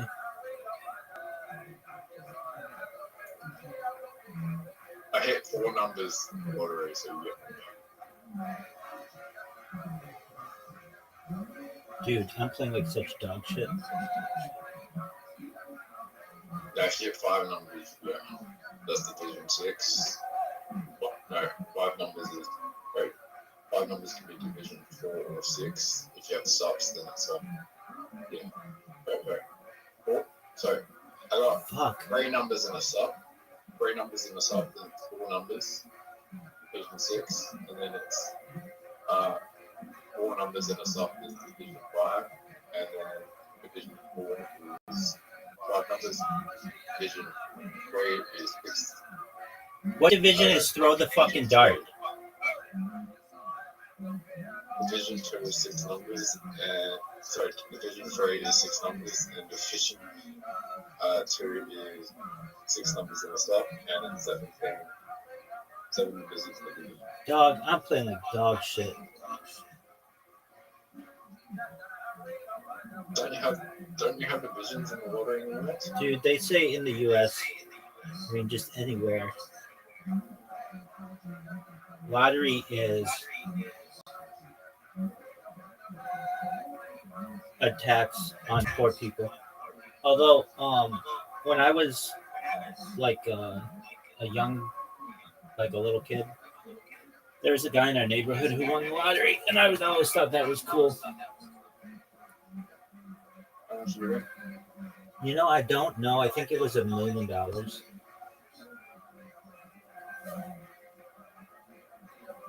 Yeah, that's a lot. That $1 million would be like $5 million in today's money.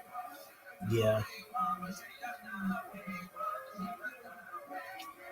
I always If thought, you invested in property, you could 5 to 10 million. yeah, he don't know. Perhaps more. Depending on where you bought. That's true.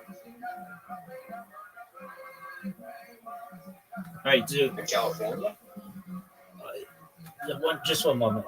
Yeah, it was in just in my subdivision. Just one moment. I'll be right back. I've got to get some. I have to restart the microwave.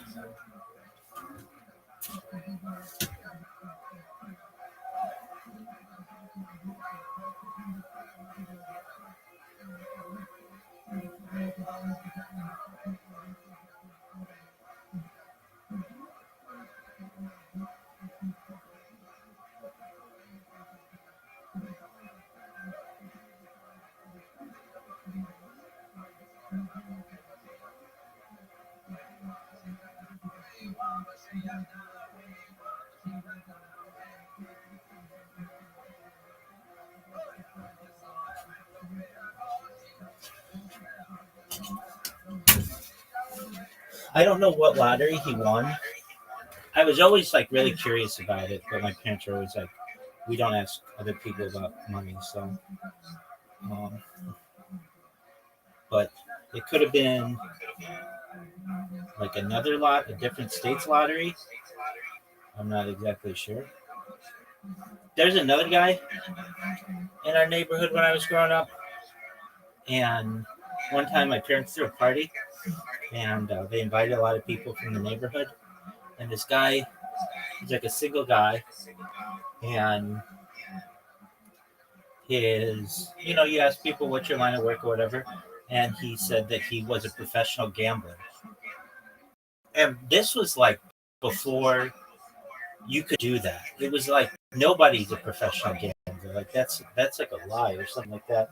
And out that he had to go to prison for like tax fraud or something like that. Dude, are you gonna play?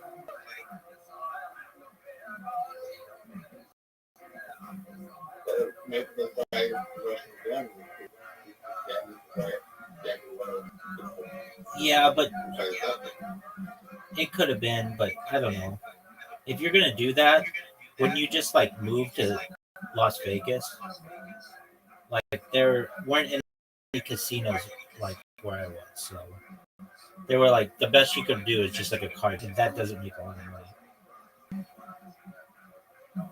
It was just always, yeah. It was. I mean, yeah. It was before anybody was gambling on the internet. Fuck.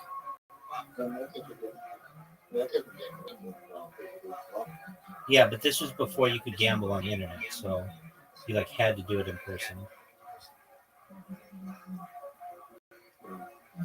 What a checkout!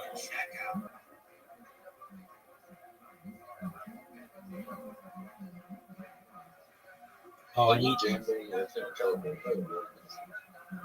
What did you say?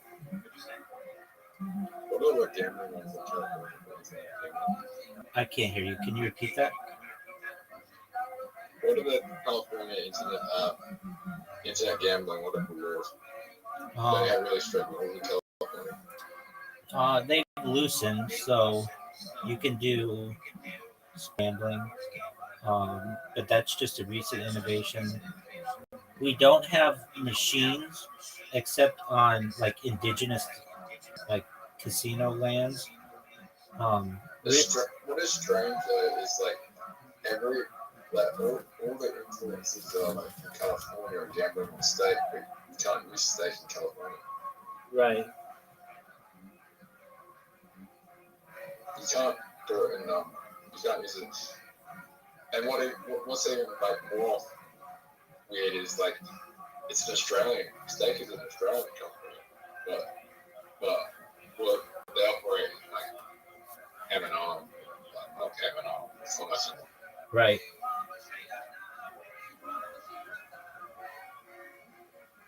Stake's an Australian company, you can't gamble in Australia.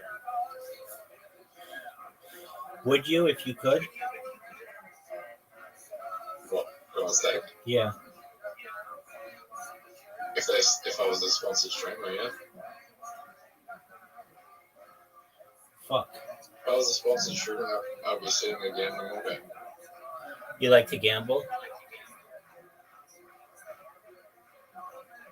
Yeah.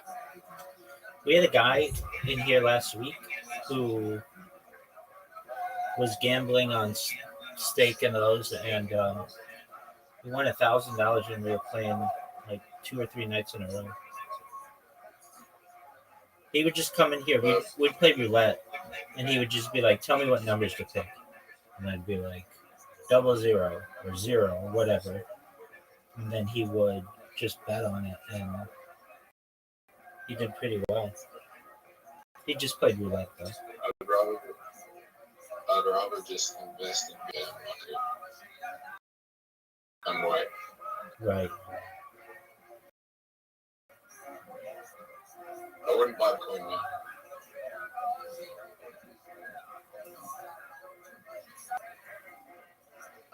Oh baby, get it. Triple. No, Zoo. You could have gone for the win. Bitcoin's going to go somewhere from 44k to 66k, and then it's going to go to $500,000. Okay. In 2029. Just get this one Zoo. Nice check out. I need chicken. All right, well, go get your chicken. Come back when you're done.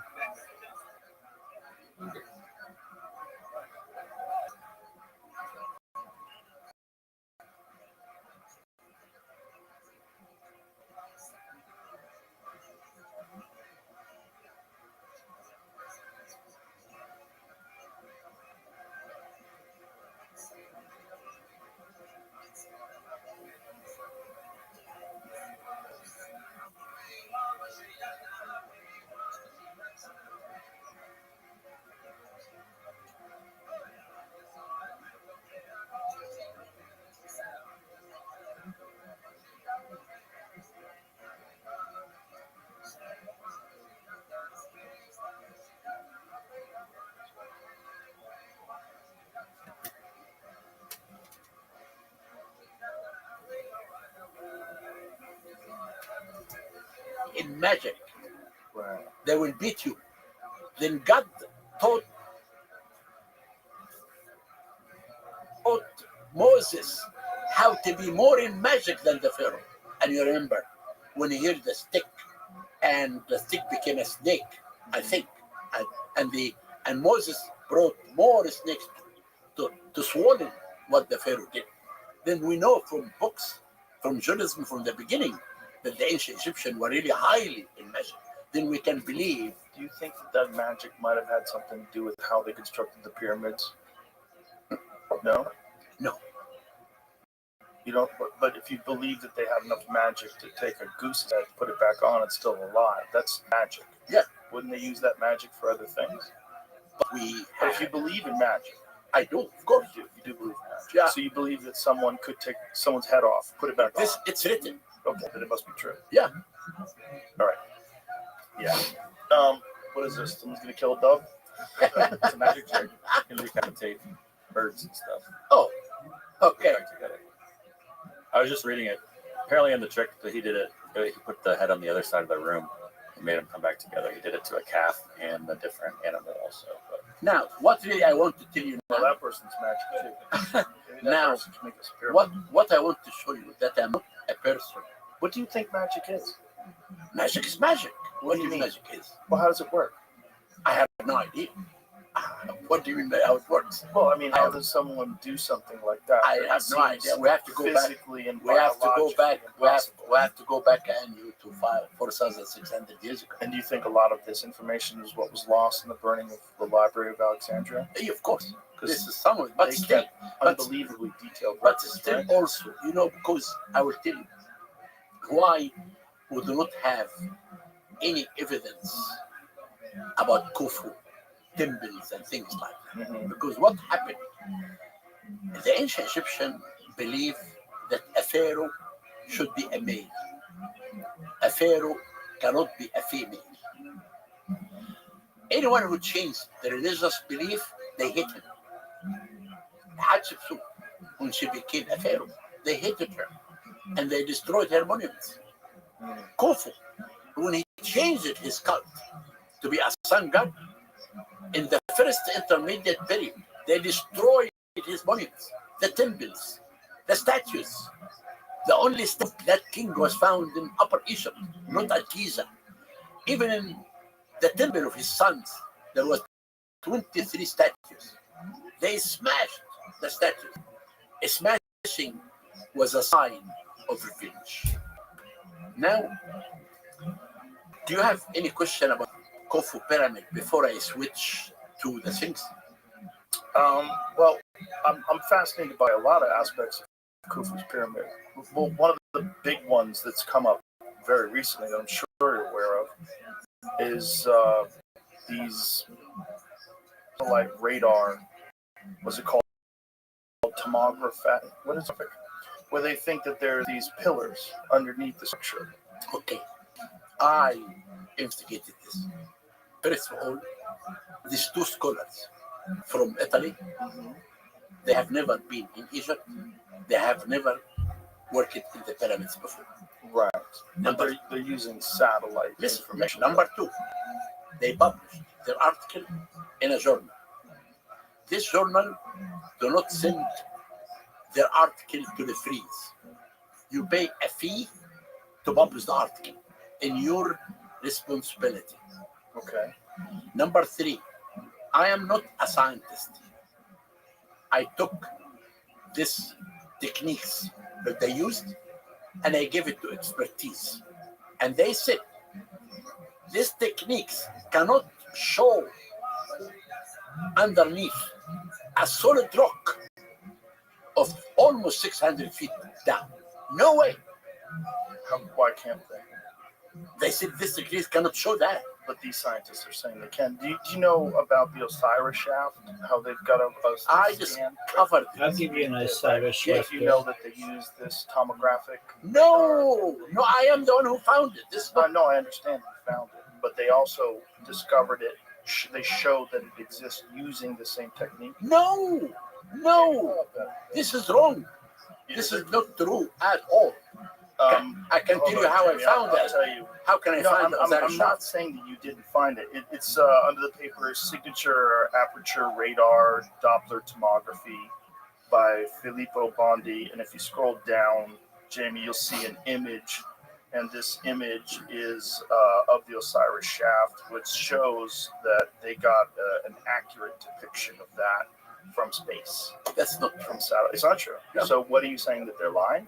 So They're this right lying. here. They're completely lying. But if they're showing, using these techniques, things that we know that you discovered that absolutely Okay. exist. Now, these techniques, as I told you, Mhm. scientists said that these techniques cannot show 600 feet under the pyramid. The Osiris shaft that I found was only 50 feet.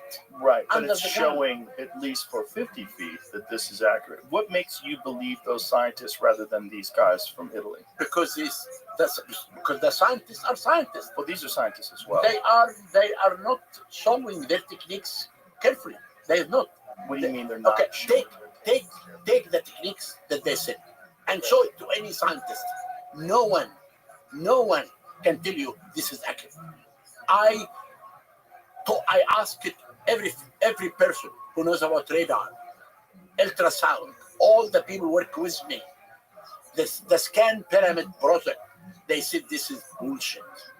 It cannot happen at all. Now, tell me. So you're telling me that these scientists that are proclaiming the capabilities of these satellite tomography devices that are saying that they can see kilometers into the ground with this stuff. That's not true. Are you sure? I did Do you make. understand the technology? No, I You don't, don't. not me. So but you're just but I listening to other asked people. scientists who are in this field. Have you talked to these scientists that are saying that they have these discoveries? I made a press release. But did you talk to them? I did not. Why not? Because they did not talk to me. How can I find them? I made Would you be willing to talk Of to them? course, if I can am. connect you to them? Yes, Okay, do. I'll connect you to them. I'm just interested, if new technology becomes available and they figure out a way to look into the ground and you discover things, especially if they discover the Osiris shaft and it turns to actually They did not cover the Osiris shaft again. Okay, you discovered it, but they used their technology to show an accurate depiction of the interior of the Osiris shaft. The Osiris shaft. Is that true? No, It's not. The Osiris The shaft. images that we showed. The Osiris shaft is known to everyone. Right. It can be But seen by when everyone. they turn their equipment on the Osiris shaft, it shows the actual interior. Maybe, I don't know, but Yes. this is 50 Let's feet. look at it again. But they took about 600 feet. I understand, but if it can go 50 feet, why can't it go Okay, 600 now feet? I am You know? again. I'm not a scientist. Right, so why are you I dismissing gave it? I gave what they published I to a understand. scientist, and they said that's not true. But But listen, scientists then what are I wrong all okay, the time, fine, particularly ones that are biased. then correct? what I did, I made a press release Okay, explaining my point.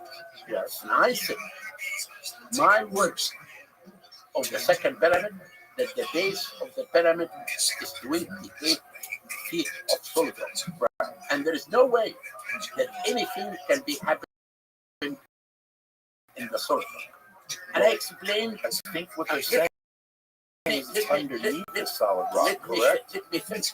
And I said, that you published in this magazine, free by scientists, not published. And number 3, the team that working in Pisa with all these new techniques, they said this is not. They and Congrats. Special. Appreciate it, guys. Take kids. That's the part I can't prepare. This past few weeks have been a very interesting time for the OG Manosphere, which was the first one of the media as a journal and evolution to its fan base, not also its close friends, because not only have they not been completely replaced, but we better comments, but it does say that Joe, because the fact that we realize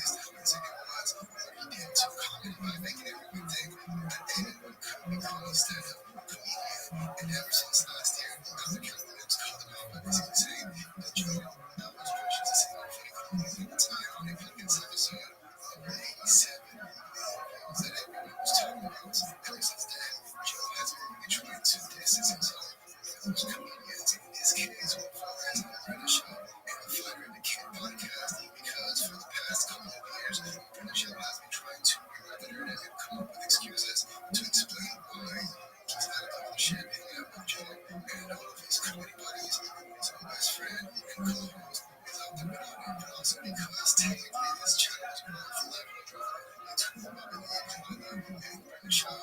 It has become somewhat of a tradition to check in on podcast and see how annoying and somewhat how the recorder button.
original fan. These comedies and animates mind the content feel for because even years ago, you were doing so well, see. But now, being around that, doing what I did at that mothership, those crowds, up into being power out there. Yeah, but then I told you that. You said you gotta get there. These people you all that stuff. Yeah. It pisses me off. Yeah. You said sure.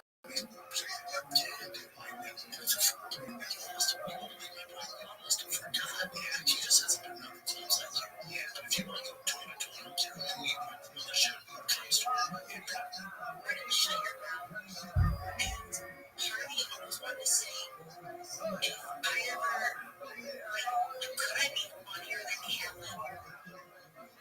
I mean, it would have to be the right audience, the right scene, the right day.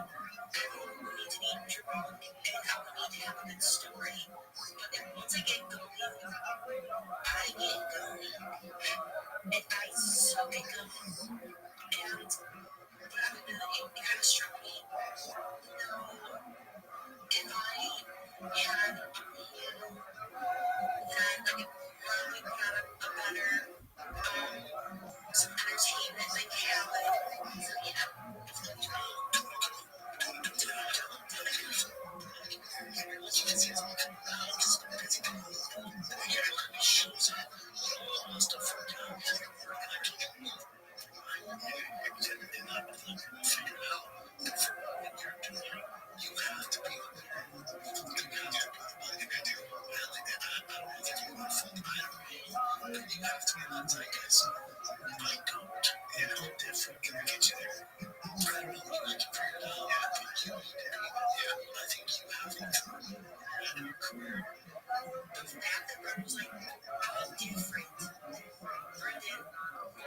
Sure, you're different because you're not a comedian. And the fact that your ego wouldn't even let you allow that, that's what you really should have said, was you have to be there.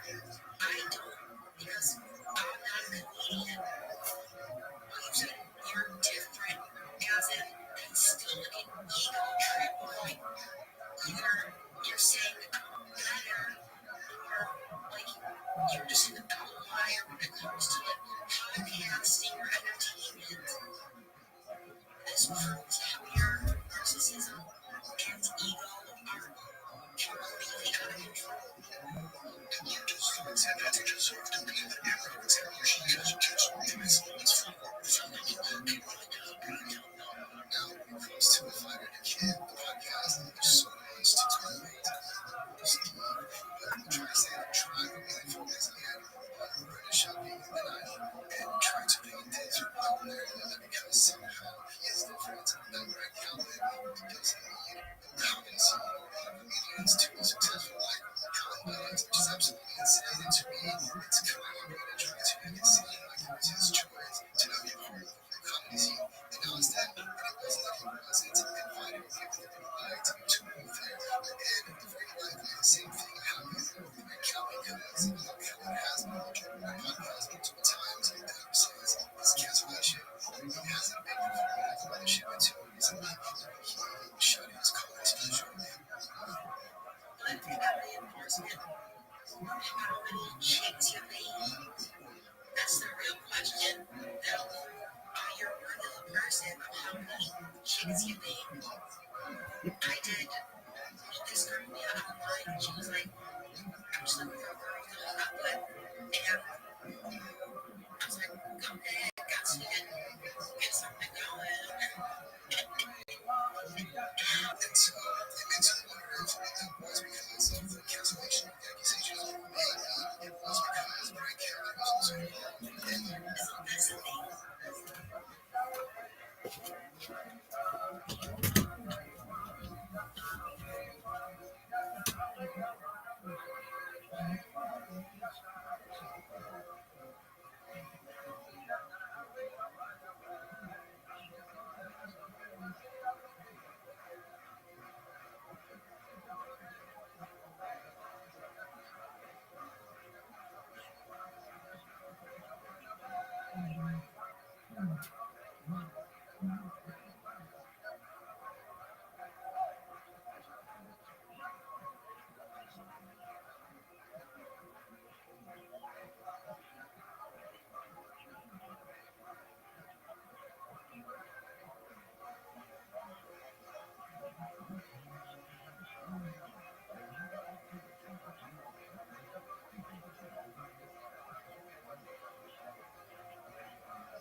that kind of French fries, kids.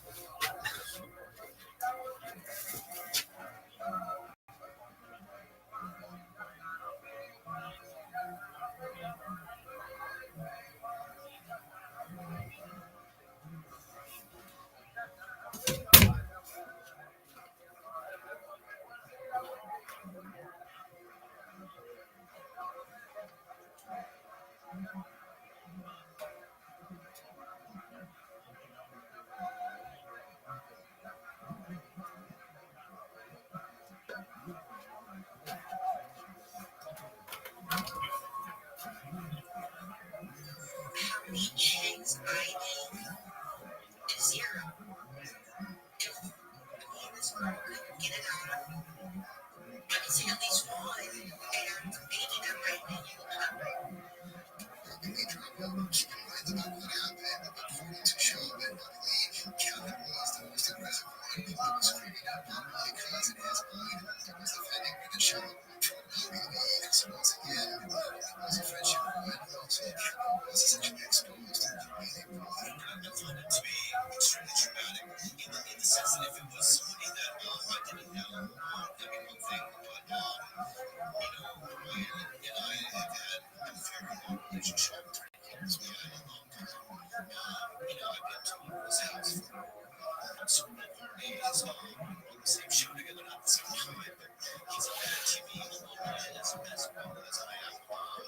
And even to have a friendship longer than I've been alive, I can't imagine that because I have not had any friendships for more than like 5 years. But to have a friendship for 30, that's insane. I've had a few friendships for 2 years, 1 year, even 6 months. And that amount of time will make you grow loyal to someone, which is completely respectable. But to grow a 30-year friendship, the dream, that quickly, that shows so much about Caleb, Ryan, experiences like when you got to meet it was you and Ryan, and you said that because my friend was with you over, and that you guys have evidence in that I'm some Reddit mastermind, that there's files, and that you were going to expose me to and all these people. And then I should get a lawyer, and then this is what we and also just remind you, it was at a level 10 of rage. It wasn't like a soft spoken, like it was extreme, threats, and then so I love things I don't even mention. Once again, according to my show, there's a why Kelly is not successful because of the companies of the movement. It's not because of the drama that he drove into and everyone wanted. Instead, it was because he was the movement's cancellation back then, which, of course, was a big part of it. We have talked about this in the past. They never knew the show, but the episodes back then, when Kelly first came back to the show after being canceled, it went on for a while. The audience, the fan base actually responded very positively, and the episodes were very low, very mild, but getting back over these lines, which is usually a very good sign, and so the residents who wrote it completely on his mind decided to sort of use their own money, and then the infamous Miami drama.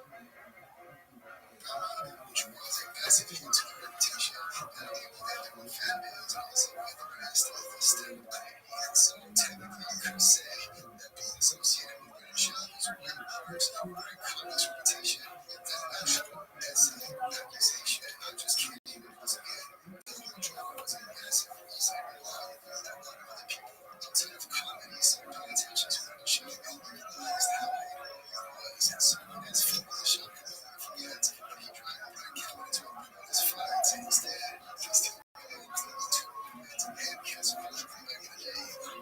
It drives me nuts. The Brian Towers I will challenge anyone in comedy to go on stage after Cali. I challenge anyone to come tell me if the comedy store or Mercedes or wherever they're at, and you're telling me Brian's not better than 99% of those comedies.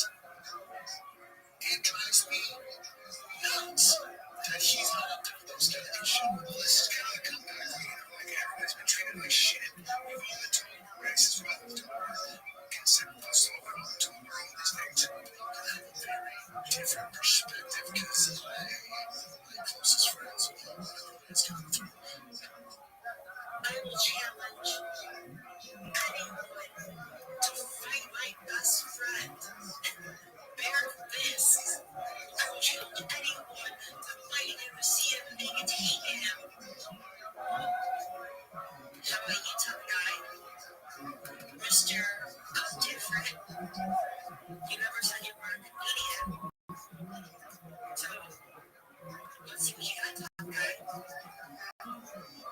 Oh, that's right. It's the whole you perform. You being a poser. Oh, you're just built different. To this degree, but it took everything from him. But now the bread was realizing that he made it, and they're now starting to like count back into the club. I'm pretty sure he doesn't like that. And the culprit is absolutely insane because the show was so exciting. Like he actually cares about his career, and that he wasn't too optimistic about it. Even if it means the podcast potentially ending, he knows it's not that simple, and it's not really up to Brian because I think that really works as a joke. Obviously, there's so much and give you some sort of information that you won't respond to the bullshit because otherwise, if you want there with the confirmation, then you become not a man. And you're fighting for response with the bullshit. Too many options now. Could be one, and maybe Joe has a invited accountable shot to Austin and before the bullshit. But I doubt it because to me, it looks like Joe Rogan is slowly trying to break Kevin back into the club, potentially making it hard to go with the Rogan sphere when it comes to Reddit. I don't think Joe is ready yet to Kelly enforcement. This was posted 3 months ago, and now that things are really heating up, Joe doesn't strike me or the dumbest person ever. I think even he knows if he lets Brennan off the hook, that his comedy club is going to lose all credibility. Maybe Brennan could do a 5-minute set opening up for someone. Even Brennan's ego won't allow him to be an opener, or even, I think, he is scared to do comedy. I think you all scared him, not me. No, Brennan knows how much hate he's got. He's not that dumb.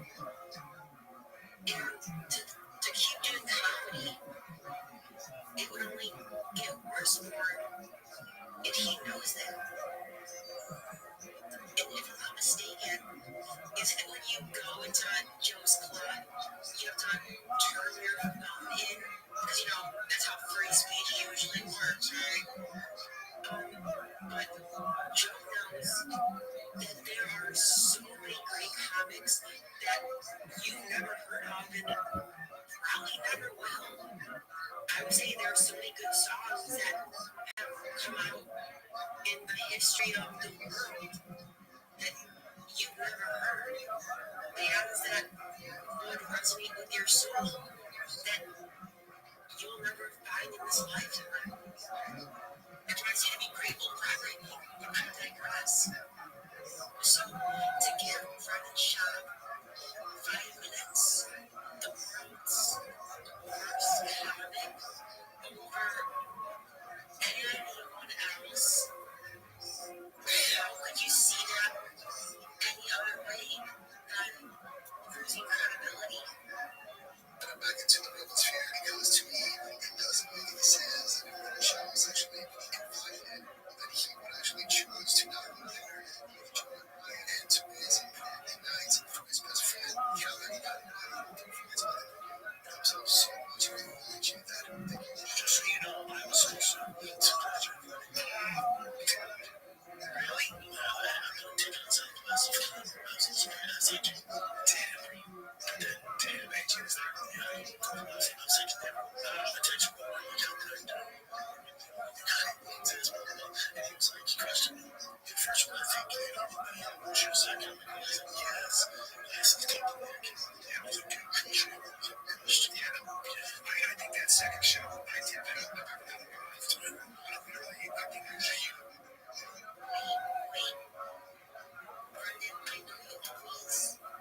Touch just the tip of your nose to your mic.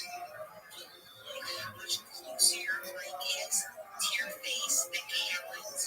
Dude, you cannot help but needing to touch it. You need to.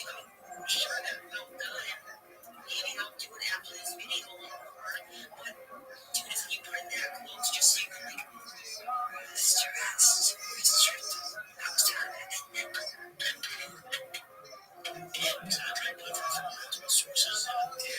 It just was like, yeah, it was nuts. It was nuts. It's great. Energy. Just energy. And I miss that. Like a Tommy Parker mystery. Tommy Parker, he's in James. It was like, he's on the ship tires. Funny to fulfilling. I'm saying, just how I got like an hang and talk with. It was him. Tony guys, I just met. Is the UFC going to be out? Yes.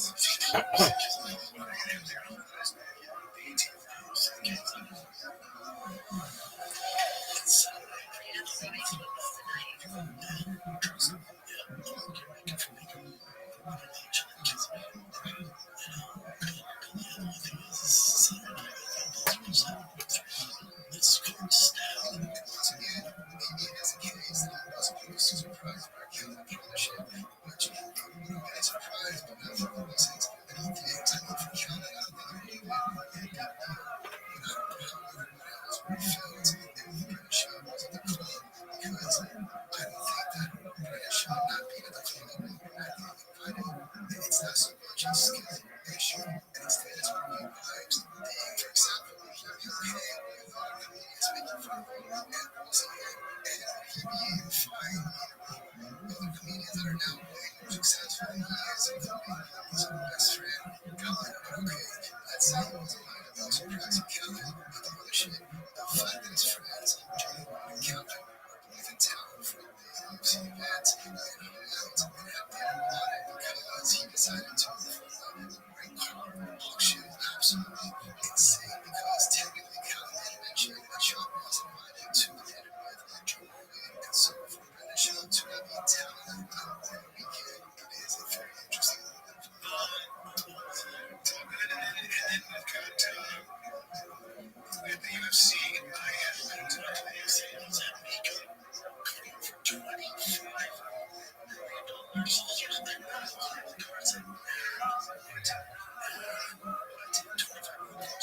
Steve McQueen's nights up to the show.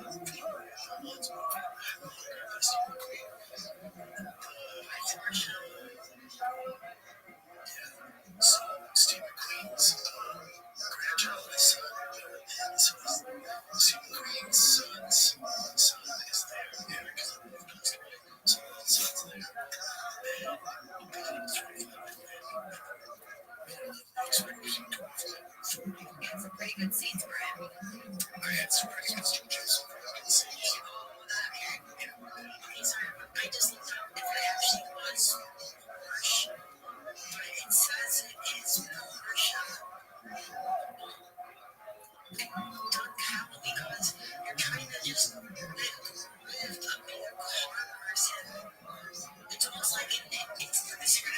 This is the one instant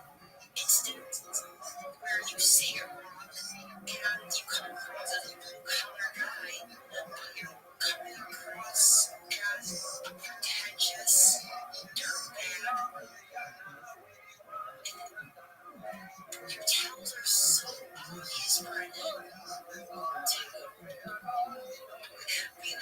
How can I see through this? I can see through this. But all the big boy empire can't.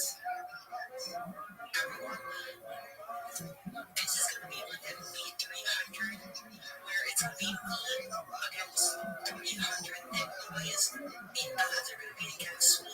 But somehow, I'm going to prevail. I saw your scene for that. My nephew, he's such a you see how powerful he is. That, if you haven't talked about I'm glad you really is a line of it was me turning it in marijuana side of the baby. And it was so good. And I was like, this food is so good. I started doing it. So I got to pull this place up. And I just magazine posted a video like this. I got a call from the manager. He's like, dude, everybody coming. This must have seen it. I'm like, God damn it. So yeah, everybody coming. I just sort of this is great. And I'm good. To be fair, what's wild is that even though it was terrible, legit comedian, he really is the worst one of the two to get a shot because even though it highlights acting to cancellation and all the accusations, it definitely sounds a lot worse than anything that Brennan has got hit for.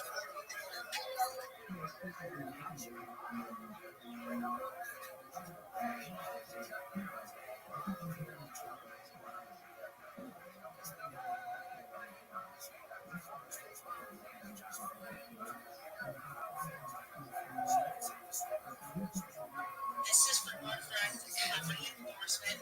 The whole drama was a massive reason why a lot of other people outside of comedy started getting Dude, you cannot help but needing to touch it.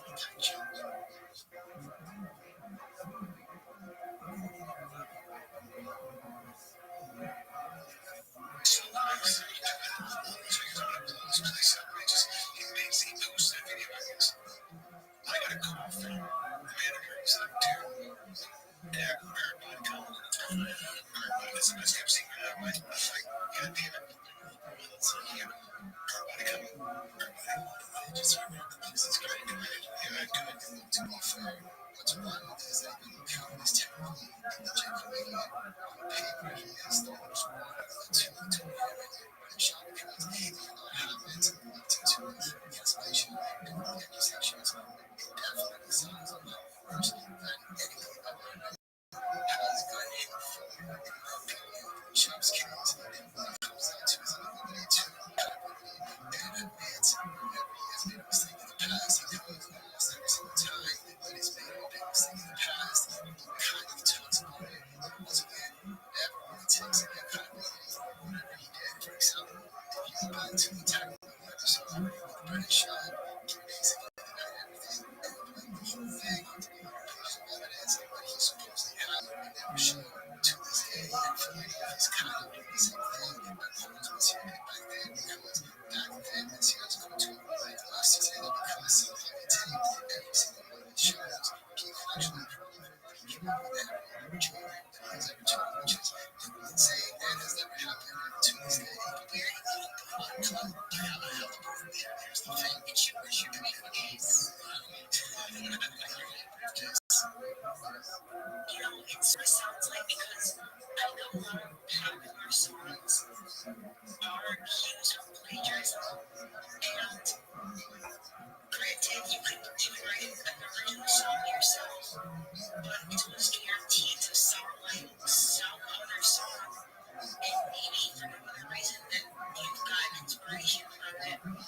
So, you draw the line of comedy of stealing / getting information. Obviously, you can change it up, but as basic as saying, like, oh, I was in Rothschild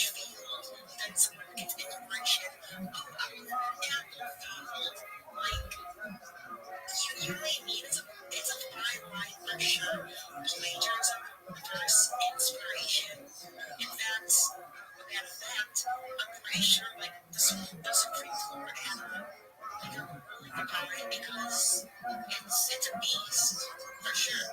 I wish I could laugh at that. Yeah, well, in this case, I have it on my phone. The reason I can't send it because of the investigation. I'll show you the stuff that I have. You guys figure out what you want to do with it. This is what's interesting. Again, I don't think that you guys show me now. I'll show you the show because I want to know because like I'll show you the show. You think that you actually show us something you never did.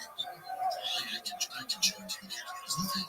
So my biggest regret is back in those days. All this stuff happened was to fight it. Not fight it, but like I've recorded all this since 1993. I don't have to fight anybody or anything. If somebody comes up to me and says, hey, you're doing a joke, I can listen to what the joke is in. When did you tell them? Let me go look at it. If you did it before, it's awesome. It's like I've always had that idea. I couldn't have wanted to because of getting just to really get a hold of you. See, like, get this, understand after it's so very simple to just it's just a way to take accountability on camera because it's nice and silly. But at this point, we've not seen somebody from illegal cancer. So,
decided to come back and actually be very successful when it comes to Rothschild and Rothschild.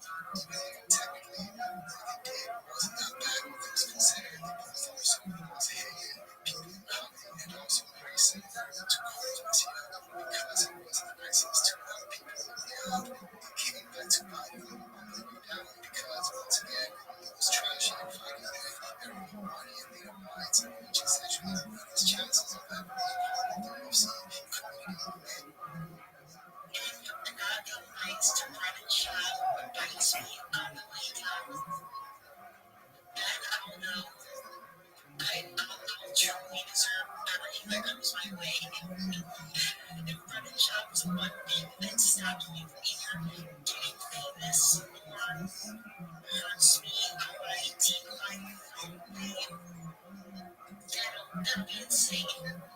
To the UFC event, the man, I would say that never happened between them and also trying to trying to his career, he was getting respect. He had left the community and learned a lot of prejudice. He was really shocked that he got to 2025 and he hasn't changed at all. He continues to separate families and people to hate him. For example, just recently, he actually got mad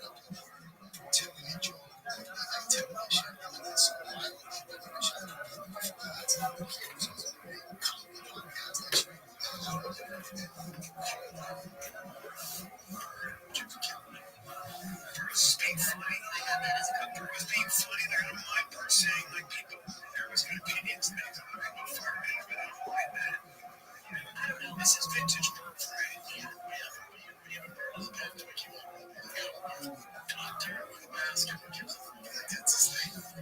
To say he was a really great job. I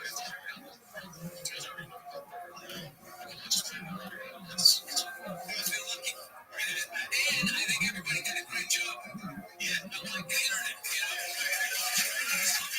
All of these flyer experts.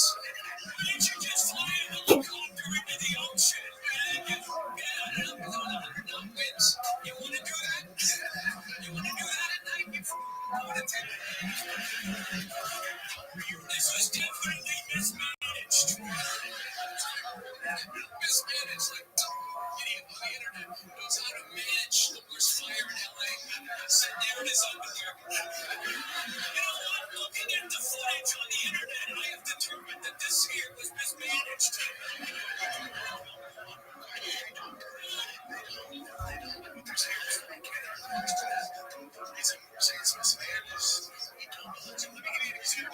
See, for me, LA, and I see those fires, they were genuinely scary. And even right now, I don't have an opinion one way or another because I really don't know what caused them. And I don't know what could have been done to prevent them. So it's just like, yeah, guys, whatever. Brendan, the expert, knows why. Knows why Wilbur is wrong. That's why Brendan can just never admit when he doesn't know something. He has to be an expert. That's what all about narcissists. They can never just say, I don't know. Why? I don't know. Contacts is real slow. Political leaders. I can imagine. Let me give you an example. Before this fire, that means doing this management. That's what I'm saying. I said, those guys are he's a nice right here. This is his. He should have done this. I said, funny, man. I don't think it was on the dollar. I wasn't going to defend Bill. It's great, but I'm just saying it was not management. It was management. Now, to be fair, nowadays, most things are when it comes to every fire. It's comedy. They do a good job. It's very nice. It wasn't like that. But the way that I showed to this person, here we have it. It's what makes this a lot of fun. Because he actually got mad. And was actually, which is pretty insane because it shows you how funny he is. And it does 100% of the comedy and he's trying to fake it out, which is pretty wild because technically, now we're going to show you Calvin and they're going to nothing. Comment, it's always comedy and comedy in the UFC. It's not comedy, right? And now we're going to show you comedy in the UFC. And comedy, and still get on and see another side close to each other.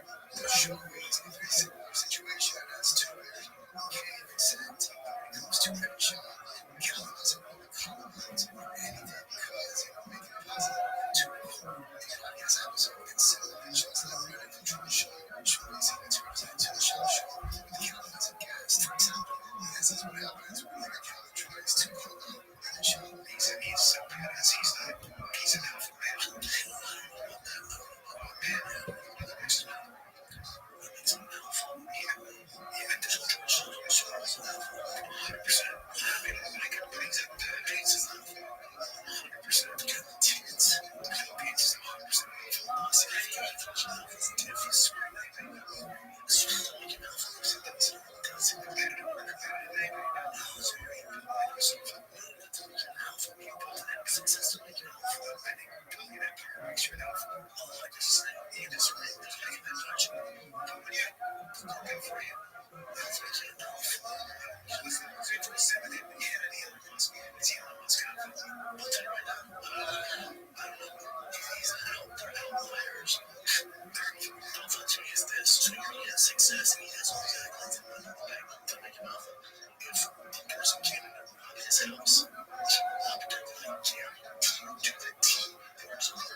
If you're not a fighter,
and I The know. team that's failed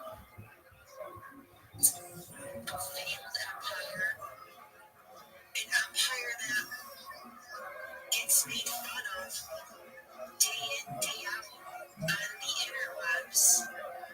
So the fact that you build a successful empire doesn't count.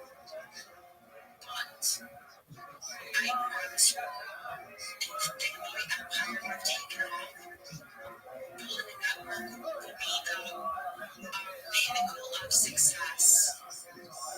You're so stupid. Finally, it's hard. But I think our issues are realized, right? Because so I can answer that way. He is a major listing. Just acquired companies when you're already his life does not change.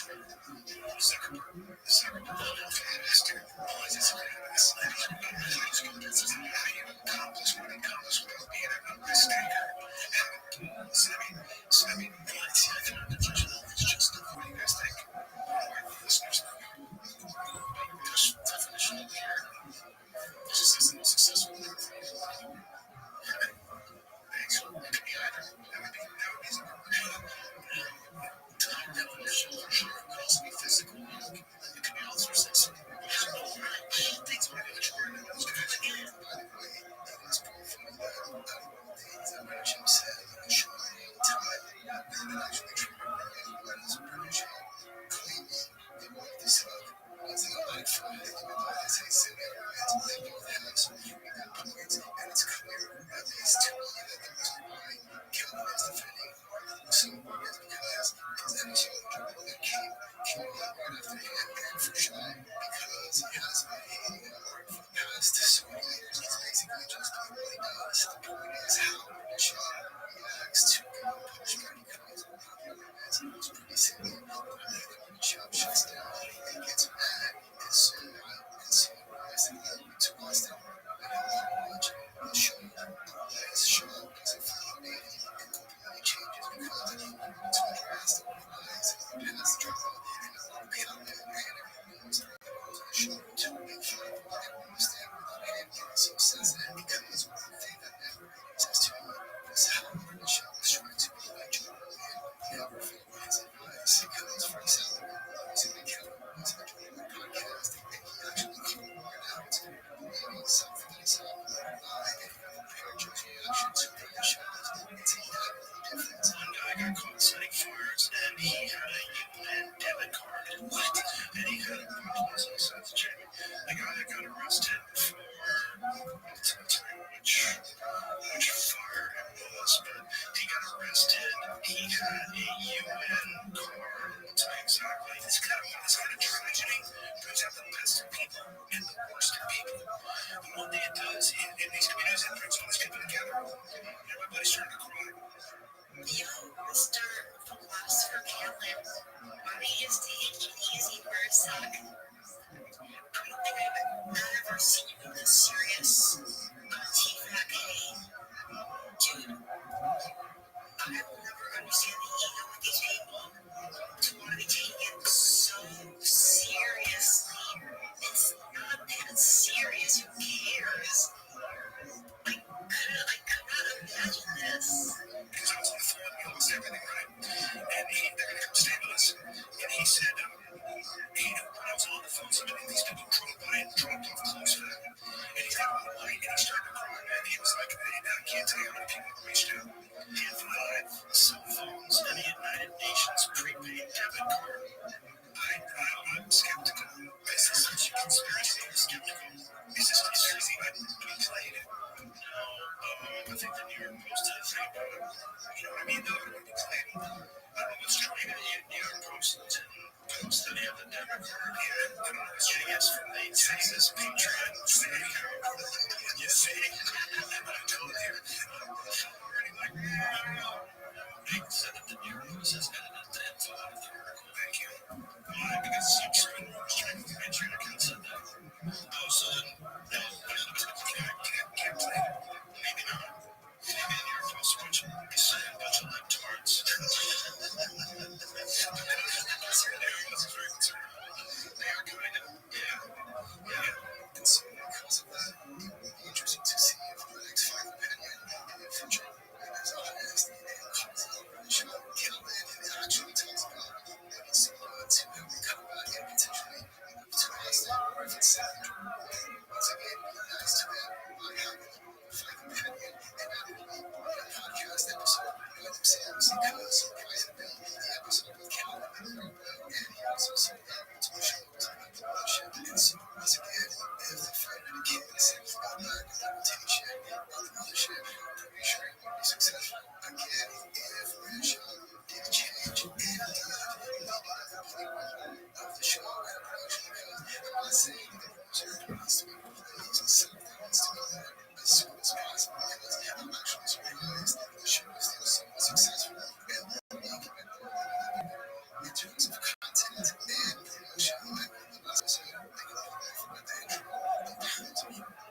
Just figure it out.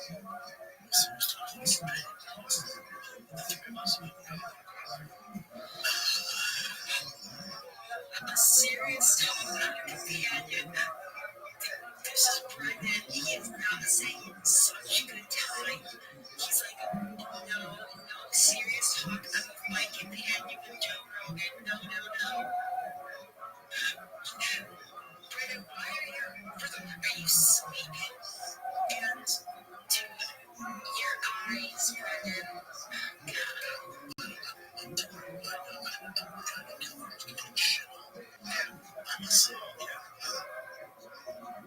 I do not you get that the energy like I guess when you move somewhere and you're just there and like shit, what do you think? My life is different.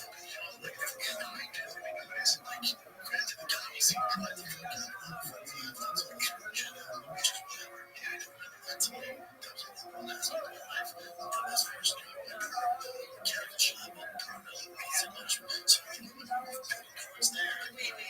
Wait. Didn't Brendan say partner was gay? Your partner at the mechanic shop?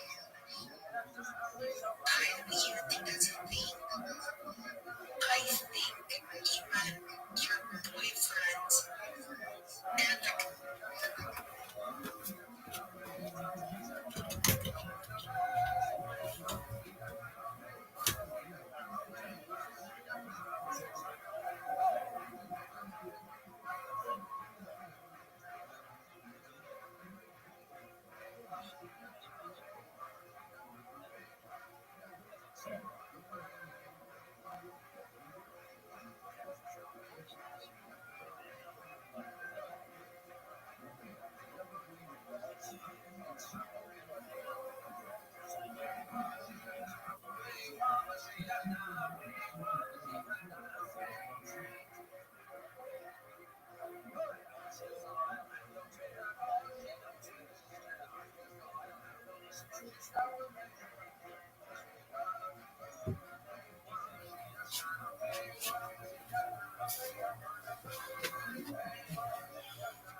at the mechanic shop. Dude.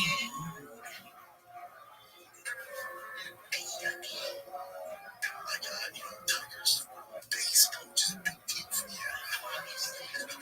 Texas. Naturally.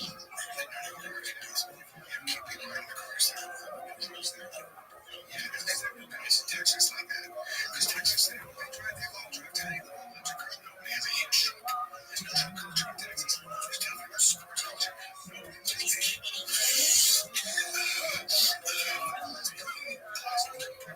His natural line instincts. Brian was obviously joking.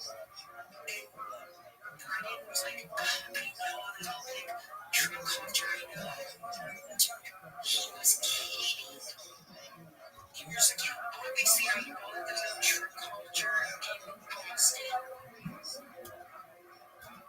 Brendan, I have you dead to rights. It's insane a person like me is possible to expose a person like you. Sports are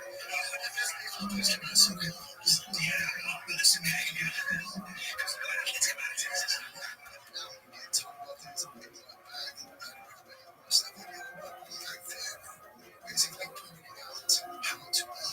It was very clear that Joe was trying to distance himself from the shops and to because people back there that they were lost in the very clear that Joe was trying to distance himself from the back that they knew back then. Basically pointing out how to be. It was very clear that Joe now we get told about this and he went back and quit.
Sure, he may have gotten Carlos Mencia out on that, even though I could think of the two besides him and Joe had some beef about, beef stuff. But I have no opinion on that stuff either way.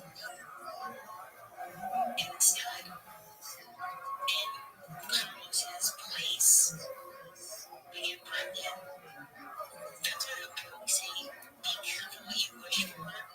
Because if you hated Carlos, look who we have now. Brendan Schaub, who is arguably the C-19 of the comedy world. That's deep for sure.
Most of this video. That's the question. Because they cut out the actual play.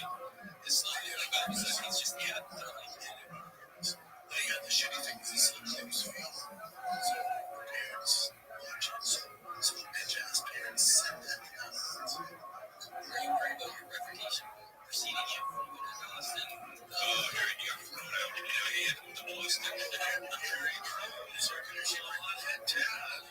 And like this game and this game. The internet. No, any dad that's keep each other cows, they can't find out. It's just see different days. I was so embarrassed. Because I don't forget about the chance to you. Yeah, like, for a long time. This is what all right, just we get out of here. I should walk in. All right, so how do you deal with that tiger? Like what do you say?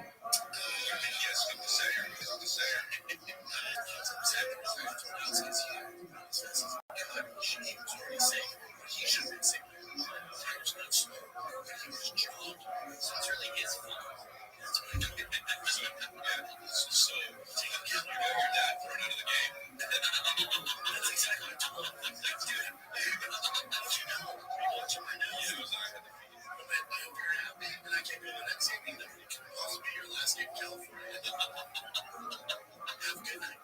Because you chose to jog. You chose to jog. I check for you. Yeah. I hope you're happy.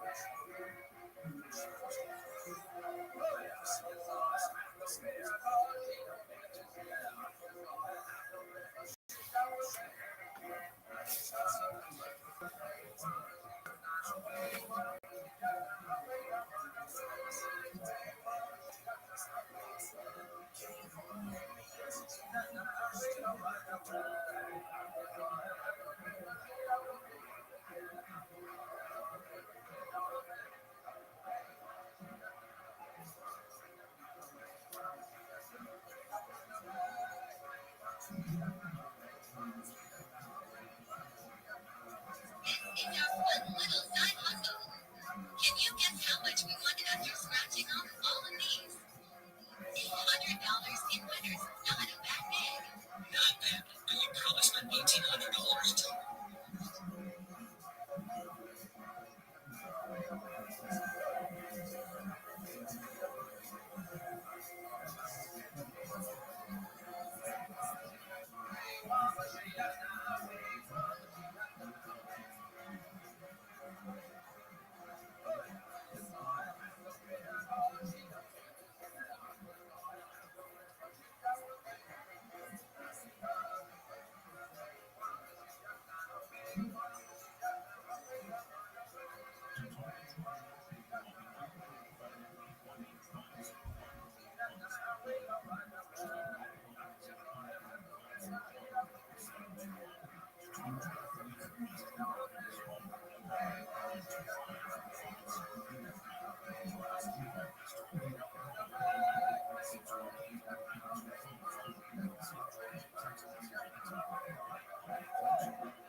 once you get to right, this is six months.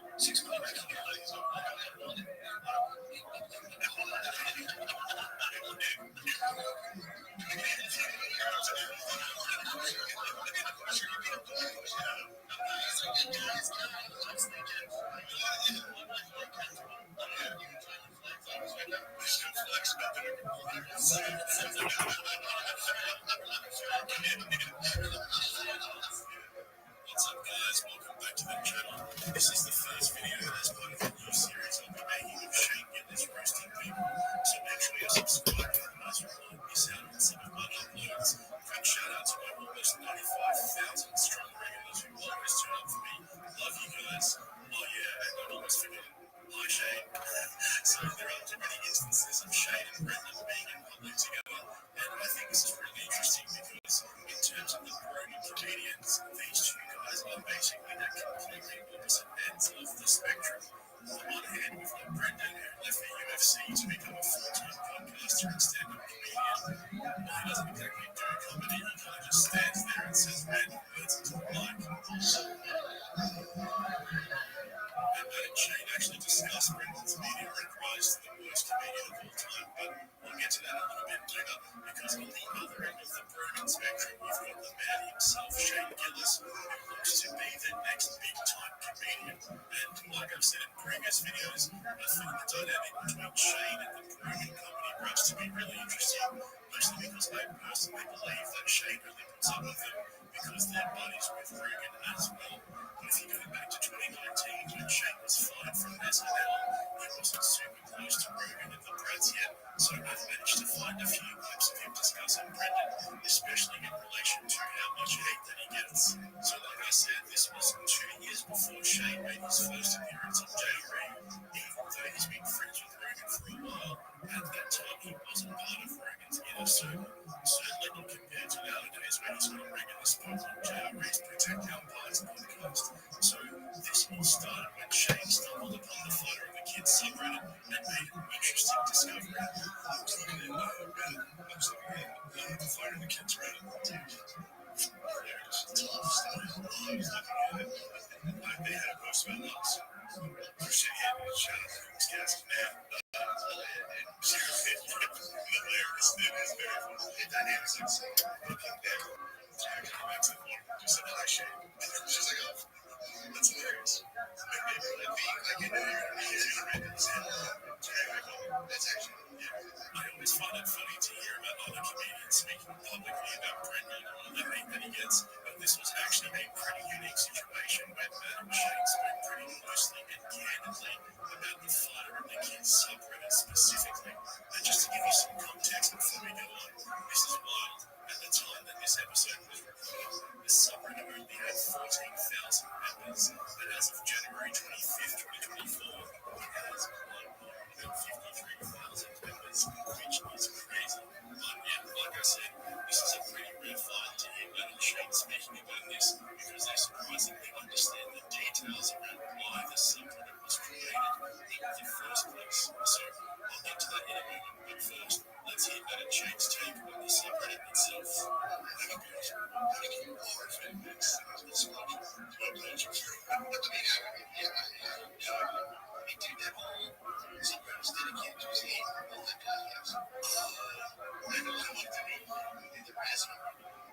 There's definitely some real hate, but there's also definitely this is funny.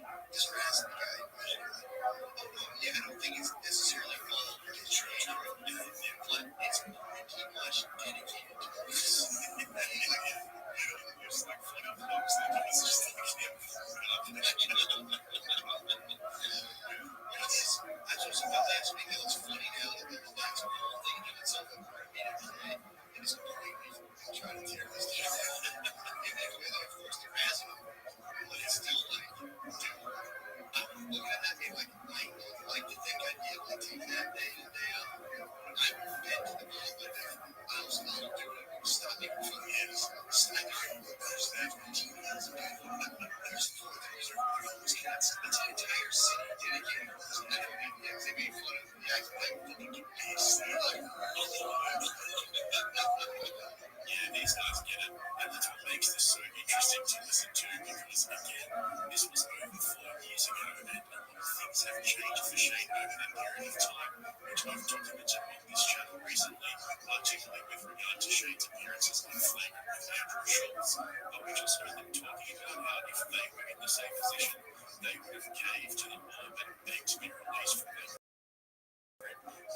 recommended 14,000 members. And in this next bit, that brings exactly why people started in the first place. So let's hear from them first, and then we'll break it down even further.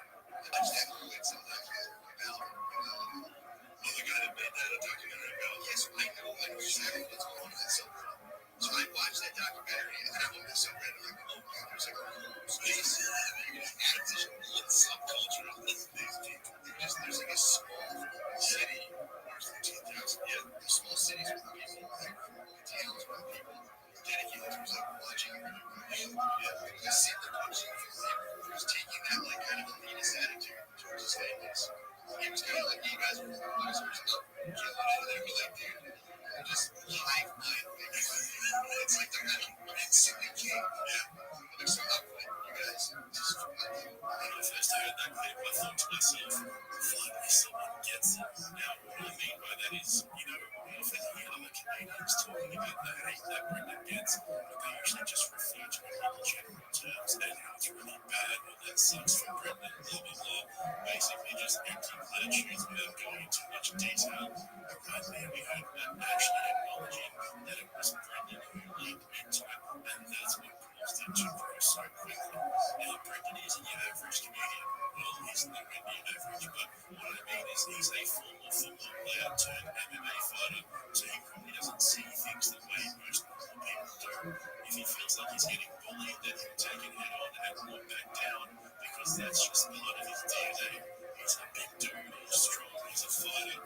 Yeah, I think he was in early. So when some of his fans started calling him out for being an elitist snob, he didn't cave in and drop it or let it go like most comedians would. He didn't even ignore it like other Rogan seems to be so good at. No, Brendan went full steam ahead, continued to ridicule the backlash, kept reminding them how rich and famous he is, and that's what fueled the homeless cats, which he named himself.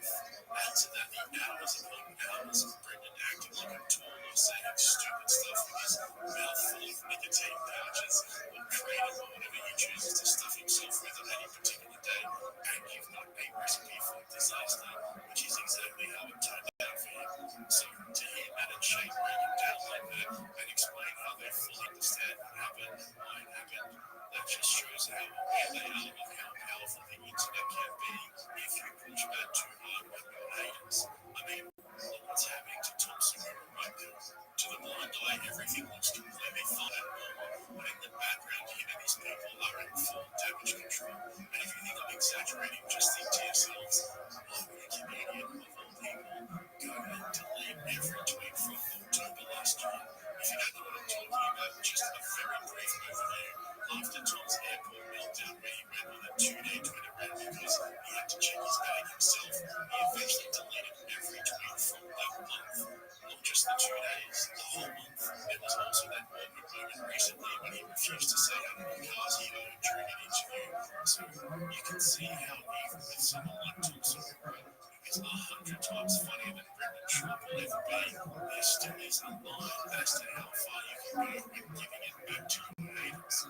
Just like the though, I was thinking about this the other day, and I realised there was a possibility that I never brought up with you guys at the time. I don't know how I missed this, but do you think that maybe American Airlines launched some sort of legal action against Tom or sent him a cease and desist letter or something to that effect? And that's part of a confidential agreement. He had to delete all those tweets, but instead he tried to mask him on behind smoke and mirrors and just delivered the whole month so that people would know exactly which tweet or group of tweets it was. If that's true, that would be pretty wild, huh? Because remember, American Airlines actually replied to his tweet at the time and called him out, but he basically just doubled down and told them to shut up. So, I don't know if that's what's happened. Again, I've got no evidence of this, I'm just speculating out loud with you guys, but I still personally believe it was an internal thing, like with his PR group, that happened within his actual team. Anyway, we've been listening to episode 160 of MSSP, but let's go back to episode 147, which was recorded just over 3 months earlier, when Brendan messed up badly by basically saying Rogan and Dana White are two bald men that he knows who have no trouble rolling in the ladies, even though Bob Rogan is married. Take a look. Sure, that's a stuff that Joe Rogan's channel is watching. What's he saying? Yeah, all the house. Sorry.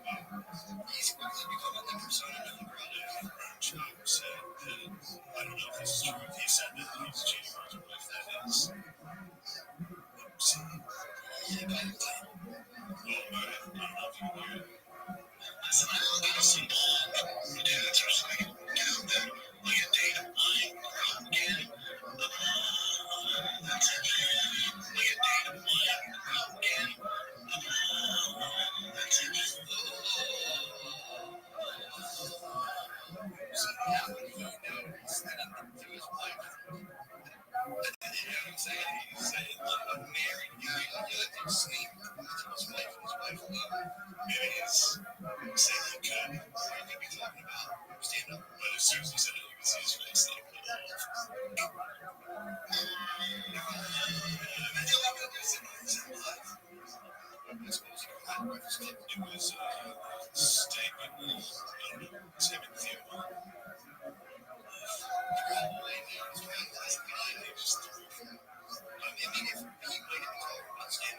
Sometimes he he's out there sleeping.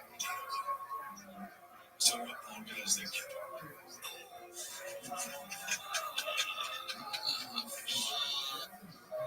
that's just saying, you can deny that. That's an easy one. Because we all know that intention. When Shop's intentionally, maybe he just really get that. He could get the, if he admits like actually. Also, that's how does he know Dana wins? I think he just may know it because he's upset. Yeah, he definitely knows. To me, that's a blogger. He's saying he's getting $20. You can safely assume anyone who's making millions of dollars just saying, yes. That's the guy. He realized, like, Texas is like, oh man, that is classic. Just saying, without thinking. But the best part of this episode was it came after that because Matt and Shane started joking around about how Brendan is like you trying to get Brendan back for screwing you over. This is pretty funny. I'll have a bit more to say in a moment. But check it out first so that we can break it down afterwards. He's destroyed it. Yeah, he was like, my body is like. no, I think he just, did he say that way back when? He was like, I'm telling you, man, don't want to do that. You're not ready to do whatever yet. He says, we haven't. That's 2.5% French fries right now. Nobody can stop it. Yeah, dude. He's had a weird inbox. He's one of the cleanest when I met Rose. Did you ever see him like talking about UFC? Oh yeah, that's what's like a meme. That's what he was saying. It's like the genesis of his stand-up. People like you're too funny to make a version of that, bro. He's like, yeah, you're not. He's like, dude, I'm watching fighters. Like, you don't have to stand chance. You don't want to go through. You're basically the same thing. Do something else. Try to be fun. I know he's kind of nice, but while the guy who was a fighter is just like, yeah, it's like you gotta be close friends to him with that. You don't know, like on air, man. Like that's like you're soft. You don't have that fight in you. It's like yeah, but he's a fucking martial arts. So like that's just how. It's the same thing. It's not listen for him. Like it's a fucking fight to be a pro these days. Dude, why do you do that? Alright, there is so much in that. First of all, the special that we're talking about is Brendan's first comedy special titled You'd Be Surprised, which was recorded in January of 2019 and released later on in May. And they were 100% correct because Brendan got that idea for the title from his infamous dressing down by Rogan way back in 2014. This is the reality. Worry about your commitment to fighting. Worry about where you stand, not your commitment to training. Not your commitment to training, not your commitment to giving your all. I think you have one foot in the door. I think you're looking. You disagree? I think you're looking at where the future is going to take you, and you can't do this forever. I think that's a very dangerous place to be in fighting. And I've seen it with a lot of guys. They early in their career, they're beasts, they're monsters, they're 100% focused, and fighting becomes a life.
working in Giza with all these techniques, what do you mean?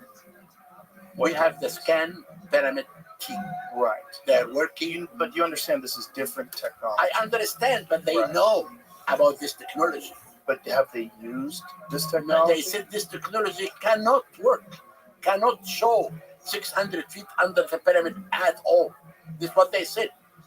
And this is why, if the Italians were confident, they could contact me. And the pyramid experts that anyone should. Well, we'll make sure that happens. But listen, if the stone is 20 feet thick, the solid stone at the base, that's correct, right? And you said Osiris shaft is 50 feet. That means you can see past 20 feet. But how can So I? you can see through the stone and see. I But- mean, what they're showing. But the Osiris repeated shaft, over and over again. the Osiris shaft is open. Right. It's not to see. I understand. You can go and you see the Osiris shaft down. Right. Everyone can see it. But the interior is not open. And the interior is But you can visible, see the interior. but you can't see it to the exact dimensions tomographic images show, right? If they're using this technology to go 50 feet I underground, am not a scientist. I asked my question. all the Why expertise. would you dismiss it if you haven't looked under there? Because I told you, it is not me who can dismiss this. What does it say, Jeremy? The link to the original article, I believe. There's their names. The very first sentence says that The due problem to the with force it? penetrating action of electromagnetic waves inside solid bodies, the capability to observe these distributed targets is precluded. And then they had to come up with the experimental results are estimated by processing the SAR images into something else. So I think that's the disconnect. Yeah, I don't understand the technology, but my question is, we know how spectacular the pyramids are. We know how spectacular just the base of it, the fact that it's carved into solid rock. Why would you not think that maybe other spectacular things exist? I am not, I told you, I am not this type of science. I consulted the team, the top in the world from Japan, France, and Egypt. Who are these people? They are the scan pyramid team. Okay, the scan pyramids. Yeah, The ones that found exactly. the chamber above. And they are working with me. And we found many other things in the second pyramid and the third pyramid. And we published. We just published an article last week. Using different Then what I am saying, if these techniques that these two Italians are correct, the only people who really can tell you it's correct or not are the scan pyramid people, not me. But the scan pyramid people, aren't they using different But technology? they know about technology. They are the top scientists in the world. I have to leave them, not the two Italians.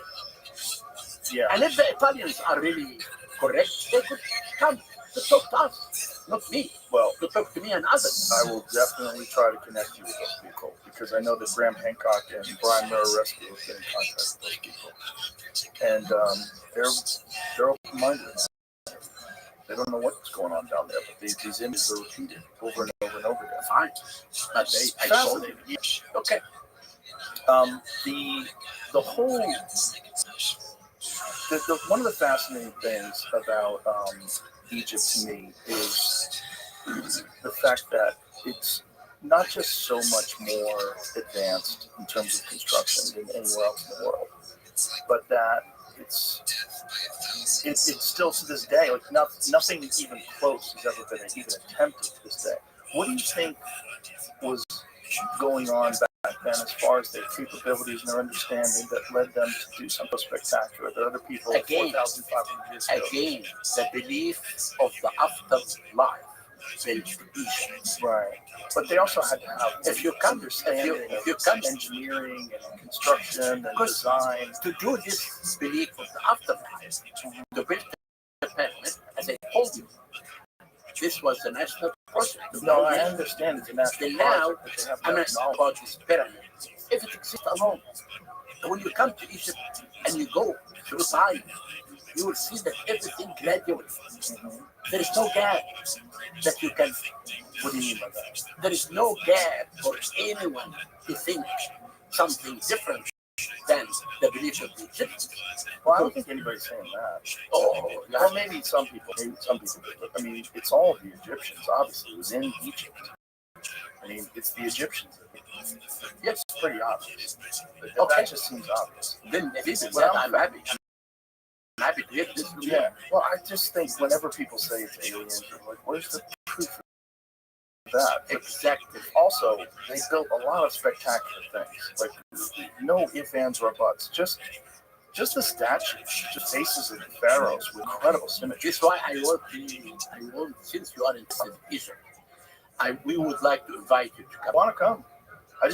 We are willing to invite. I'm willing to go. Okay, so tell me when, Okay. and I will arrange everything for you. Okay. We'll hook it up. But now, I want to come to the Sphinx also. Okay. Can we talk about the Sphinx? Yes, please. Now, when I was young, I was met by the Edgar Casey son, The psychic guy. Hearing Casey. Yeah. And Hearing Casey was the son of Edgar Casey. I was young. I really didn't know what's this Casey and Papa. When he came to Egypt and talked about his father, you know about Edgar Casey. Yeah. Okay, then He had a vision. There was a chamber underneath the Sphinx's paw. underneath the right bone, the Sphinx, there is a chamber. And he envisioned that, correct? Yes, and this is why I'm going to Virginia Beach to give a Oh. talk. One of the cities in my tour now is Virginia Beach. Why? Because when people began to tell me there is something inside the Sphinx, I really, as I told you, I have an open mind. And I did search. I found inside the Sphinx 4 tunnels. One behind the stela. They call it dream stela, between the 2 poles of the Sphinx. And the second one behind the head in the top. Right, there's actually a door in the top of the head. No, just There's a lid, just right? a tunnel, A tunnel. 25 Isn't feet. it closed off though? No, yeah, it's closed. Yeah, there's like a door on the top of It's it, right? not a door. No, it's just a tunnel. Go down. Okay, but it's closed off. You cannot go up to the Sphinx. That's why we have to cover it, because it will take rubbish and garbage. But that's the top. That's what I'm talking about. Isn't that the top of it? Is this a Sphinx? Yes, that's it. Okay, that's a lid, right? Yeah, That's we what I'm saying. covered it. Okay. Yeah. But we covered it Got it. to protect it from the I sun. understand. That's not a Yes. door. Okay. It's a lid. The third tunnel that I found in the back. Now, Edgar Casey, he Okay. had this vision that there was some hall of information. I know, but I'm going to come to this. Yeah. But I'm talking to you about the tunnels now. And the third one is in the tail. The fourth one was opened in 1927 by a French, his name is Monsieur Perez. And I do have photos of workmen inside the Sphinx. We found these 4 tunnels are published. An article, scientific article. I found in situ, in all the 4 tunnels of pottery, in situ, to prove that these tunnels were opened on Dynasty 25, 500 BC, as in the late period. When the Egyptians saw the Sphinx, they thought there is something hidden underneath. And they dug, and they found nothing. Now, we come to the Edgar Casey and what people believe, because we had John Anthony West, and we had many New Age people who believe there is something hidden underneath the Sphinx. And they used to tell me, we need your permission. To what? To drill. I said, how can I let someone who's not an archaeologist, who's not a scientist, to drill? No way. But recently, I found out the rise of the water table in front of the Sphinx. And I was really afraid that the water could damage the Sphinx. Then I brought a team from Cairo University, and we did drill 30 to 35 feet underneath the Sphinx, everywhere. And I do have photos of everywhere. under the Sphinx. Okay. The Sphinx is a solid rock or a living rock, and there is nothing underneath. So there's no tunnel. No tunnel. This is exactly. Okay. I told you what. What do you think about Robert Schock and his theory about the temple and the erosion outside of the Sphinx, that it's water erosion? When Schock said that, okay, we brought through the American Research Center a scientist from Louisville University. I don't remember his name now. And we gave him what Robert Schock. You know what Robert Schock said? It's not his theory. It's a theory of a New Age guy who talked about this before, and John Anton West brought Schock. I don't remember. Yeah. Then we That's gave the guy. this guy from Louisville University, who was an Indian American, who really studied. He came to the Sphinx, and he worked with us for a season. And he came, and we published many articles that the erosion that you see outside and inside the Sphinx is from wind and not from water. Now, what Schock want to say? That this is dated back 15,000 years ago. I agree. Okay, if I came here and I dug the Sphinx, I will leave something. Then what I did, we dug an area northeast of the Sphinx. I found living Old Kingdom, Middle Kingdom, New Kingdom, Rome, nothing underneath. Then this New Age will say that the head of the Sphinx is very small compared to the body. Yes. Why? Wow.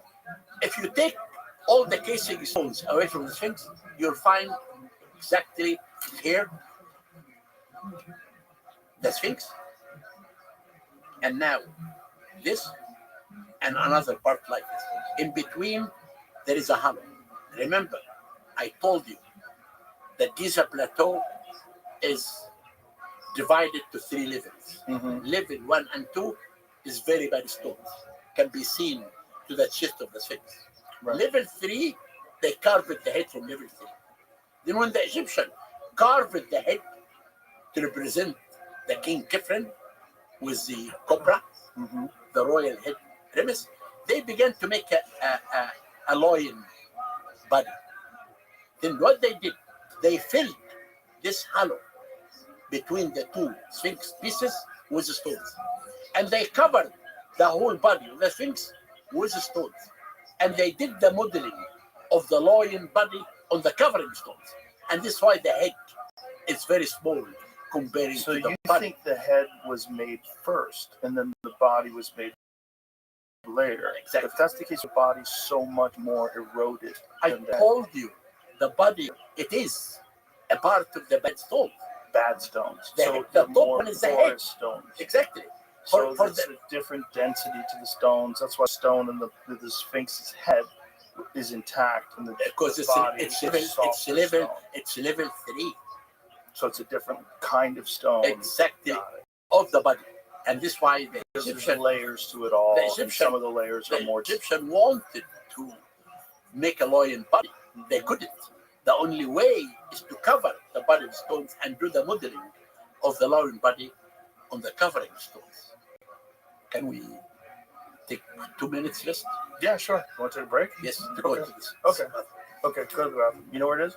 Yes. Just go outside, take a left. We're back. The Sphinx. Let's pick up where we left off. So you were saying that these other experts that looked at didn't agree that it was water erosion, and said that they think that it was wind. So what John Anthony West and what Graham Hancock and what Robert Schock and all these different people are trying to allude to is that perhaps there was even older stuff that was in Egypt, and that the things that you're seeing that are 2,500 BC, those are even more recent than the older stuff. Tell me about Zep-Tepi. What's this? You know, have you heard about you know about the King's List, right? The old King's List that goes back 1,000. Sit there. You never seen it? It's not in hieroglyphs. This is not true. Is that true? No, this is a speculation from people who knows nothing about history. There is nothing King listed back 30,000 years ago at all. So why did The people first, keep saying that? because they don't know. It's speculation. Good evidence of that. The first king list dated back to Dynasty 5. I was reading that people were saying that it was myth. That the King's List, even though there is like some hieroglyphics of ancient kings, is mythical tale. This is not true. There is no at all a name that you told me. I never heard of this name. I am an Egyptologist working in Egypt for the last 57 years. I never heard of this king list at all. Never? Never. And And never no, even heard of it? why I have to hear about it? Because it's not true. I don't want to waste my time in things like this. I am a person, give me a fact. So in Tell me, what is ancient this list? Egyptian, Zep-Tepi refers to the first time or the first occasion. Who It said refers- This is an AI. It refers to a mythical golden age of Egypt where gods lived on earth and civilization was in its infancy. This period is often associated with the beginning of creation and the establishment of societal structures. Have you've never heard of that before? No, and this is not true. What do you mean it's not true? I mean, It's this is just- I'm getting this off of. It never happened at all. Okay, I'm not saying it happened. I'm just saying this is something that's referred to. I never heard about it. It is not true. It does not exist at all. Even if it doesn't exist, the myth of it I don't exists. listen, Joe. Why do I have to go to a myth of people But create stories? If you go to Wikipedia, I don't care about Wikipedia. I understand. I care about what I see in my eyes as an archaeologist or a philologist. In all the Bring myths, any- the bring- world was said to emerge from an infinite lifeless sea when the sun rose for the first time in a distant period known as Zep-Tepi, the first occasion. Different myths attributed to the creation of different gods, the set of 8 primordial deities called Ogdod, the contemplative deity Ptah, and the mysterious transcendent god Amun. While describing these different cosmologies, competed to some extent. In other ways, they were complementary in different aspects of Egyptian understanding of creation. It's an Egyptian creation myth. Fine. You've never heard that before? Never heard of that. That because- seems strange that you didn't hear about that before. Listen. I've heard of it. Yeah, fine, you can hear it. But I mean, I just found it It's a online. new age theory. It's new age. Yes. Listen to me. I know, and any Egyptologist who study Egyptology in the States here, you have universities in UCLA, and you have Berkeley, and you have Johns Hopkins, and you have everything.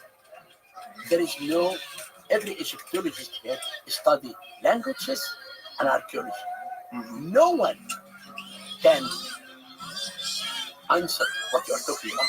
This is hallucination. I'm sorry. This is not true. It's a speculation from people. But never in Egypt, we know the prehistory of Egypt.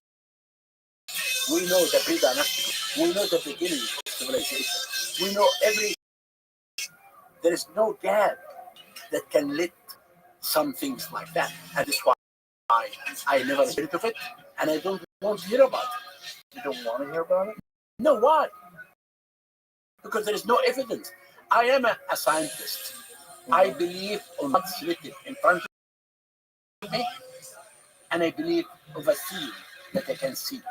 But I don't believe on theories like this. Tell me where it is found, and where it is, and who published it. What is the scientist who published it? What is the Egyptologist who talked about it? That's why I'm asking you. I heard of it. Well, I'm shocked that you haven't heard of it and dismissed it before. Because it's just, I think it's a part of the creation myth. I know. I received many theories every day. My mind, Joe, now is really coming all these theories. It's too much. Got it. See if you can find anything on Jamie where that came from. Is it a thing? I just found this from Don't go back. Bukhari is not a scientist. No, I'm just. Yeah, I know. I said those people. Yeah, when someone came to you with a theory, he has to have a Egyptology background. He has to write a scientific article. We write all what we discovered. We write articles about it for people to read and decide and give us opinion. But I can't go to series like this that has no basis. What do you base the dates on? Do you base it on carbon isotopes? No, we don't. We No? base dating on the evidence that we discovered. Right, but Like some of it diamonds. is based on carbon, right? No, I don't believe in carbon-14 at all. You don't? No, Why not? carbon-14 never give an accurate dating. And that's why I believe, when you discover something, if you discover a cemetery, Right. there is two types of dating. One called absolute dating. Means the cemetery, you have a name of a king and a date. This is absolute. But if you discover another cemetery and has no date, the best thing that we do is to find the artifacts in this cemetery and try to compare it with other dated cemeteries. And you give a date for this. But you don't believe in I carbon. don't believe in carbon-14 at all. And it's not working in Egypt until today. I have been I'm excavating also in the Valley of the Kings. Right. And I discovered many important things that we can talk about. So if you're going back, But I 2,500 used radar Right. in all my excavations, What do you mean? and I never had a result by radar.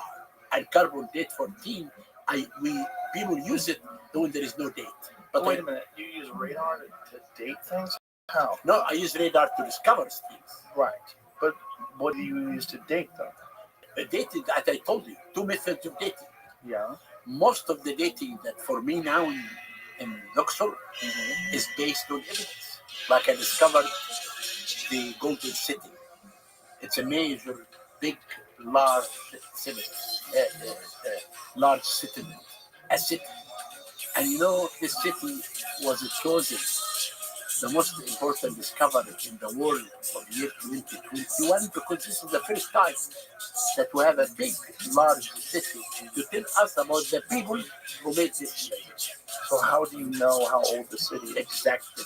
In the city, we discovered the names everywhere of King Amenhotep III, who was the father of Akhenaten.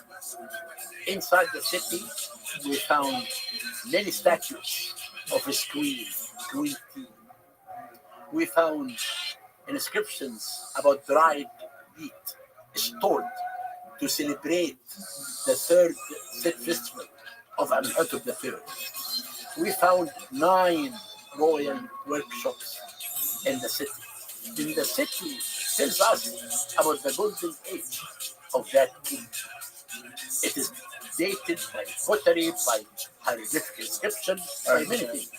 But I'm curious as to why you're skeptical about carbon dating, because I think carbon dating is generally accepted as I being know, it is, accurate it within is. a certain It framework. is, but, Right? I never used it.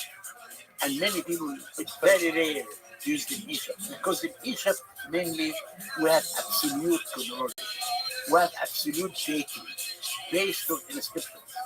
Right, but I thought it was used in Egypt, like to measure wood that was in mortar. I To don't know. date the Great Pyramid to No. 2,500 BC. No, that was an experiment to date the pyramid. I think it was about 2009, and it's not working. But I didn't see the result. You haven't seen a result on carbon testing of the mortar of the Great Pyramid? No, but the mortar, you can't. One thing, the mortar between the two. Right. This mortar, like if you take a piece of stone from the pyramid and you try to take carbon 14, this piece of stone could be thousands of years in the quarry. It cannot date the pyramid. How can you Well, date? hold on. You don't date stone. I'm saying if you date mortar, Okay. how can you say accurately that this mortar is dated to the same time of the pyramid? Well, you can actually. That's the argument is that there's probably repairs done, right? And so Of the pyramid? yes. No, of Great Great Pyramid, there is no There's no evidence, repairs, no restoration. renovations, No, restoration, never. nothing. Never any accurate evidence that the pyramid was restored Right. But in any period of the Egyptian history. there is restoration that goes on even now, though, on the Sphinx, correct? I did make 10 years of restoration of the Sphinx. It's me who did the restoration of the Sphinx for 10 years. Why did you decide to do that? Because the Sphinx, when I left, I was studying in the States. I came to take my doctorate in Pennsylvania from 80 to 87. Some architects and archaeologists, really stupid, they began to restore the Sphinx, and they took all the casing stones of the Sphinx out, and they put modern stones, and they used cement. You cannot use cement in the restoration. You can use cement in building the house. Yeah, that's not even restoration. This is Then, a new creation. when I came, I stopped this restoration. Okay. And because this restoration damaged completely the proportion of the Sphinx. It brings to you another Sphinx, Right. ugly. Yeah. A few months later, there was a stone was restored in the shoulder of the Sphinx, and it fell down. In February, it was raining. And always people use the Sphinx for politics. The Sphinx? The For Sphinx. politics? Yeah, if they What want, way? I think it happened the first time in the Pharaonic period. You know, the area beside the Sphinx was called the Valley of the Dead. And the princes of the new kingdom used to come to hunt wild animals in the valley and come to worship the Sphinx. And this story that I tell you is written in a granite stela. It's called the Green Stela, located now between the two porticoes. In the stela, it says that Thutmose the fourth was a prince, and he came to have a nest beside the Sphinx. And the Sphinx came to him in dream and told him, "My son, if you remove the sand away, I will make you the king." Then he removed the sand, and he came to a temple. He found a door. What year was this? This is 3,000 years ago. So the Sphinx was constructed long before that, Before the whole kingdom. and then it had been covered in sand. Yes, completely. This is why Herodotus, the father of history, when he came to Egypt in the middle of the 5th century BC, he never talked about the Sphinx because it's completely under the sand. Then when Thutmose the fourth came, he took the sand away, and he found that the old kingdom casing blocks are falling down. He put them back, and he went to the Sphinx, a temple nearby. It is granite stela as a door, and he wrote this story in it.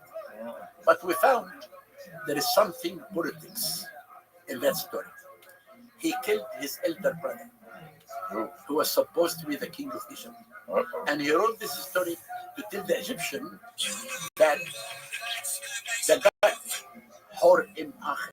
Horus of the horizon, he chose me to be the king of Egypt. Then they will forget the crime that he did. When that stone, it fell down in 1988, a big fight happened between the head of Antiquities and the minister of culture. Ended by firing the head of Antiquities. It's politics. But I stayed 10 years. When people ask me about the best thing that I did in my life, I say two things. Number one, that I restored the Sphinx. I brought the proportions of the Sphinx back. Restored the oldest pyramid in Egypt, the pyramid. It was falling down. In 14 years, with major important conservation. And I tell people, why do we have to fight all the time about the age of the pyramid? We have to fight, or we have to cooperate, all of us, to restore this pyramid. And the most important thing is for me always is conservation. And I dedicate most of my life not only to the excavation, but to conservation. What do you think the arguments are that predate, that try to push the date back of the construction of the pyramids? I never heard of it.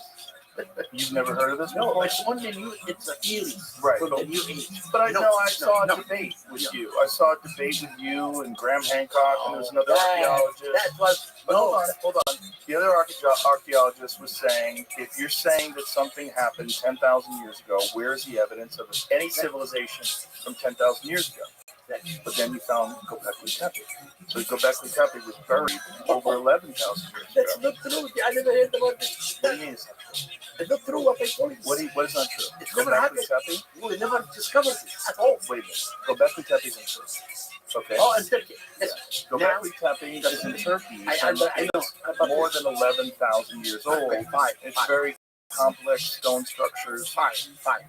But this was the evidence. We are talking. Hold on. This is the argument. The argument was there was no evidence of an ancient civilization from 10,000 plus years ago. This is before the discovery of Göbekli Tepe. Göbekli Tepe gets discovered known to be more than 11,000 years ago. That changes everything. Because now we know. Yes, it does. Because now we know there was an advanced civilization capable of spectacular construction 11,000 plus years ago. This is what. Listen. Look at the archaeologists in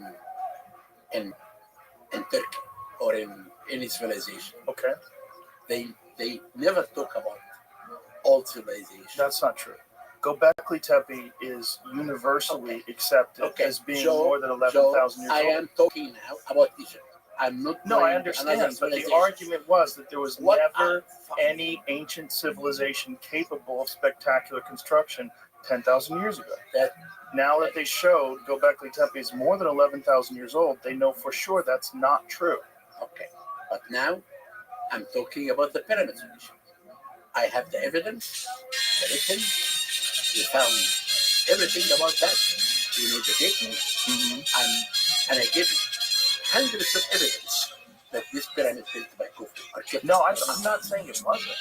I'm not saying it wasn't. What I'm saying is any civilization older than we know, we have still in the same spot. We have no evidence. So how does ancient Egypt emerge? Emerge? How does it emerge and go from zero to pyramid? Okay. We have listen to me? Yeah. We have three historians. Right. And we have the oldest stone, middle stone, Neolithic. When the Egyptians began to know about agriculture, and they began to live together in community. Then after that, we came to the pre-dynasty.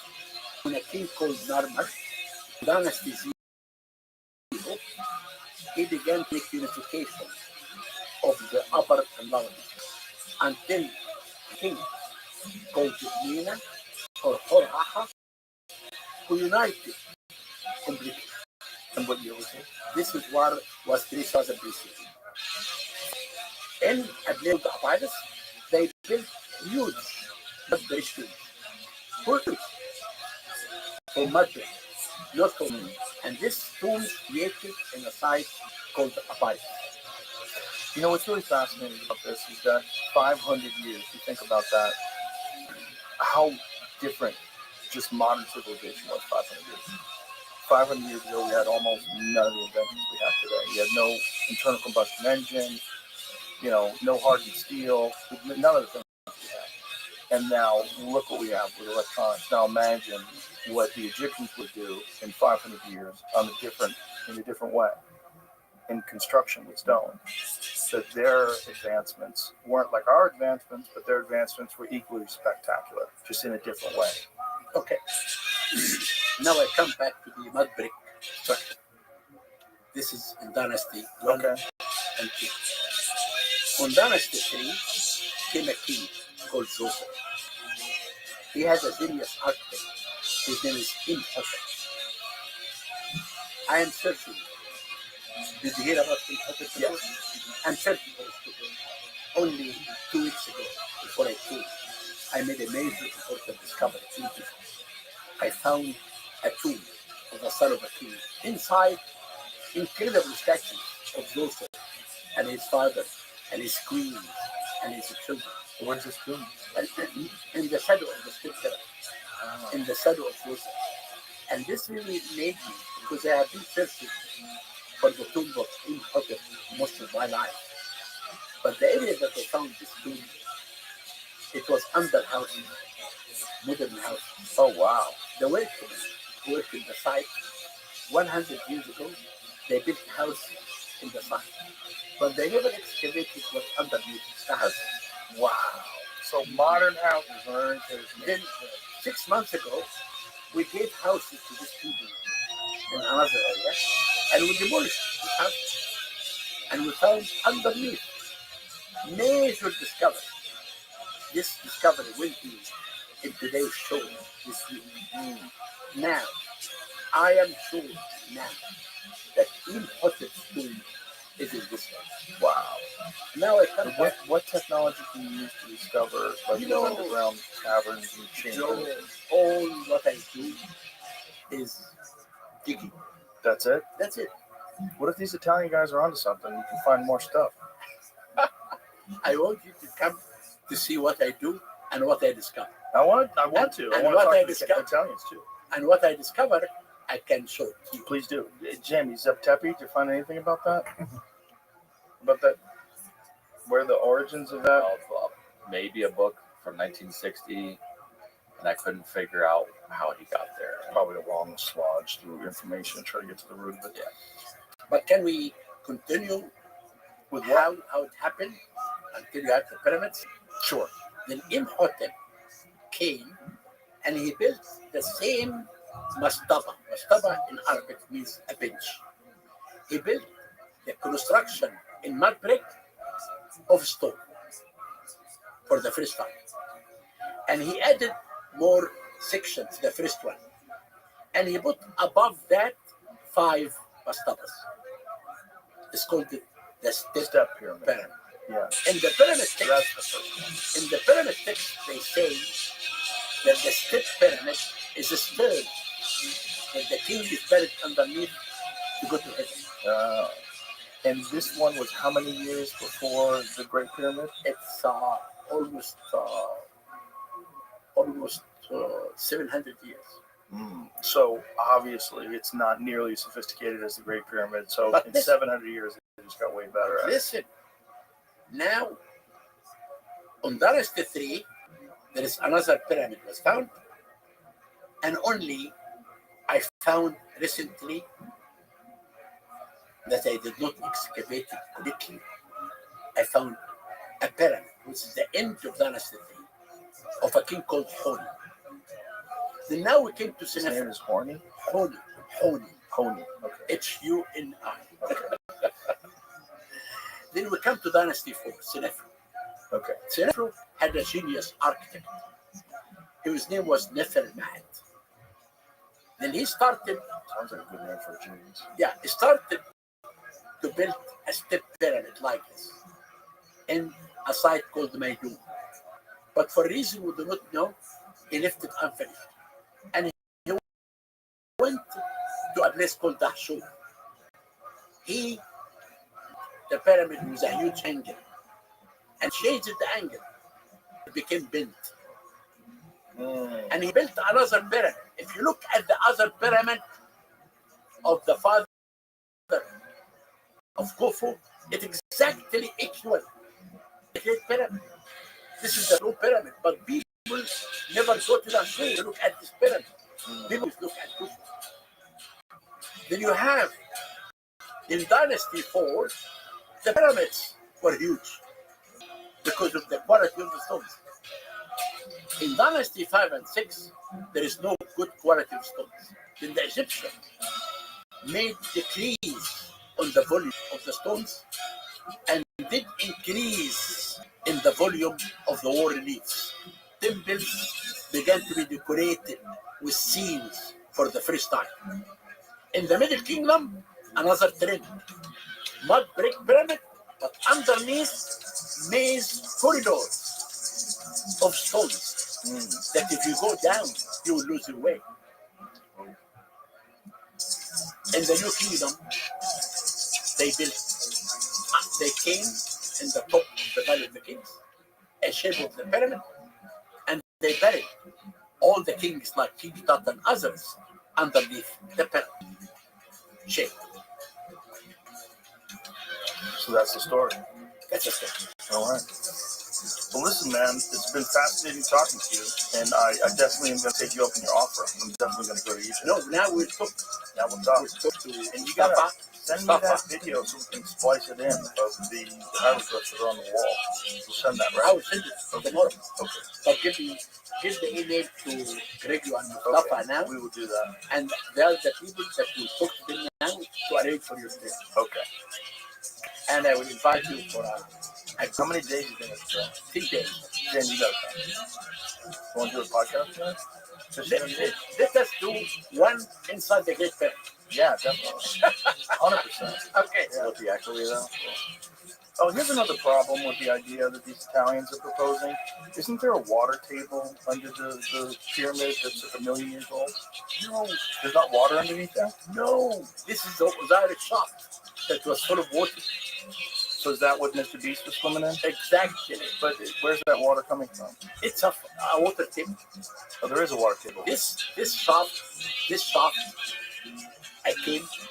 I brought a company and we did suck all the water out Oh. until we found underneath a sarcophagus and 4 pillars. Oh, wow. And this is the symbolic burial of the god Osiris. Because Giza Plateau was called in the New Kingdom Perkuser Nebrasta, the house of Osiris, Lord of Rastau. Rastau means cemetery, but literally means the underground tunnel. That Osiris is ruling. Then Herodotus, when he came, he talked about this water under the pyramid. It is in the shaft. And this when Beast entered inside and Swam in it. swam in. Okay. You know, I met him because I wanted to convince the young people that pyramids were not built by aliens. That's why I took him to 3 Yeah, I major don't know. sites. I don't understand the alien thing. I think super advanced culture, super advanced But you know, civilization. but And I you know, think the Library of Alexandria burning is probably I one agree. of the But greatest Joe- disasters.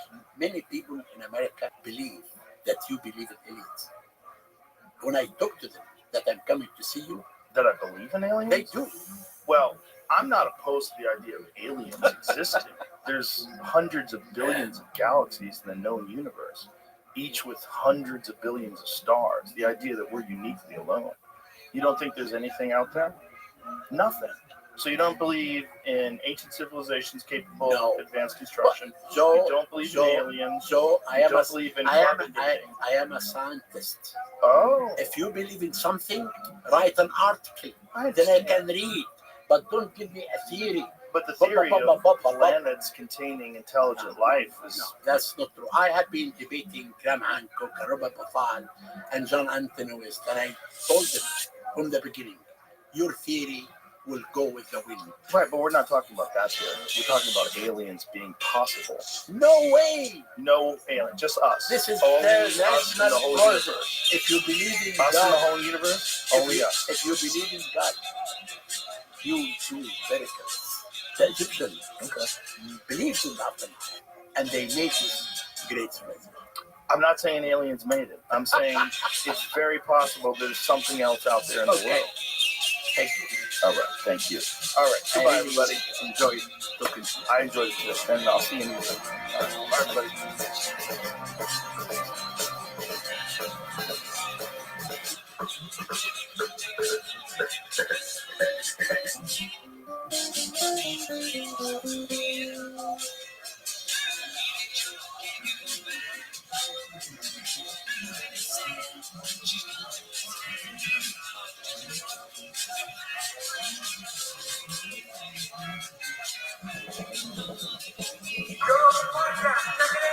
Check out Rogan Experience. Train by day, Joe Rogan podcast by night, all day. What's wrong with you? How? First of all, how does Netflix let you make this show? Well, they wouldn't have let me make it if I just pitched it to them. What did you do? I made a few and showed it to them. Oh my god! I knew that that if you can't give anybody like the script. No, the script won't work. I mean, that's just that's the thing. It's like very funny. Very funny. It's pretty ridiculous. You know, it was a few years ago that I made the initial one. I was on that crazy tour where it was like, you know, fucking 10 shows a week.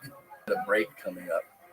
And so I've always liked movies, like features, right? But it's a huge undertaking, a feature made, but I like short films because it feels like you're making a movie, you know, like a mini movie, right? As you do. So I had written all these like short stories, short films. And I called my friend Rabbi and I was like, hey, I have a break coming up on tour. Let's shoot a short film because we'd done other things before. And when I sent him like 10 different scripts. He was like, what if we did 3 of these? I was like, how can we do 3 of them? He's like, we'll shoot like 11 days in a row. We can do 3 of these stories. And even then I wasn't thinking of like having a television series. I was just like, oh, it'll be fun to make these stories, you know? And so after we shot those 3, it was clear that we had like the, you know, the bones of a show. Like, what if we did a show that was based on short stories, you know, like short films basically. And I don't know, there's another few that were in the original. And when I sent it in to Netflix, they were like, this is fucking insane. But like, we'll make 6 episodes of this. And yeah, they were just like, this is crazy. But it's been the most fun I've ever had. Really? Yeah. Because you know what, I was thinking about it like on my way in here today. I was like, sometimes you have to remind yourself like of what your dream, like your original dream, you know? And my dream when I moved to LA had nothing to do with stand-up. I never thought of stand-up. Not to say that I don't love doing stand-up today. I'm in love with stand-up. But I moved to LA because I was like, oh, I want to do movies. Like that was my whole thing. I want to do comedy movies. And I had like my own blueprint for how I would do it. I was like, I'll go to the Groundlings. SNL will definitely hire me from there. Like this is like my 21-year-old brain. And then I'll do that for a couple of years and then I'll do movies. Like I thought that was a logical game plan to end up in movies. And it just, you know, I did do the Groundlings for a while at school. But when I was supposed to do writing labs, it was like one of their levels. I had started stand up and I was just like, oh, this path is just better for me. Like I was getting tracked, not like my career wasn't moving, but I'm saying like I could feel how much I loved it. And I was starting to get like $50 here and there. And I was like, oh, it's not doing the writing, it's staying in the stand up. You know, like that's kind of like interesting. Of doing something like movies, which is like, this feels like to me like they sent me to film school and they were like making fucked up movies. That's what it felt like. That's been like, I was working like 16-hour days doing this thing, and I would come home and Christina would be like, I have never seen you so energized after working all goddamn day. She's like, you come home in the best mood. I was like, yeah, because I'm having fun. Like I'm having so much fun doing this, you know. Well, that shows you're doing the right thing. I think so. I mean, it was like, that is so uniquely you. It is, right? Oh yeah. That's our fucking text thread. Pretty much is. There are some in here that I can't wait for you to see. Like there are some in here that I literally cannot wait for you to see. She goes, why is it called bad? It should be called cock thoughts. she's like, I swear there's dicks in like the other one. I'm like, yeah. She's like, dicks and violence. That's your wheels. We need more of this in the world. Yeah, we really do. That show, the religious show on Max. Why am I not remembering it? Righteous Gems. Fucking A. Yeah, man. Dude. Danny McBride. Yeah.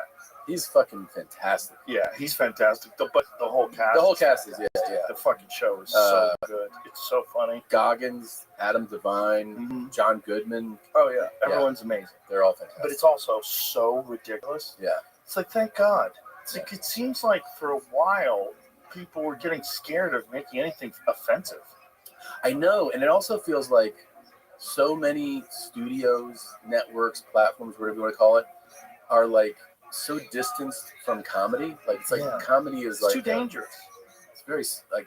Well, what's weird is you can get away with so much in a drama. In a drama, you could have violence and theft and car accidents. You can fucking kill people and rape people and steal all their money, and that's okay for some reason. But like, there's something about doing comedy that's offensive or even potentially offensive. Yeah, the other thing is there's the offensive angle. I also think that they really shit the bed on literally backing truly funny material. Like so many studio comedies that are released. The critics, people are like, why didn't this work? Because it's not good. It wasn't funny. Right. It's not a funny comedy. But don't you think part of that is because they can't take any real chances? Yeah, I think a studio is always, like if you strip everything down, it's somebody that has to have some risk in their job. They're playing with millions of dollars and saying like this will make us money. Right. And so they start to get more apprehensive about it. The other thing is that the cost of some of these comedies, when comedies were really thriving last, which was I think like more than 20 years ago, some of these comedies started to cost like $30 million to do a comedy. Yeah, because sometimes you had like huge stars and huge set pieces, and you have these enormous budgets. Yeah, like real. And now some of them, like Tropic Thunder, I think did probably pretty well at the box office, right? But a lot of them would not. And so it started to be like, hey, you know what? We can make this. That's why you see the explosion of certain genres, right? Like horror really has had a huge uptick the last decade plus. People can produce $1 million, but they don't realize that you can produce great comedies for $5 million. Also, you can, but you have to like prioritize the material first. It's got to be a great script, and they got to be willing to back it. I feel like they just haven't taken those shots yet. Well, it's kind of a tremendous opportunity, right? Because of the fact that these big studios and these big stars are not doing those kind of films. Exactly. Like the door is wide open. It's open. Because the demand has never gone away. No, people want it. They want to laugh. Always. I'm doing one this summer. Yeah? I'm doing a movie this summer, yeah. It's a crazy fucking comedy. It's insane. Yeah. It hasn't been announced yet, so you know how they are about that. But it's a wild R-rated comedy. Well, tell me about it afterwards then. Okay, yeah. Haha, everybody else. Yeah, no, I can't. I would love to talk about it. But I think we're doing kind of like what you're saying, which is like we're all in on trying to make this really funny movie. And I mean, I couldn't be more excited about it. And I think it's like it takes. You realize when you read it and you go, this is it. We kind of do some punch ups on the script, and then you just try to surround yourself with amazing comedic talent. Like great actors, and just have fun. Yeah, I think that's awesome. Something that's missing. That's so cool. I didn't know that was your original dream. I've fucking known you forever. I know. Yeah, it was. I guess I would probably I kind of was resigned to that's not going to happen too. Not like. I mean, the other thing is dude, every time I'm out on the road, I get a call. Hey, they want to see you for this part, or you got an offer to shoot this show or this, here's the offer. And I'm like, yeah, I'm tour. I can't move the fucking United Center, They don't care. They don't care. They just want that piece. And I'm like, dude, they don't get a piece of that United Center. I know. I can't move all that shit. But that's also, I realized that after years of that, it's like, well, if I'm always touring, I'm just never going to be able to do other people's stuff. Yeah. And so it also kind of, I got excited about, having the summer off and I could do something. And then my tour, the current tour I'm on, will end in December, and I'm leaving 26 wide open. Really? Yeah. I mean, film stuff. I'm going to, film some stuff, and then I'll still do what I do, which is go into your club or book some club weekends, which are kind of low, stress kind of things where you go right. Hey, I'm just going to go work out. Yeah. So I'll try to keep the muscle fresh, but I won't book a tour. Yeah. It's good to take breaks. It is, right? I'll tell you that. I took a big sort of a break. I've just been doing a club. Since I did my live special. Yeah.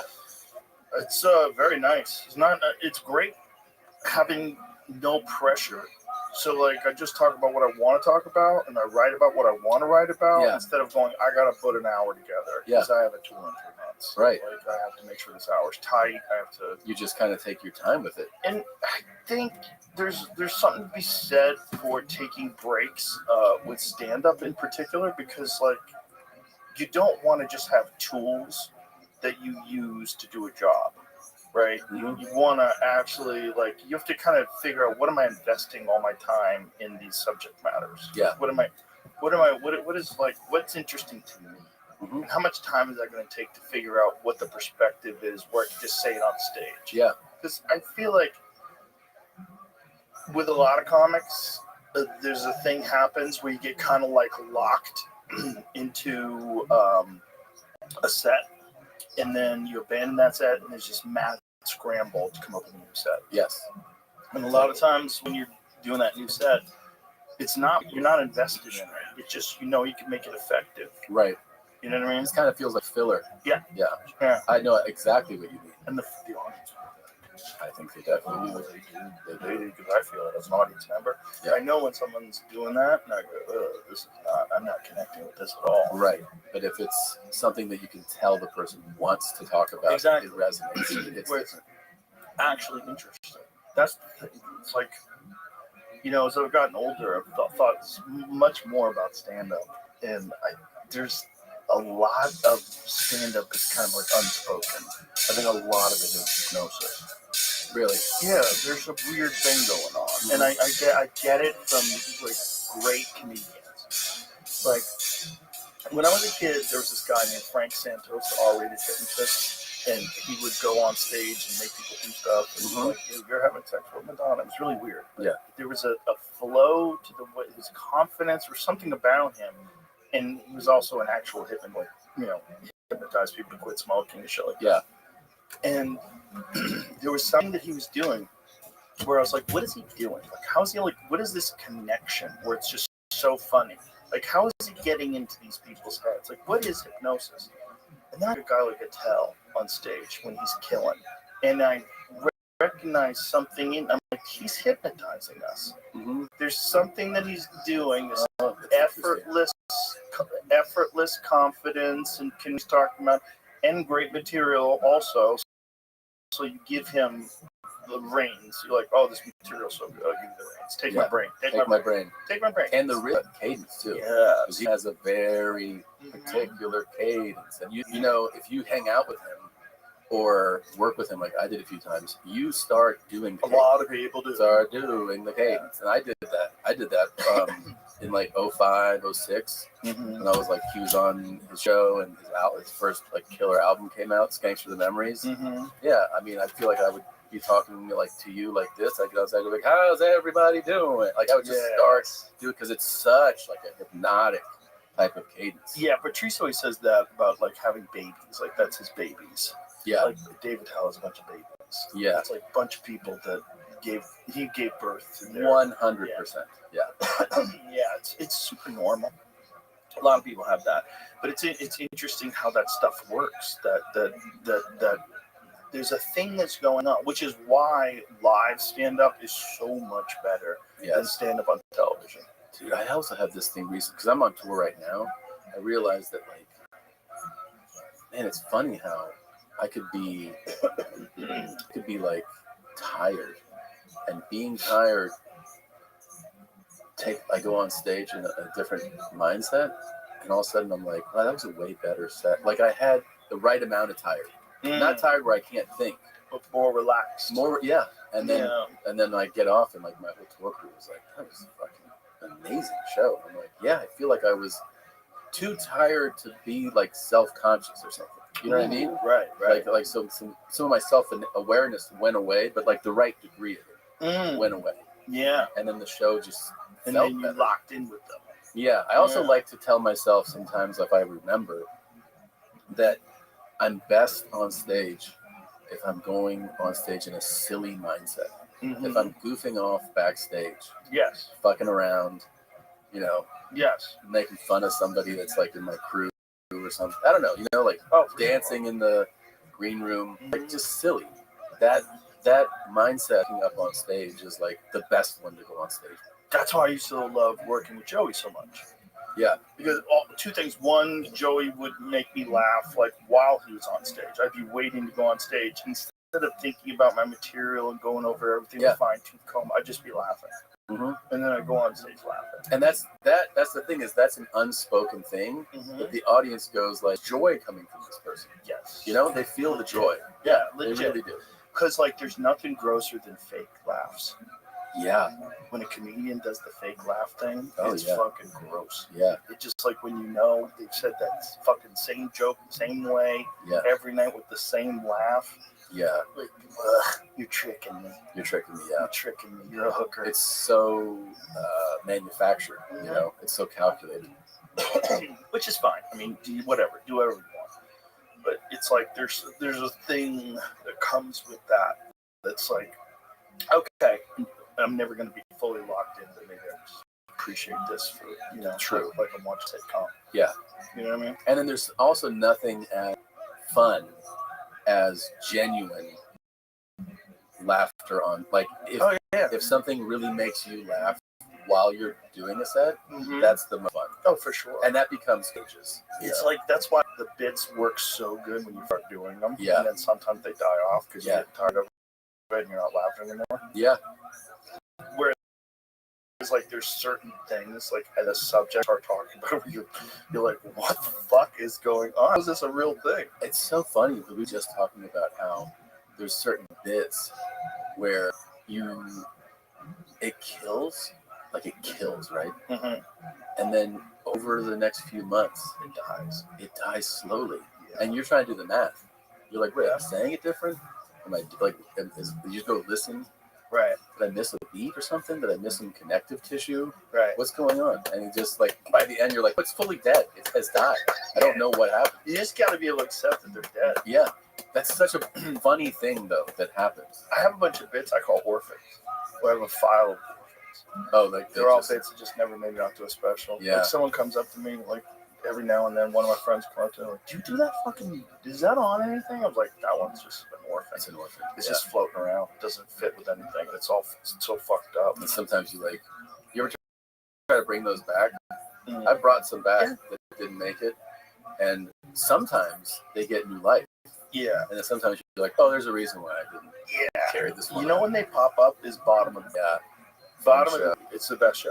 The bottom of the barrel, every now and then I'll pull something out. Well, actually, I have a fucking ancient bit on this. If I can kind of remember it. That's the other thing is your memory starts to, on the old stuff. My memory's gone on my last special. It's gone. That's the best thing that can happen. Yeah. Oh, yeah, it's gone. I get called out to, do this bit. And I go, I honestly don't remember how it goes. Yeah. Like, I'll start it. And then I'll forget. Right. You want to do it? Yeah. And then they'll know it. They'll know it better than you. And you're like, oh, yeah. Yeah, sometimes that's good. That'd be funny if they did it. They acted it out. It's pretty fun. Yeah, there's just certain bits that they just leave your mind. It's like, I'm done with this. But did you like any of the acting stuff? Because I know you don't have any interest in doing it anymore, but did you enjoy it? Yeah. Yeah, news radio was really fun. That was fun. It was fun. I didn't mind doing it. It's just I didn't like it as much, and I didn't like the time commitment. That these I mean, I don't sound like I'm complaining. Oh, it's acting so hard, but it's like you're working these long ass days. Yeah. And as a person who likes to do a lot of different things, that becomes a problem. And you were on a multi-cam. Exactly. Imagine if you were on a single cam. Way harder. That would have been. Single cams are crazy. I had friends that are on single cams. I was like, oh my God, how are you doing this? They were working 6 days a week, and they would work at like 12, 15 hours a day. Yeah. Like, this is so crazy. Like, I like to do a bunch of stuff, man. I like to do jiu-jitsu. I like to play pool. Are you rolling again? No, I'm still injured.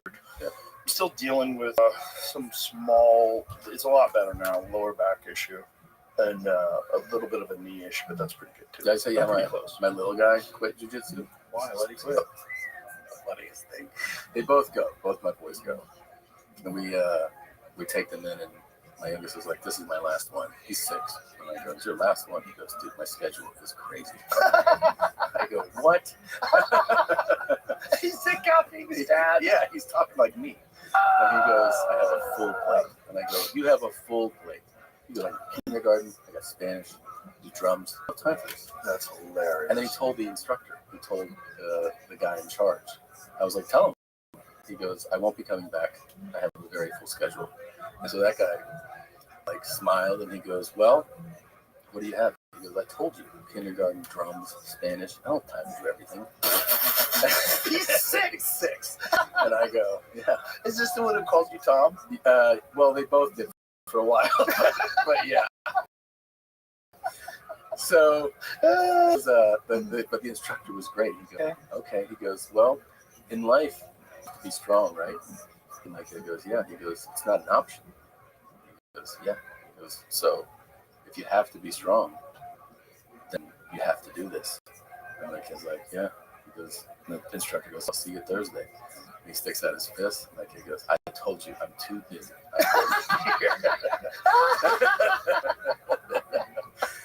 And so he hasn't gone.